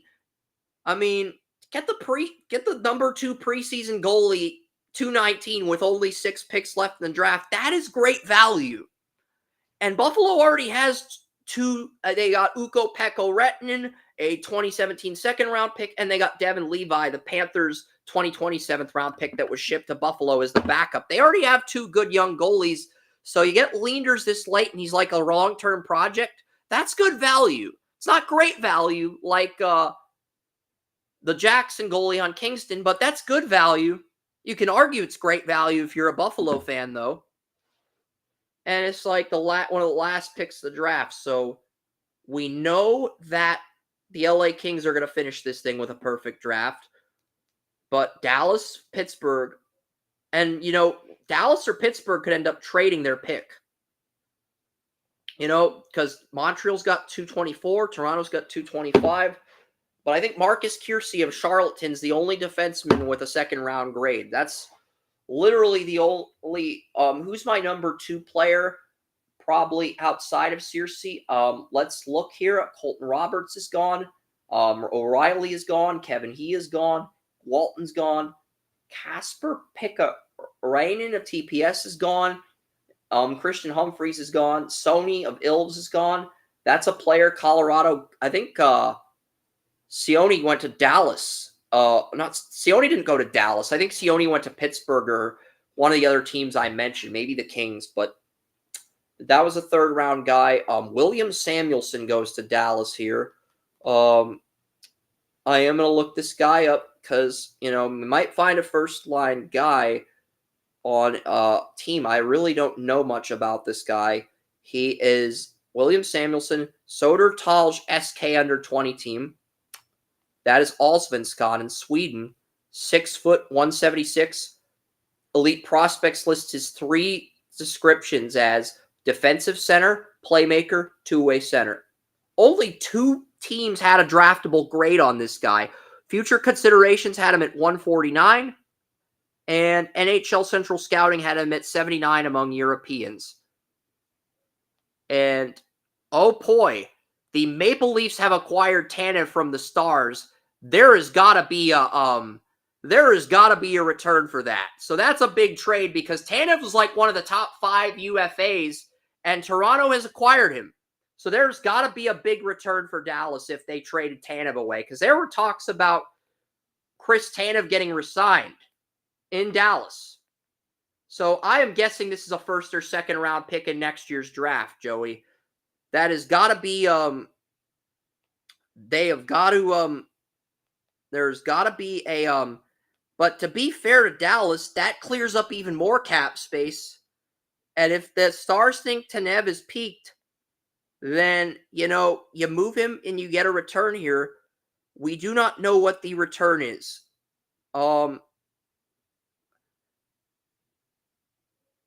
That's the thing. We do not know what Dallas is getting back yet. So I think we will stay in tune here because I just want to see what the return is. I want to see what Dallas is getting back.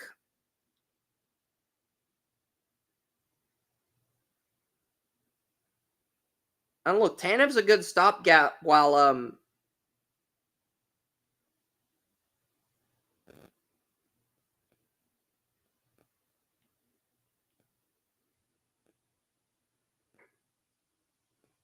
okay, here we go. Dallas is getting Toronto's 7th round pick and the expiring contract of Max Ellis. What the fuck is that? That Toronto fucking fleeced us. I mean, you're getting a 7th round. They got him. Tanev was Dallas's best shot blocker. And even though he's in his like 30s, Toronto got him and they only gave up Max Ellis and a 7th round pick. That's it. And Max Ellis is a good young player, 5'9", 166, undrafted. He's a 2-year player on the Marlies. But he's an AHL guy.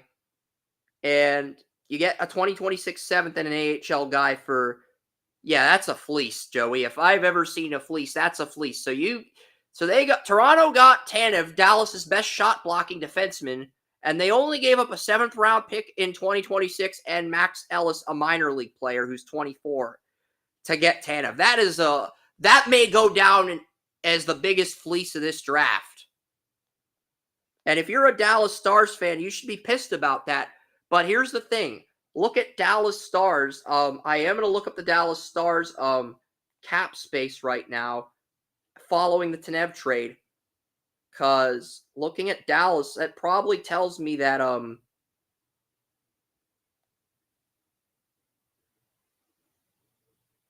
I want to see what.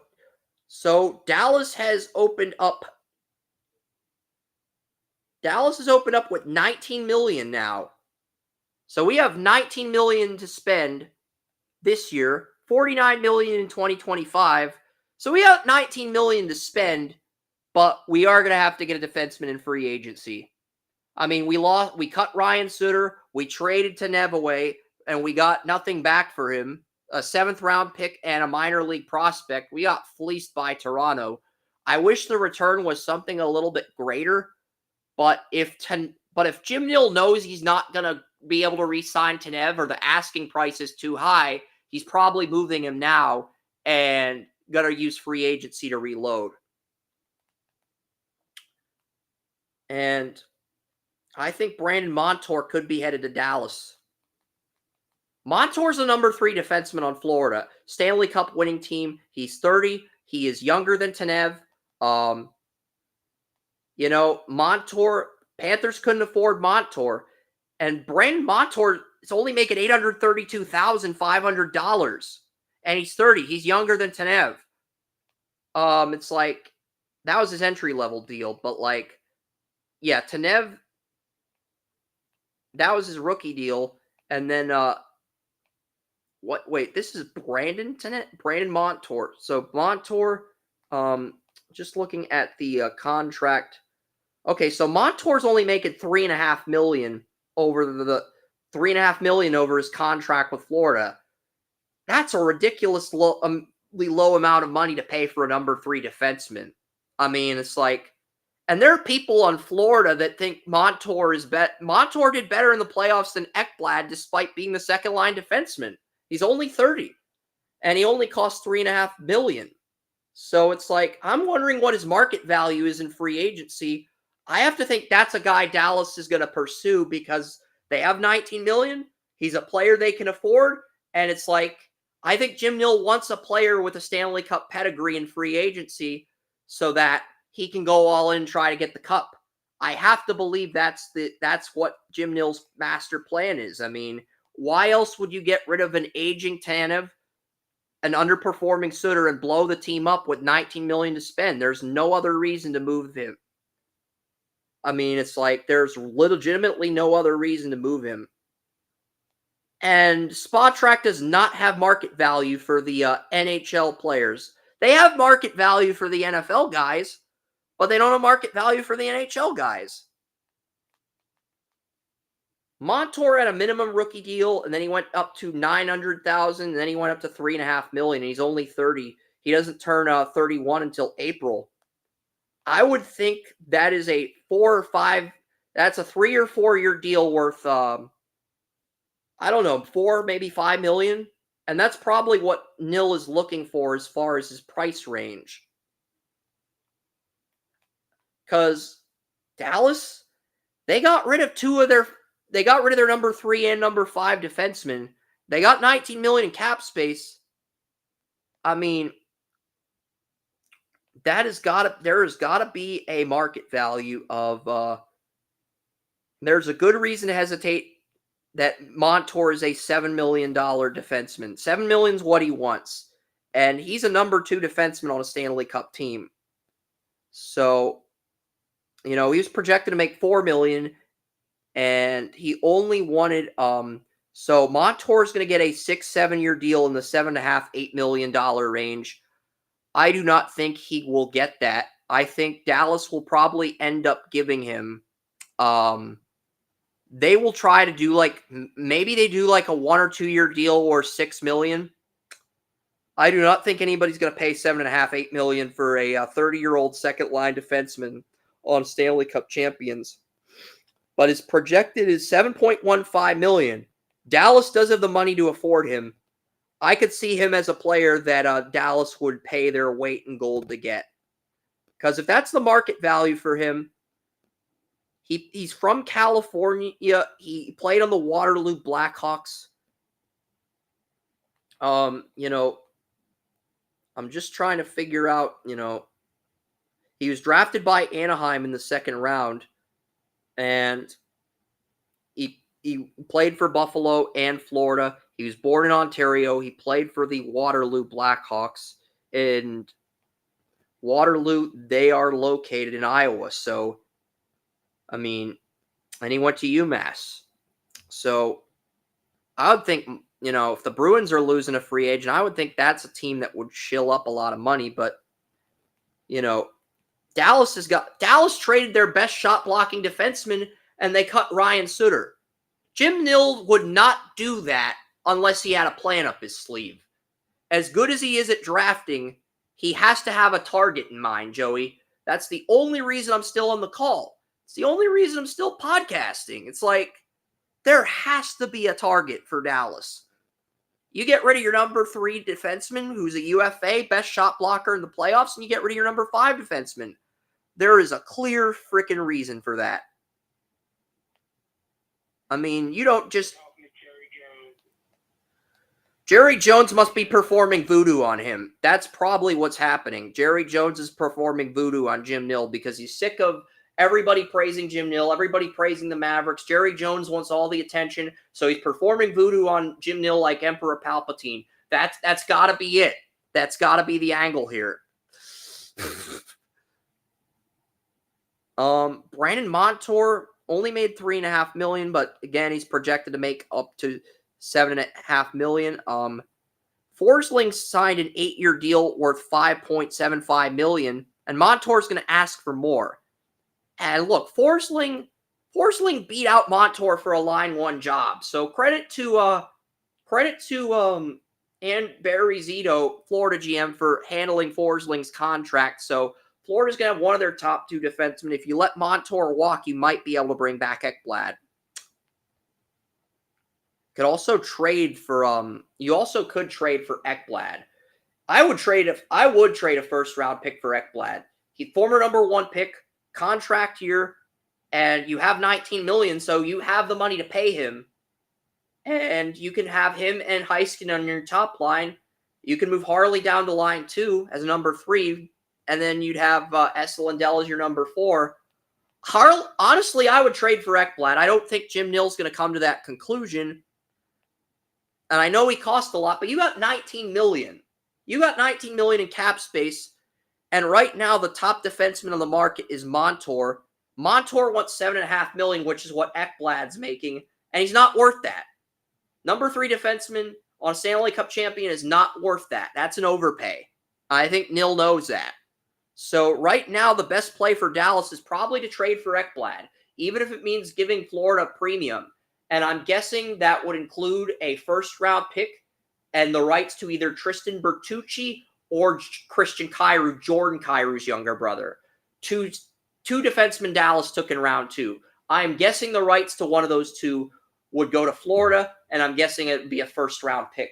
Bare minimum asking price to move for Ekblad.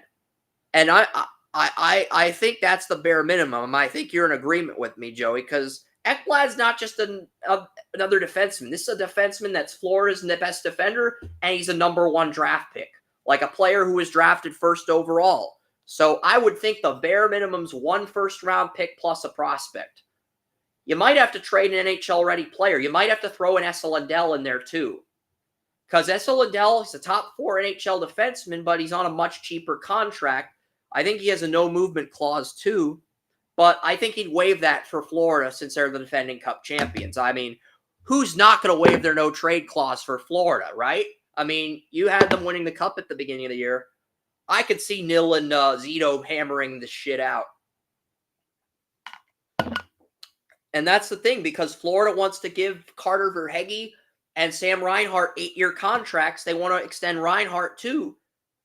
As much as I love Aaron Ekblad, he's an 87 on NHL 24. He's their best defender, but looking at Florida's offseason, looking at all the news, looking at all the rumors, looking at the front office's thought process, if they want to pay all those forwards and try to run it back with Bobrovsky, that means Ekblad's the odd man out, Joey. Especially if Florida tried to trade him on 3 different occasions and couldn't get anybody to nibble.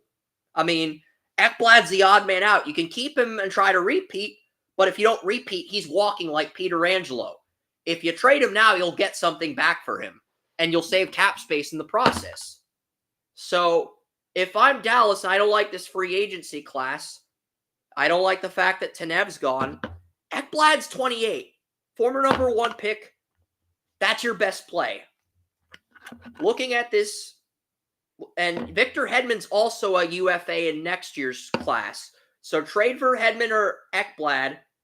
That's your best play if you're Dallas. And I think Tampa Bay, if Stamkos walks, they're going to overpay Hedman to shut him up.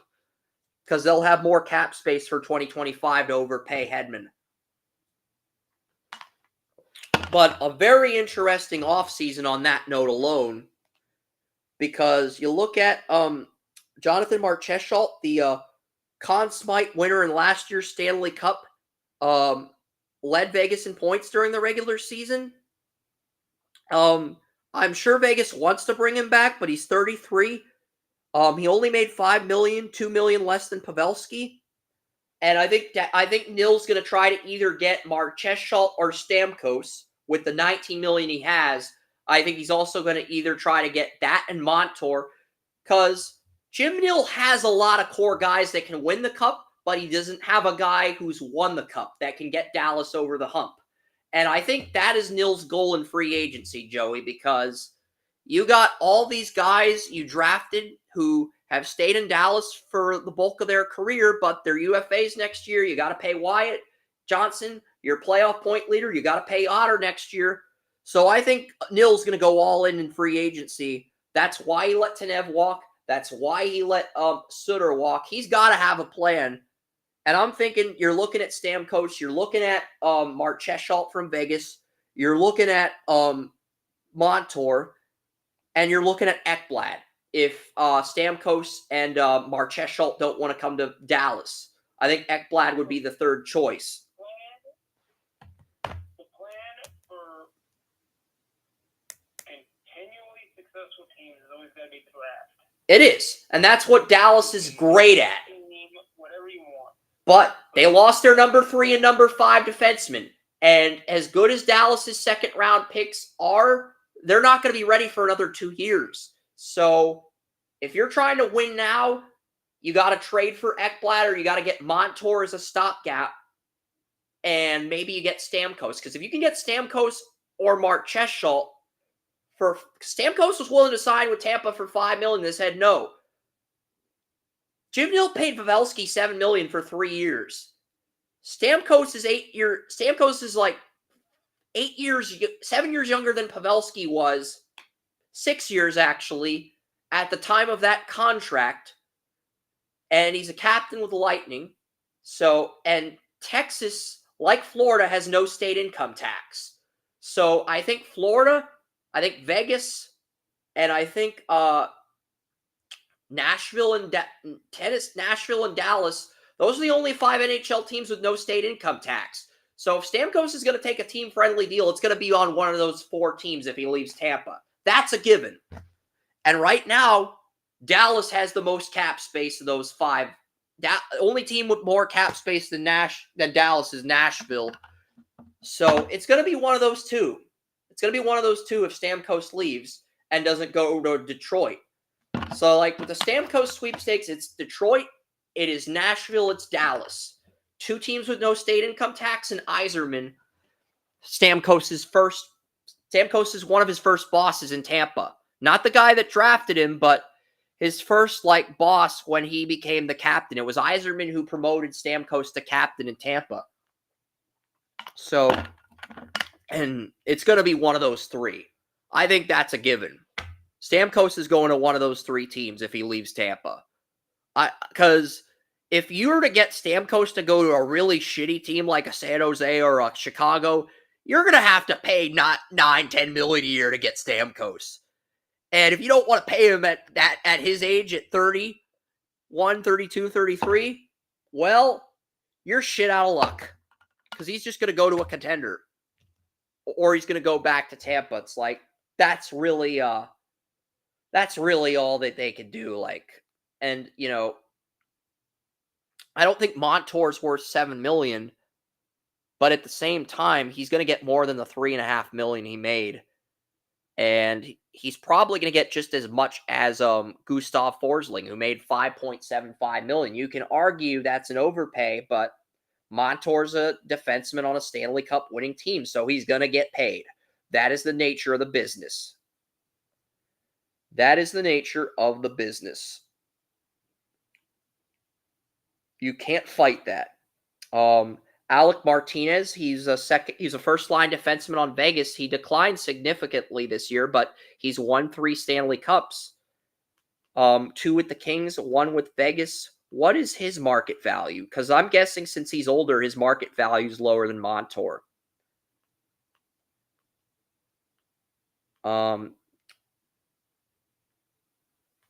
They gave him $5 million. I'm just curious.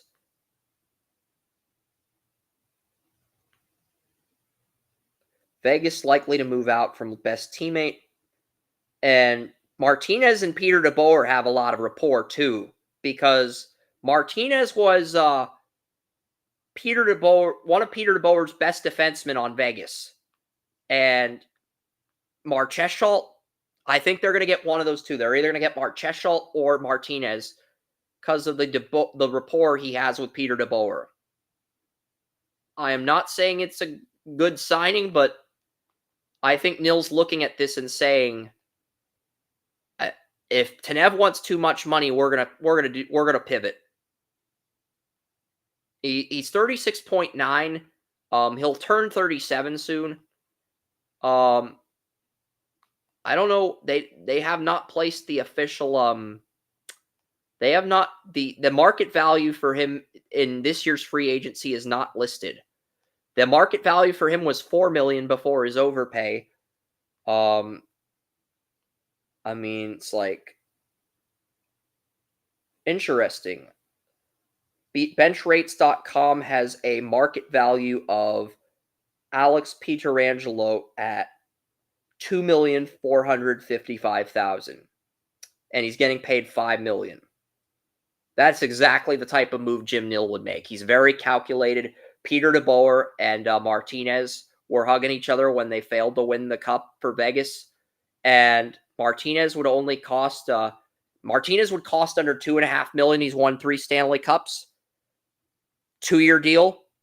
That is exactly the type of move that's exactly the type of move Jim Nill's going to make. Very calculated. So if his market value is under $2.5 million, I think a 2-year, $5 million deal, $2.5 million per year, that's a deal Martinez would do, and he can mentor Liam Bichsel, your 22 first-round pick, in that 2-year time span.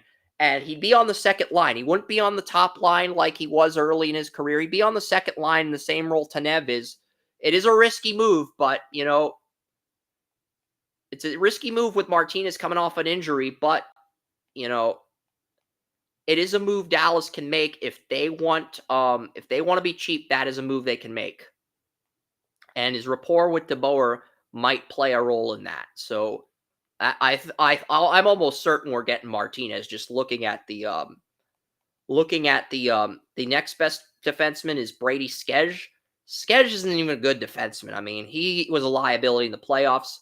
Tyson Berry was on Nashville, 15 points in 41 games. Former line one guy. Tanev's on Toronto. He was the next best defenseman at 25. Klingberg could come back to Dallas, only 5 assists in 14 games. That's not worth it. Matt Dumba, him and Pavelski got into a skirmish. I don't see him coming back. You got Zadorov, 20 points in 75 games on Vancouver. Those are not great numbers. I mean, Zadorov's only 29, and he's versatile enough to play both defenseman roles.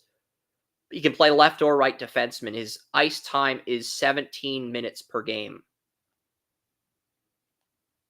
Brady Skej averages 21 minutes of ice time per game, but he's got stamina, but he's not like a good defenseman. He's not like a star defenseman. But, you know, Klingberg, 20 minutes a game in Toronto, sheesh. Montour, 23 minutes a game. He's an overpay, but he averages the most ice time among the defensemen, and he's 30. 8 goals, 25 assists, 33 points. I know overpaying for Montour sucks, but that is probably the best move after looking at this group. That's just the first page of free agents. I'll quickly pull up the second page. I don't think there's a better deal than Montour. Just looking. Well, Ryan Lindgren is 26 years old. He's on the Rangers. 29. Ryan Lindgren was the number 4 defenseman on the Rangers. He's 26. He's the youngest defenseman, and he's a good contributor on the Rangers. So if Dallas wants more youth, that's a guy they could target. Because he's still hungry, he can get you over the hump. That is a guy I could see Nil targeting. I just would like to know the market value for Lindgren. Because if you're going for youth, you should go for Lindgren.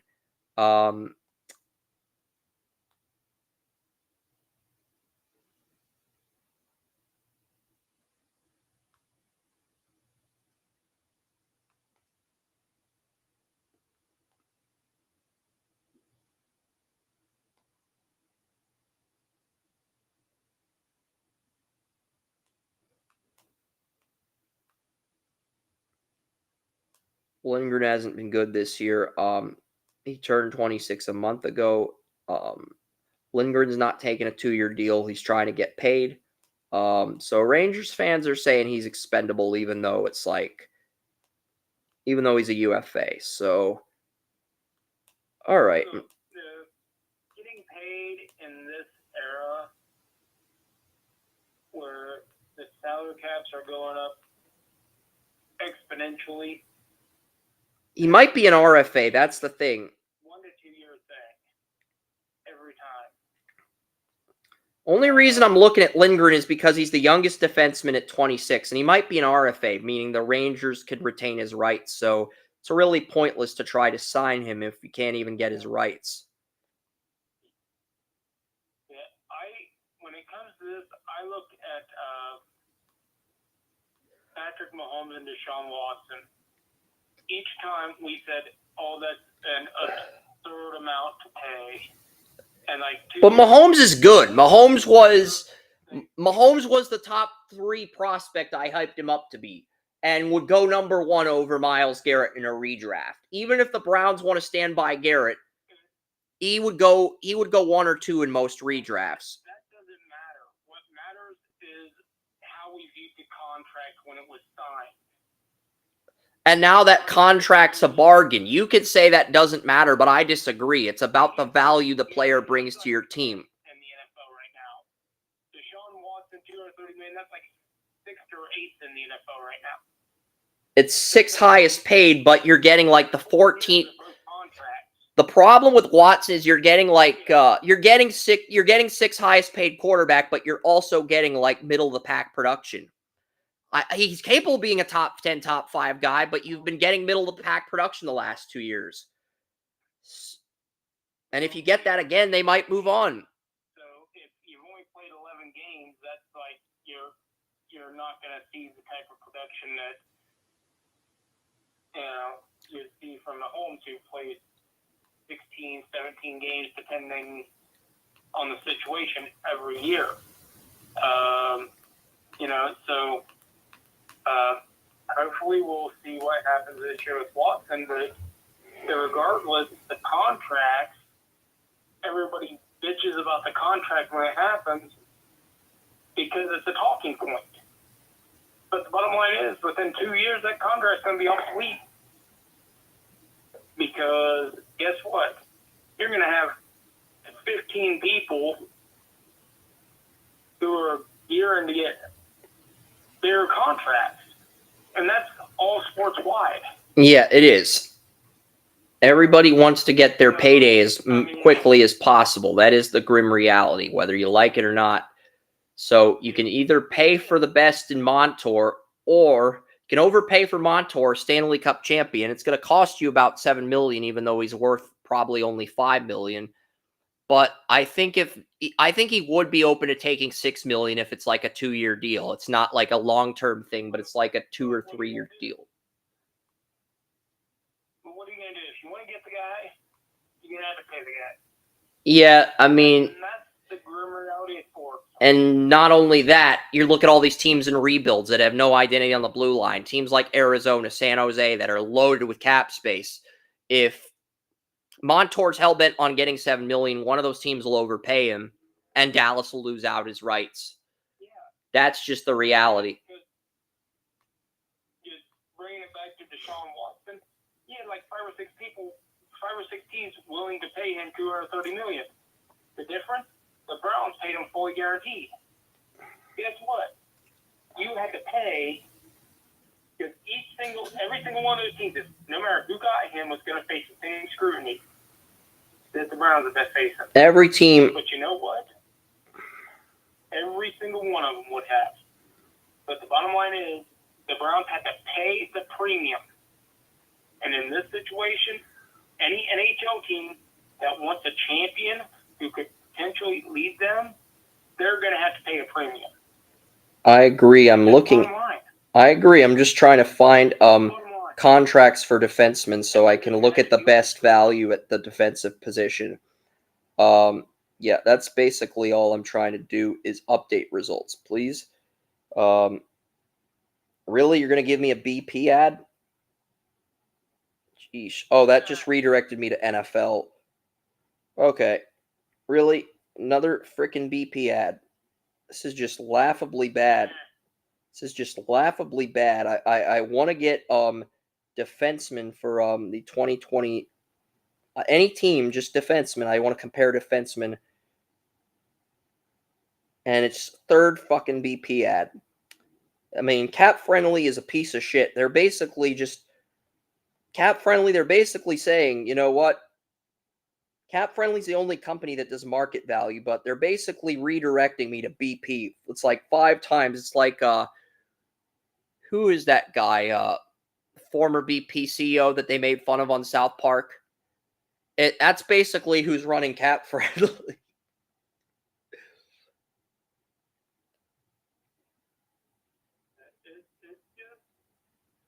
It's really interesting about contracts. I just don't know if there's a viable replacement for Dallas. You lost your number 3 defenseman for nothing. You lost your number, but that's probably because Jim Nill figured that Tanev was out of his price range. That's probably why he let him. That's probably why he traded him. But he's gonna do something. I mean,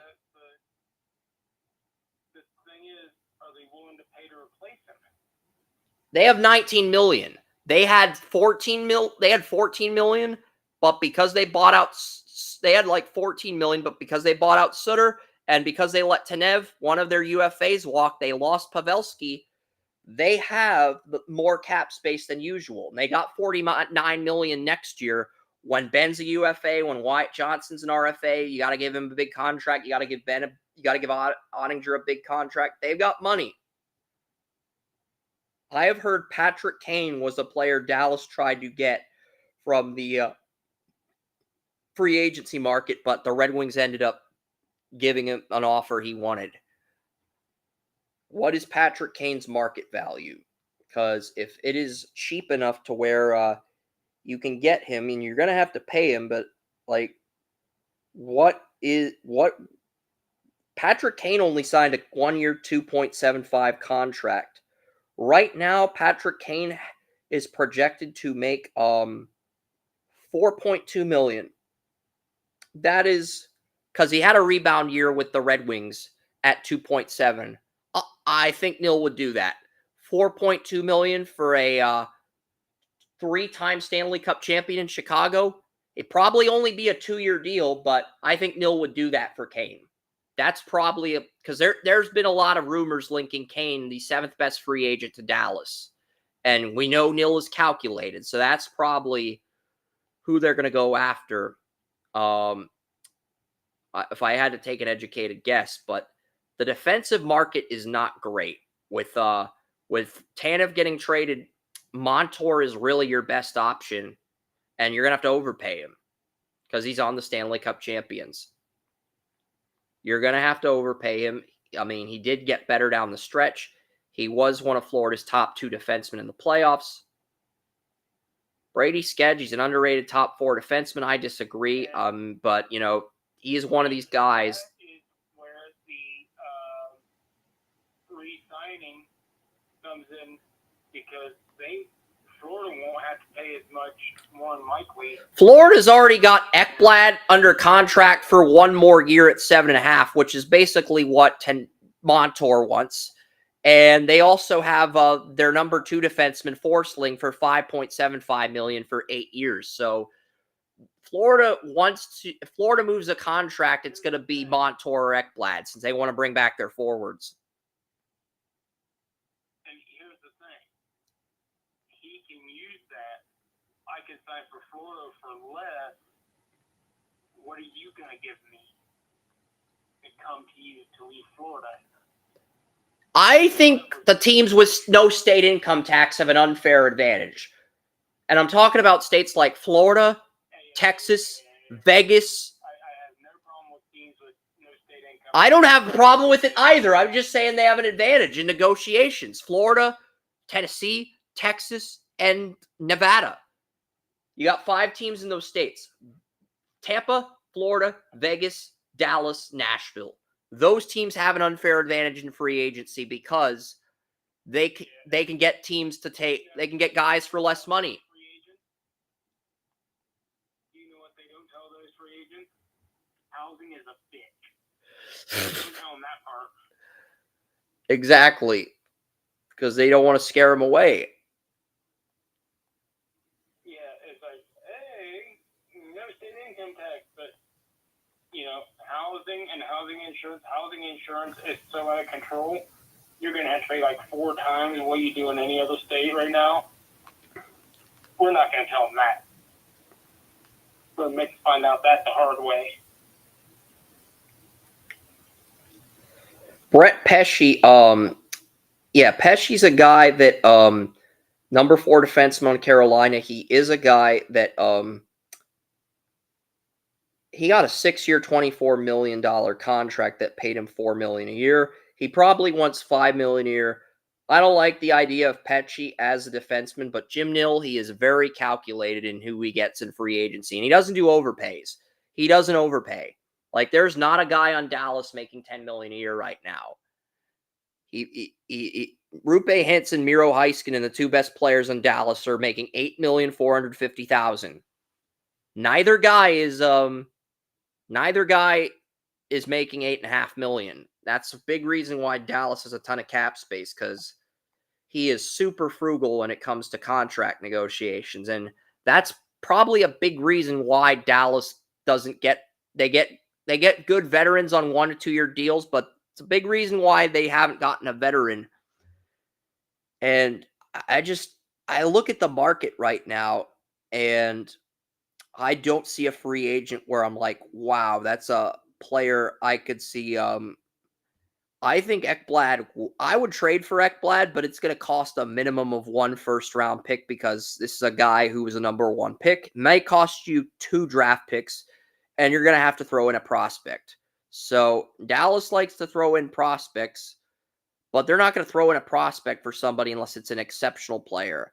Like they traded one of their 48th pick in the 2021 second round to Calgary for Tanev on a rental.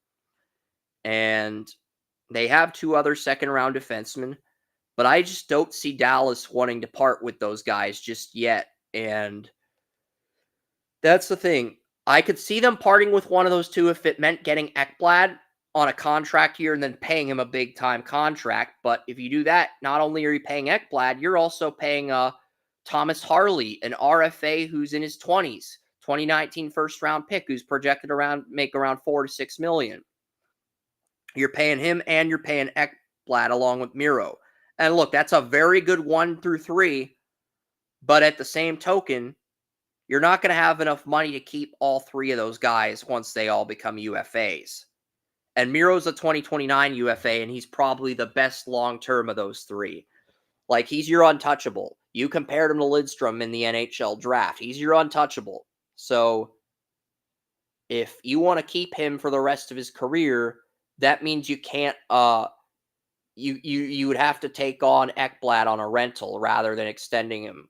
And I just don't think trading for Ekblad is worth it unless you can get him to commit to your team for 8 years.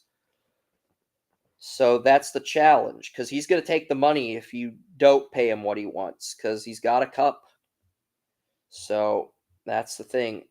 But yeah, I think if you're cheap, if you want to be cheap like Dallas, he's rumored to be interested in the Rangers. The Red Wings are still trying to get him. Dallas is in the hunt for Kane, so Kane's going to have 3 landing spots. Matt Duchene could end up coming back to Dallas. He had the game-winning goal against Colorado. If you bring him back, you have all your centers from last year back. You'd have Duchene. You'd have Wyatt Johnston as a second. You could play Wyatt Johnston at wing or at probably play Wyatt Johnston at right wing, and then you could keep Stankoven on the third line with Jamie Benn playing center, and then you have Marchment, you have Dodonov. You wouldn't lose any forwards if you brought Duchene back, but you would probably have to bring back Tanev, and you'd have to get 1, maybe 2 cheap free agents. And it sounds like Brett Pesce's the only player the Stars have interest in. And I'm guessing he'll go from $4 million a year to $5 million a year. He's not worth $6 million a year, but I think he'll get a slight pay raise. So, and Dallas is the team that would give him a slight pay raise. Not a big one, but enough to where I don't agree with those moves. Personally, I would try to keep things together, but if Dallas wants to give their draft picks long-term contracts and they want to get cheap free agents on short-term deals, then Kane and Tanev make the most sense, unfortunately. Unless you can get Stamkos to leave Florida and come to Texas. But the fact that Tampa Bay traded away Sergachev and they traded Sergachev away, and they also traded Tanner Jeannot away to clear up cap space, that tells me they're trying to get Stamkos back, even if it means paying him out the ass to get him.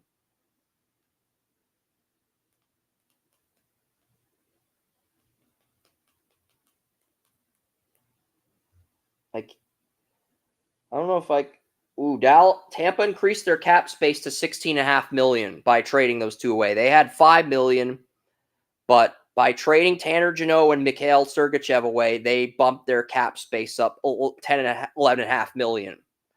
So that's more than enough money to keep Stamkos. That's more than enough money to keep Stamkos. He's willing to take $5 million. He might still be willing to take that, and if he does, you can get some other players in free agency if you're Tampa. So, so that's the thing. Dallas could end up getting Stamkos, but it would probably cost them a lot. But the cap space moves made. It'll be interesting, though.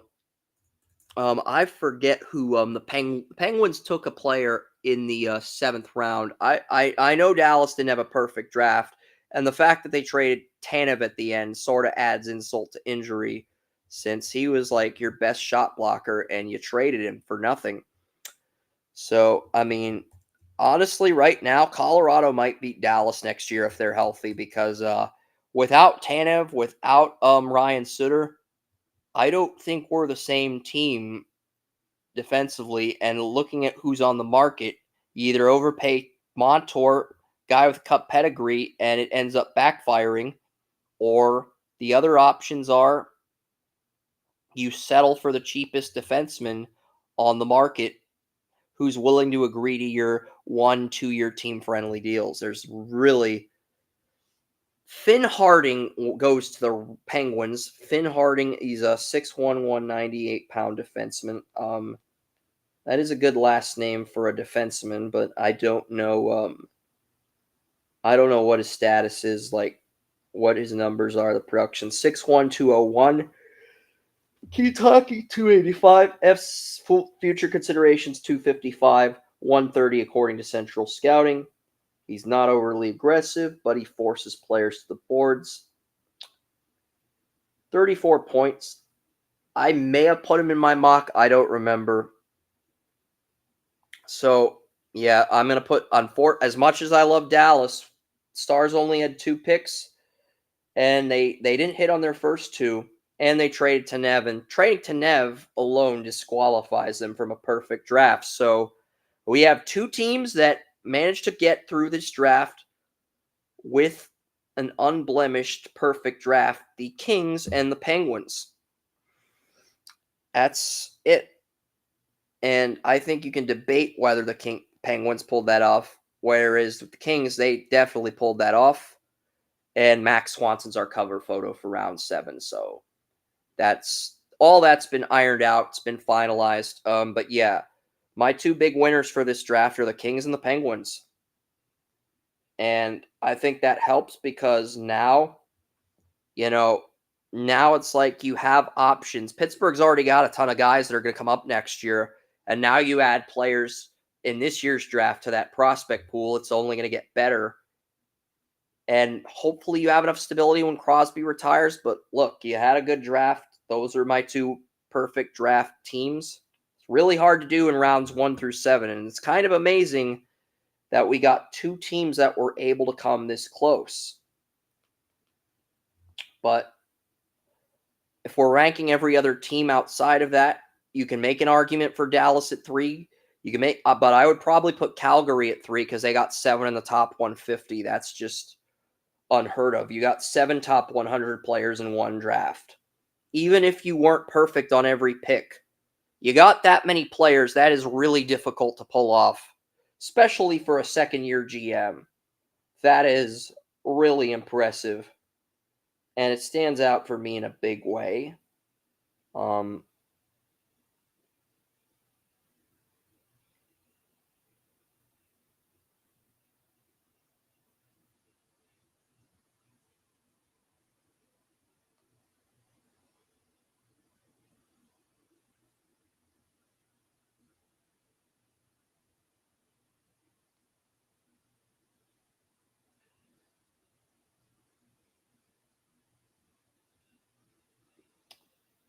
So yeah, I'll go with Swanson. We're almost done, folks. I mean, I'm just gonna get a photo of Swanson.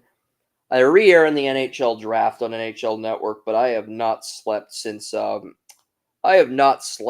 last night. I've literally got no sleep. I've got enough energy to get through the live stream, enough energy to get through till 5 p.m. But I'm about ready to pass out. But I'm gonna email this Max Swanson picture to myself, put it on their site server, and then I'll sign off the live stream. But yeah, LA Kings and Penguins are my 2 winners of this draft.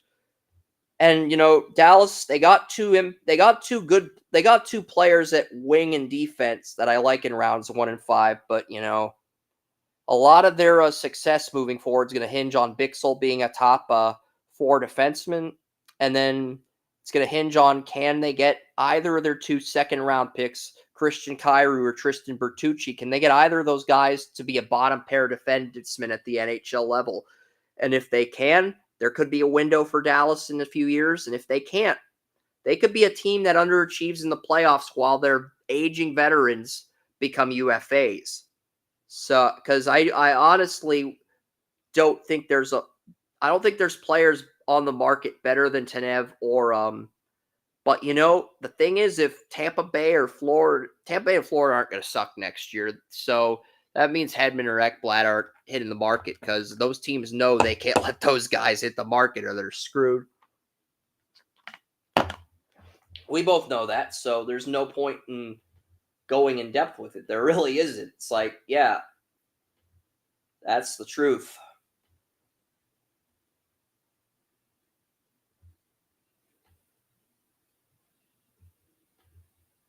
But yeah, Ekblad, Max Swanson, that's going to be their round 7 cover photo.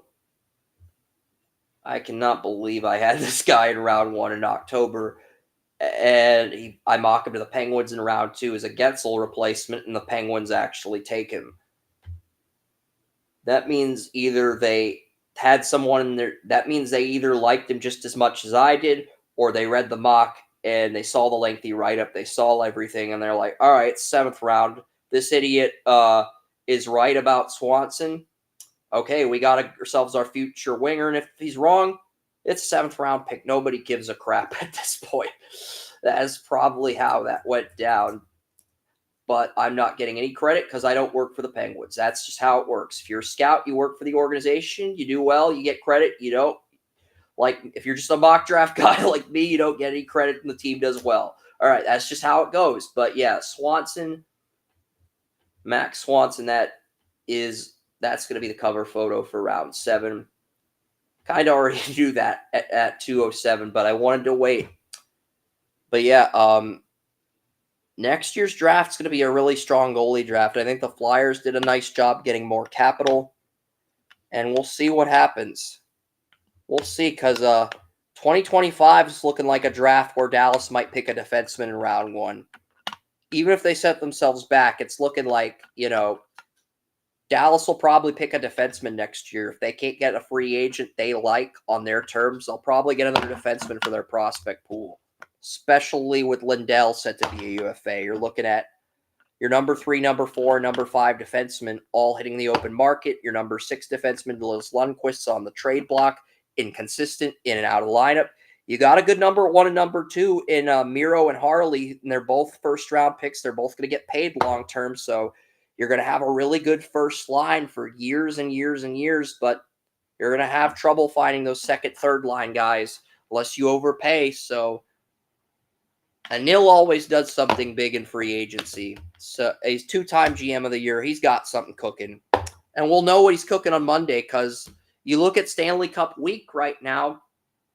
You have the Stanley Cup parade in Florida tomorrow at 11 a.m. You have free agency at 11 a.m. on Monday. And then at noon, the NHL schedule for next year comes out. All of that is happening this week. You don't have to like it or agree with it, Joey, but all of that is happening for the NHL. So that's the NHL over the next 4 days.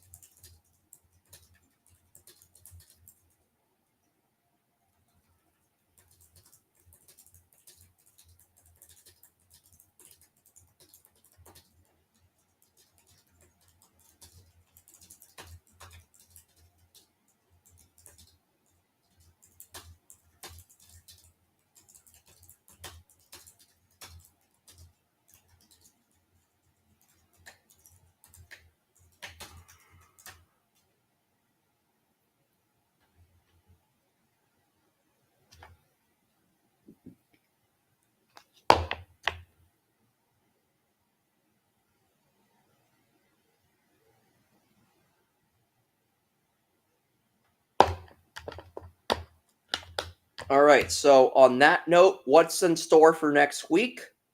Well, NBA Draft Recap Show will have in for everything outside of the first 2 rounds. I mean, we don't have to recap the lottery picks for the top 15, but we'll recap the back end of the first round. But as a fan, I'm very happy with my teams in the first round this year. Patriots got Drake May. Dallas Stars got Emil Hemming. The Lakers got Dalton Nett, who's in my best player on my board at that spot. The LA Sparks got the number 2 and 3 players on my board in Brink and Rakea Jackson. And the Guardians have the number 1 pick. This is literally as long as the Guardians don't screw up at number 1, this is literally the perfect draft year for all of my favorite teams. And everyone who says, oh, the LA Galaxy, that didn't have LA Galaxy drafted in 2023. For the 2024 MLS draft, they drafted in the 2023 calendar year. So technically, they don't count as part of the actual 2024 calendar year. If we want to get technical.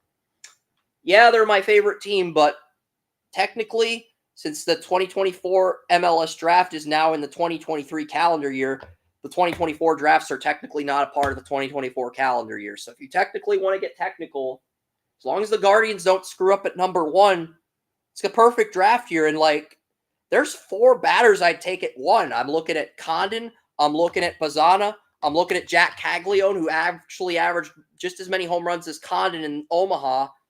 I'm looking at Nick Kurtz on Wake Forest. Those are the batters I'm willing to pay. I'm also willing to pay 3 pitchers, Chase Burns, Hagen Smith, and Trey Savage. I will pick any of those 3, and if Cleveland can get any of those 7 on an underslot deal, I will be happy with that at number 1. I will not complain. I will give the Guardians a thumbs up. I will give 92.3 The Fan a shout out. The only player I don't want the Guardians to pick at 1 is Weatherholt. J.J. Weatherholt of West Virginia. He has gotten a lot of traction for the Guardians at 1. We both said back in just January that he has no business being the number 1 pick. As long as the Guardians don't pick him at number 1, I will not complain.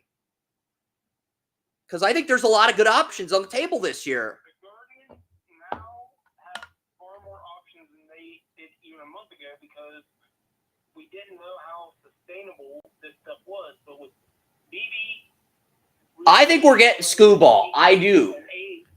I think we're getting Skubal from the Tigers because Terrence Skubal, 9th round pick in the 2018 MLB draft. He's a 2026 UFA. And if you trade for him now, you can extend him. You could also possibly get Bieber back on a team-friendly deal as a number 2 pitcher. And then with Skubal and Bieber, and then the rest of the pitchers in the rotation. Yeah, I'm just saying, if you can get Skubal and Bieber, you have a really good 1-2 punch, plus the supporting cast in the current Guardians rotation, and gives you the best World Series window, if we're being honest. If you get Skubal from the Tigers, it's going to cost you Espino or Ethan Hankins, one of your 2 high school pitchers, maybe both. It's going to cost you an arm and a leg, but if you get Skubal, you get Bieber, you have the remaining top 3 pitchers currently in the Guardians as 3 through 5s, you're going to be in position next year to do something, especially if you draft the right player at number 1 this year. Well, the big thing is we have not seen Williams yet, and the biggest question mark we have seen is Allen, because if you watch him, he's got some great stuff. The problem is his control. But I'm saying there's 7 players I would not complain about at number 1 for the Guardians. They have a lot of options. They can underslot any of the 4 batters I mentioned. They can underslot any of the 3 pitchers I mentioned. I will not complain as long as we get one of them.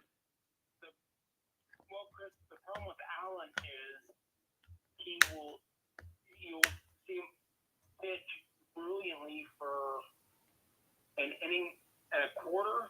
Then he will leave one right over the plate, and it'll be a 3-run home run. Yeah. He has such inconsistency that he will walk 2 guys, give up a home run, then he will get out of the inning.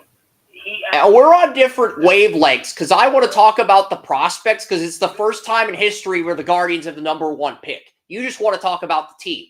We're on different wavelengths. But to be fair to you, you've listened to the team. You listen to the team the way you listen to the Browns, so you have better insight on the team than I do. So, in your defense, Exactly. Allen is the number 2 pitcher right now, and he averages 6 runs per in his first 3 innings. But in his next 3 innings, he averages under 2. I think Allen could be a good number 4 or 5, but he has no business being a number 2. I love Bibby as a number 3. I think number 3. I think I like Bibby as a number 3 behind Skubal and Bieber. If we can get Bibby as a number 3 behind Skubal and Bieber, don't we have another guy, a young guy, Tristan Rodriguez or Vasquez or something? Another young starting pitcher, Tristan McKenzie. I like McKenzie as a 4, and I can live with Allen as a number 5.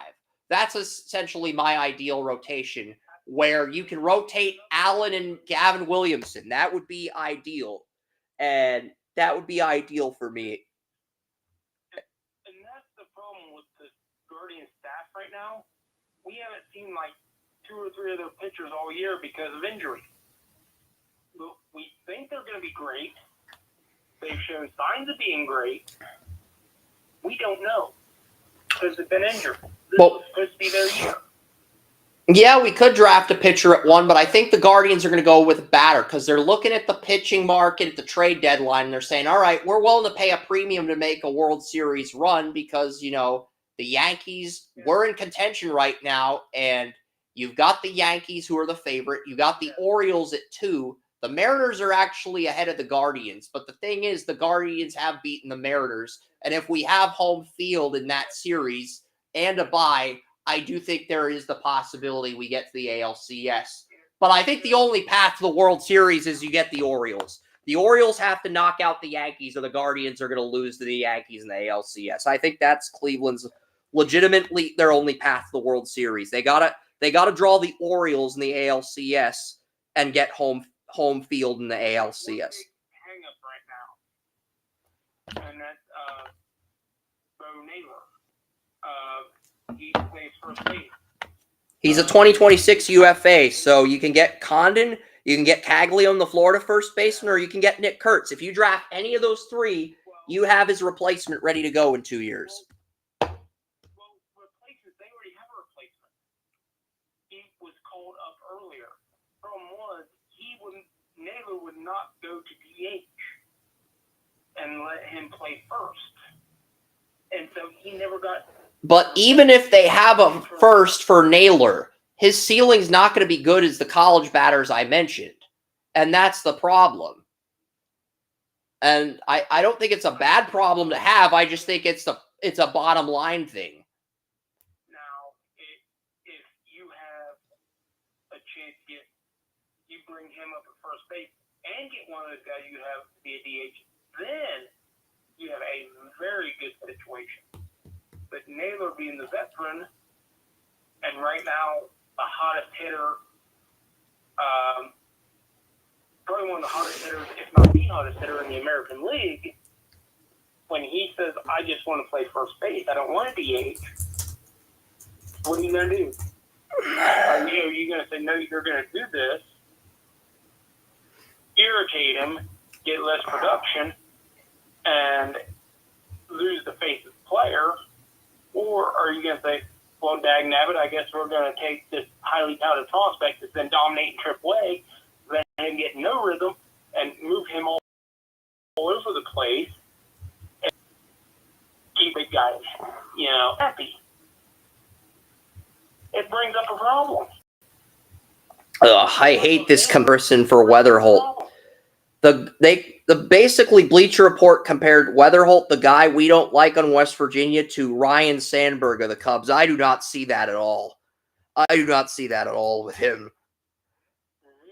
Yeah, I do not see that. I mean, Weatherholt couldn't even hit the ball out of PNC Park. West Virginia played Pitt in a college game at PNC Park, and Weatherholt didn't have enough power on his bat to get out of PNC Park. And that was the issue with him heading into the year. So that's still an issue now. So, yeah. During the time where the power pitcher was the big deal, averaged 260 to 290 per year, 15 to 22 home runs per year. This is not that era. It looks like it's starting to go back to that era. It's not there yet. If he can't do something similar going into this era of the power pitcher potentially coming back into play, there's no Sandberg there. Sandberg is one of my favorite second basemen of all time. You really think that somebody like that? Well, what's so difficult about the Guardians, Jim Callis of MLB Network believes there's a 35% chance it's Bazzana, a 30% chance it's Weatherholt because you'll be able to get him for lower. If we're going to do an underslot deal, let's get Nick Kurtz, preseason #1 pick on Wake Forest. He's a first baseman, unlike Weatherholt, who's a shortstop. Kurtz is a better fit than Weatherholt, and you could probably get him for just as less money as Weatherholt. You could probably underslot Kurtz too. That's the thing. The two biggest weaknesses are second base and center field. Bazzana's a second baseman. And I was trying to campaign you on him for a while, but you wanted to go for Connon because he's more of a power hitter. But it sounds like Connon, there's a 10% chance. Caglione, the Florida Gators first baseman / pitcher, 20% chance. Weatherholt, 30. And there's other guys in the mix. Chase Burns, high school batter Connor Griffin, Hagen Smith, 5% each.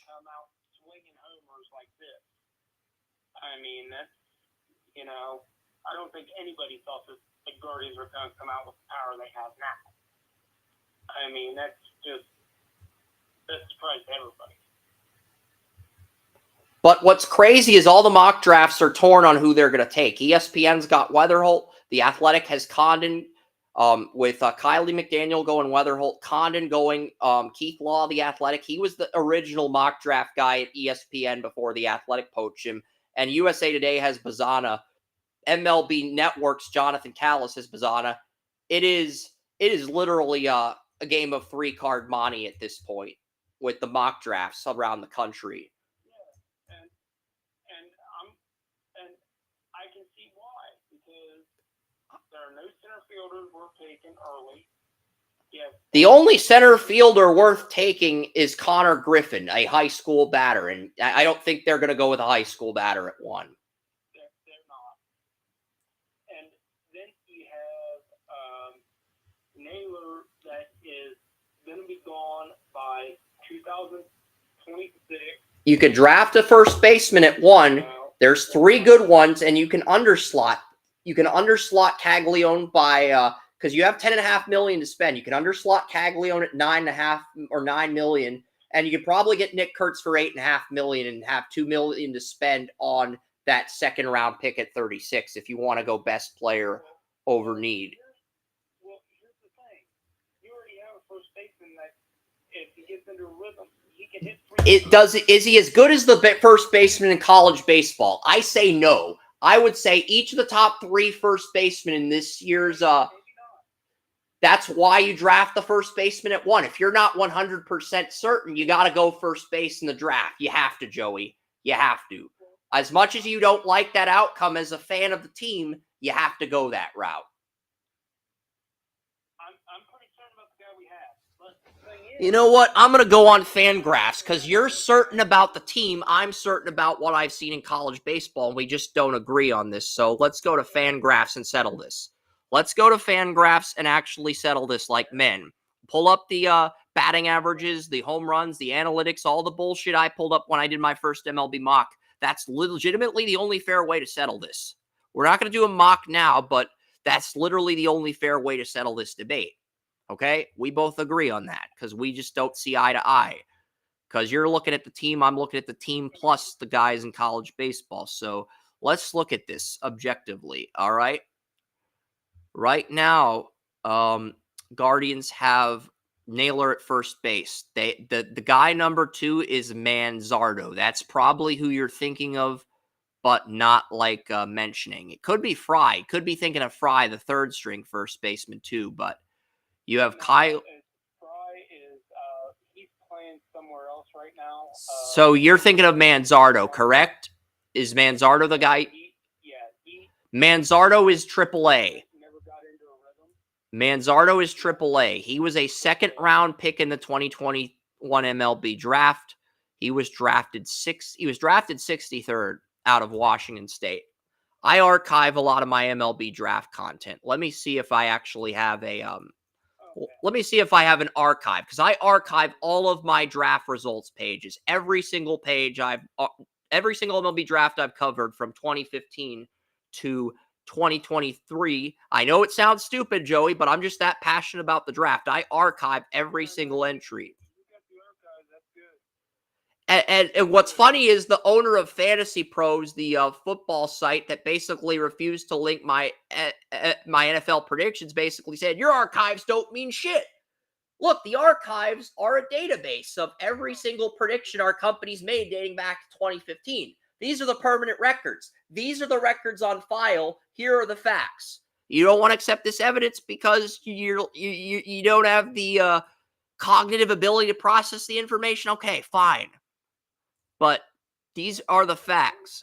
You can outlive me, but you're never going to outlive my record keeping. And so, as far as I'm concerned, keep your darn records, because,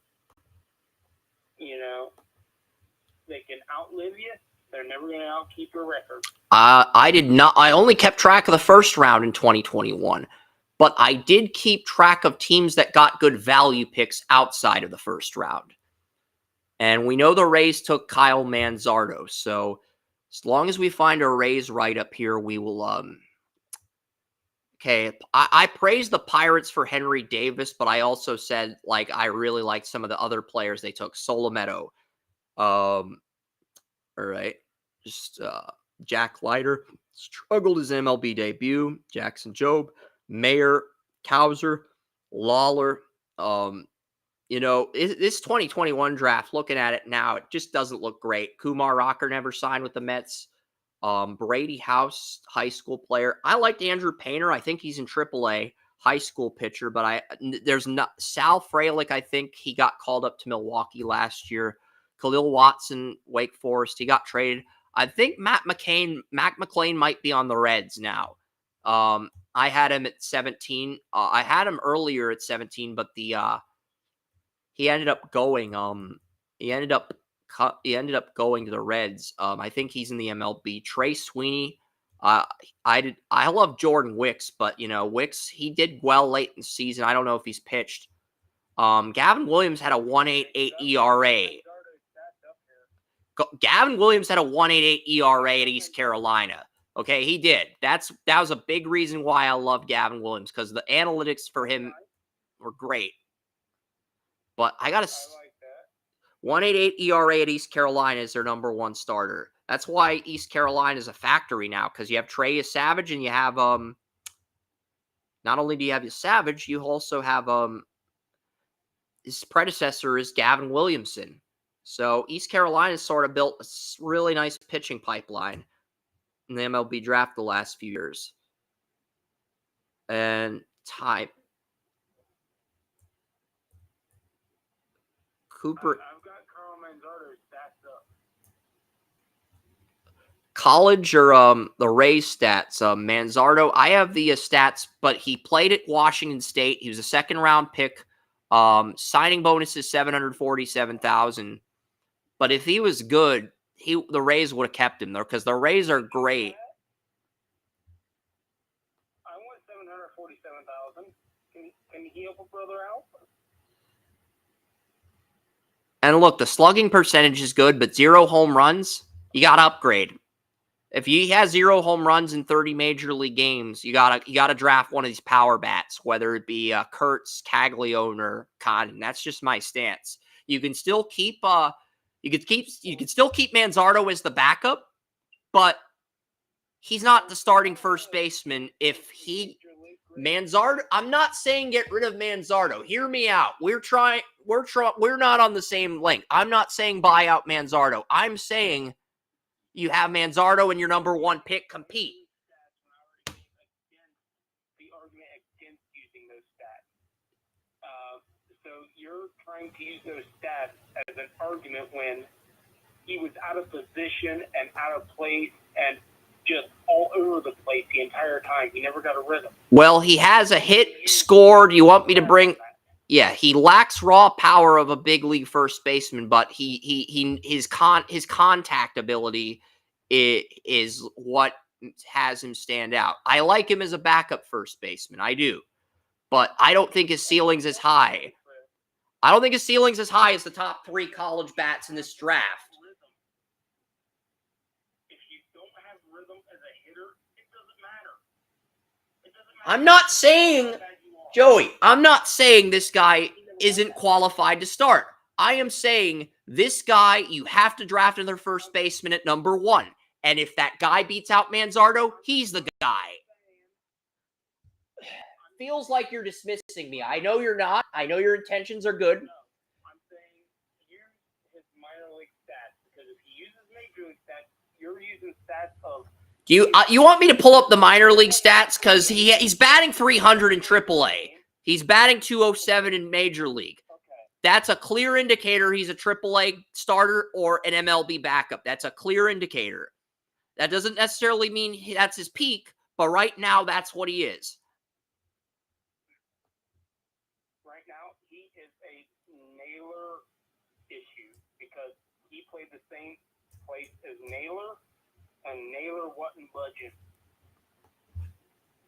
I don't think he's as good as the top 3 batters. I don't think he's as good as the top 3 batters in the draft. I honestly don't. I think if you get the right, if he ends up developing, you're looking at above average first baseman. I mean, not a star like the top 3 guys in the draft. I think you're looking at an above average first baseman. That's what I'm saying. Use the minor league stats for this because I am using the minor league stats, but even with the projections, you just named the major league stats. even with the Joey, would you rather have an all-star college player in the draft, or would you rather have an above-average starter who's got a very limited ceiling? I want people competing. They're going to compete. He's going to be the AAA guy while the top pick cruises through AA, and then they'll compete next year in spring training. That's how they'll compete. Okay? I'm not arguing with you.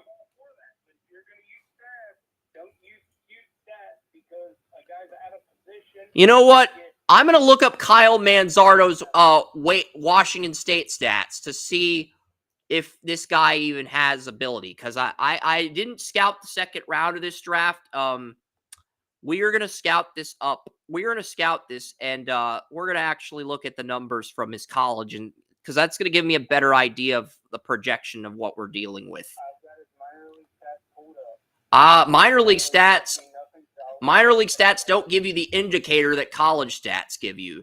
They give you a glimpse of how he's developed. I'm not saying they don't matter. I'm saying I want the indicator of the player's ceiling, not what they've done, but more so an indicator of what they could be. Okay, so he had a 365 batting average in his draft year. 365 batting average at Washington State. 365 batting average at Washington State. He had 11 home runs his draft year, 11. That's pretty good. So there's enough potential there. Just trying to think of a above average. I think you're looking at, Andrew Vaughn, the first baseman the White Sox took 3rd overall. Above average starter, but he's nothing special. I think that's what you have with Manzardo's basically a poor man's Vaughn. Less power, but more contact. That's basically Manzardo right now. A poor man's Andrew Vaughn with less power, but more contact. That's not a bad thing, but it's not a spectacular thing either.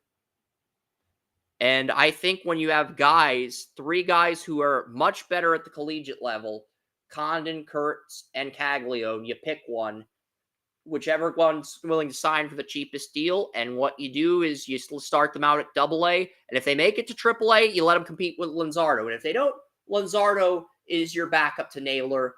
And if they make it to AAA by 2026 or MLB, you let them compete with Lanzardo at that point, and whoever's the best man's your guy when Naylor leaves. That's a very simple way of putting things by the numbers. Okay? That is the best solution. And even though we bicker, we argue, we both try to get our points across, that is the most amicable solution. So we can talk about that. We can talk about, I know it's a long Guardians rant, but all of my teams except the Guardians have had a perfect draft. So this would be the peak year for Chris Ransom's favorite sports teams if the Guardians can actually get the number 1 pick right. And the odds are they will. As long as they don't draft Connor Griffin, the high school batter, or J.J. Weatherhold at number 1, I'm happy with whoever they draft because there really are an abundance of options this year, Joey. There are an abundance of good options, and I would take any of the 7 players I mentioned at 1. Condon, Bazzana, Caglione, Nick Kurtz, Trey Savage, Chase Burns, and Hagen Smith. I would take any of those 7. And if you want me to throw in one more name, Christian Moore, second baseman on Tennessee, who was a big part of the Volunteers College World Series championship, over 20 home runs this year. He's a second baseman like Bazzana. You might actually be able to get him for less than Bazzana. He's the best player in college baseball down the stretch. I mean, he wasn't even a first-round pick at the beginning of the year, but he did so well in Omaha, he's now projected to go to the Angels at 8. You could probably get him for $7.5 million if you really wanted to be. But then again, if his agent is somebody really smart, he might want more money. But there's 8 players. There's 5 batters and 3 pitchers I'd be happy with at 1. So that's enough. You have enough options to choose from. Just pick one of those guys. Don't reach for Connor Griffin. Don't reach for Weatherholt. I'll be happy. Those are literally the only 2 players I could see ruining my perfect draft year. And I know it's just going to be interesting, but we can talk about we're going to talk about the MLB mock in 2 weeks from today, but we can talk about the fantasy football keeper deadline in Bantl's League is Monday. I've already got a comprehensive strategy for how I want to approach this draft because you wouldn't believe how low some of the guys are ranked on Fantasy Pros, Joey. You really wouldn't. You're going to be in complete shock when I tell you where some of the guys are ranked on Fantasy Pros just based on where I had them. I'm looking at QB at 1, not going to say who. Right now at 21, here's who's available. Garrett Wilson, Jets. Jared Goff, Lions. Caleb Williams, Bears. Anthony Richardson, Colts could be an option. Jonathan Taylor, Colts could be an option. And the Colts number 2 running back, Zach Moss, is on the Bengals. So I think we're going to see Taylor get it's basically, as long as Richardson and Taylor are healthy, they're going to be the bell cows of the Colts offense. Probably, instead of Taylor getting 25, 30, he'll probably get 20, 25 carries. Richardson will probably get at least 10. Maybe he'll get 15. But those 2 will be the bell cows in the Colts rushing attack as long as they're both healthy. And Marvin Harrison Jr. is also a dark horse here at 21. 40, I'm looking at Derrick Henry. Derrick Henry is listed at 60 on Fantasy Pros. 60. That's a 6th round pick. That's basically what they have him ranked. They because of Lamar, because of the Ravens rushing attack, they're basically saying Derrick Henry's nothing but a 6th round has-been. I disagree. He's still a top 5 running back. Maybe he's a top 10 running back with a limited volume, but he's still a top 10 guy. 60 is way too low for Derrick Henry. When I tell you where Nick Chubb is ranked, your fucking head's going to explode. Like in the scene in The Kingsman where all the heads just randomly explode. Nick Chubb is ranked 121st on Fantasy Pros. Fantasy Pros has 120... No, he's ranked 120th. Fantasy Pros has 119 players ranked ahead of Chubb in Superflex. 119! Even after the injury. We both know that's horseshit, man. If Chubb is there at 60, you fucking grab him. Or 61, you grab him. Because maybe you do get a running back free. Maybe that's his floor, at least coming off the injury. But his ceiling is a top 5 running back. If he can recapture his form. But that's the big thing with Watson looking like he's going to have a career year.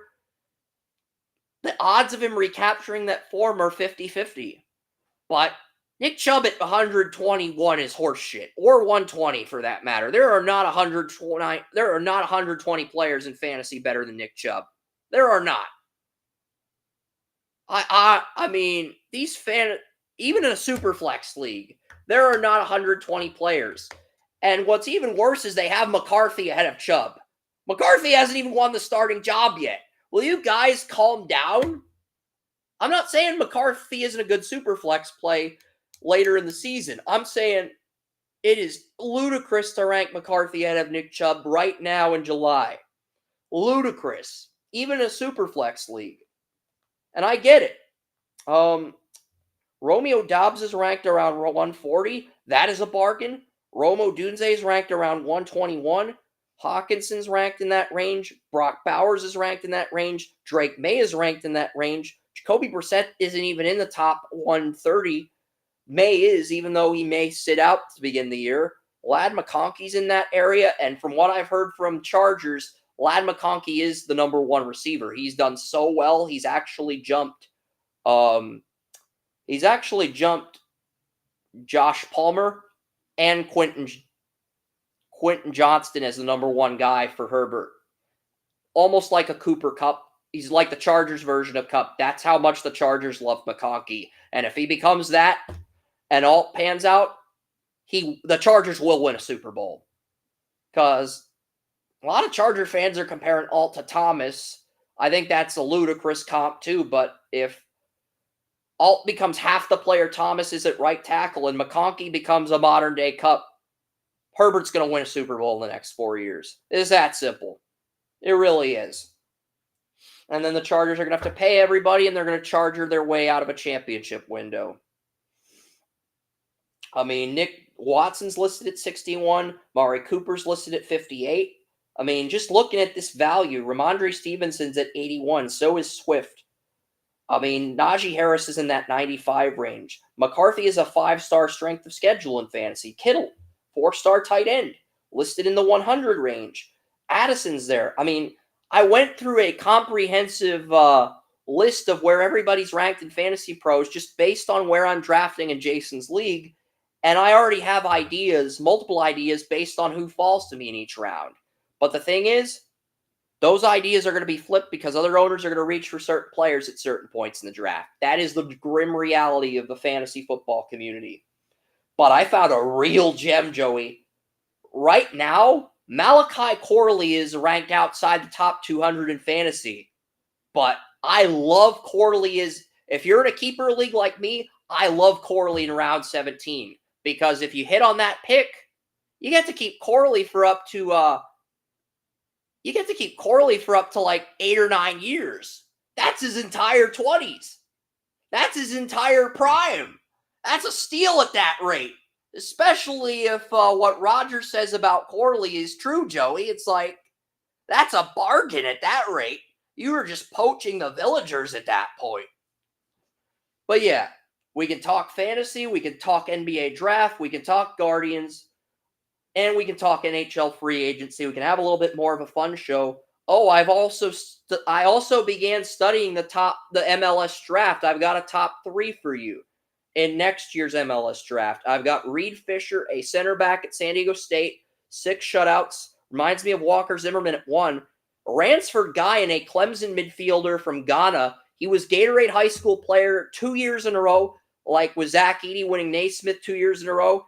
And he is so good. This 5-star recruit, Ransford Guyan, he's been called the Ghanaian version of Lionel Messi. And he's on Clemson. He could end up in the MLS draft. We've seen what Clemson's done the last few years with some of their freshmen. Pape Marboy probably would have been a top 5 pick if he ignored his agent's bad advice. And before that, Clemson had a sophomore who won a championship as a freshman, and he ended up going number 1 to Clemson. I mean, with Hamady Diop, Pape Marboy, Clemson's had good freshmen the last few years. Ransford Guyan could be a really good midfielder in the Super Draft. And then number 3 would be Alex Harris Cornell. He was Ivy League Player of the Year as a freshman, 4.0 GPA, junior and senior year in high school, 12 goals, 4 assists, 28 points. So that's my top 3, and I think all 3 of those guys could be at day 1 MLS players if they're all in next year's draft. So I do like next year's MLS draft. I think next year's NFL draft is top-heavy, but it's top-heavy, but I honestly think there's only 50 or 60 starters. Compared to last year's draft where you had 70, 80, 90 starters, right now, defensive end, defensive tackle, and running back are the only positions where I see value in rounds 1 through 7. And that makes, I see corners in rounds 1 through 4, safeties in rounds 1 through 2, and linebackers in rounds 1 through 3. 2025 gives me a lot of 2019 vibes, but it's deep at running back, it's deep at receiver, and it's deep at guard. Yeah, there's not a Pro Bowl guard, but there's enough guards in the draft to where you can get a good player in rounds 2 through 4. You might actually get a starter in round 5. That's how 2019 was with Eric McCoy and Ben Powers and Elgin Jenkins. That's exactly how 2019 was. I like Loveland. I like Mitchell Evans. I like Luke Lakey. The rest of the tight ends look like backups. And Lakey for me is a number 2 tight end, but a high-end number 2. He could be a starter with a good year at Iowa. But it's early. I really don't want to open up this NFL draft can of worms this early. But right now, I legitimately see only 50 or 60 starters. A fewer group, a much smaller group than last year. It kind of reminds me of 2012 when it was top-heavy in the first round, but it's also very underwhelming after that at a lot of positions. That's kind of the vibe I get with 2025, except it doesn't have the hype that 2012 had with Luck, RG3, that QB draft. It's basically 2012 without the hype of the 2012 QB class, which was a very meh draft when you look back on it, but really good running back draft, really good defensive end, defensive tackle draft. I think next year's NHL and NBA drafts are going to be good. There's 4 players that Cougs loves in the 2025 MLB draft. I could go on a rant about this, but I'm going to stop. It's 5 p.m. I've got my NHL draft content updated. And for anyone else who didn't see all the picks, we broke down every pick in depth. Don't have write-ups up for every player yet, but I'll get them up. Just be patient with me. Just be patient with me, guys. I'll get these write-ups. This is a lot of work because not only do I have to update the news ticker, I have to break down each pick and provide commentary. Because NHL draft is probably my favorite draft after the NFL. And apparently Sam Dickinson's favorite non-NFL player is TJ Watt. The defenseman San Jose drafted 11. His favorite non-NHL player is TJ Watt of the Steelers. Now you hate him a little inside because now it's because his favorite defensive player is Watt instead of Myles Garrett. It's like now you want him to succeed, but you don't want him to be the guy who puts San Jose on the map because his favorite defensive player is Watt. You lost a little respect for him after that comment as a Browns fan. It's like I get it, but yeah, we'll see what happens. But yeah, there's a lot of things coming up. Fantasy, we'll have a more open, fun show next Saturday, and then the MLB mock draft. But I'm gonna try my best to get everything updated now. I'm gonna probably relax a little bit, maybe take a nap, and I'm gonna let Joey go because we got 39 listeners. We've been on the air for 5.5 hours, and we got 36 listeners on X. And, it's really, I'm just happy a lot of my teams did well. So, yes, I know the 33 write-ups is disappointing to our audience, but we're getting a lot of, we're getting the news ticker, we're getting photos for all the draft picks up, and I think that's the hardest part, is getting the photos for all the draft picks up, like the cover photos, and then you can just copy and paste write-ups if you have them, and if you don't, you just do research on the players.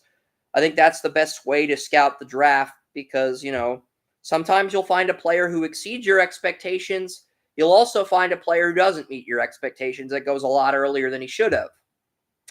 And for me, one of the players that I found that was a gem very early in the process was Max Swanson, and the Penguins took him. So I'm cool. I'm kind of honored. But yeah, we're signing off. That's Joey. I'm Chris. we hope you appreciated the 2024 NHL draft.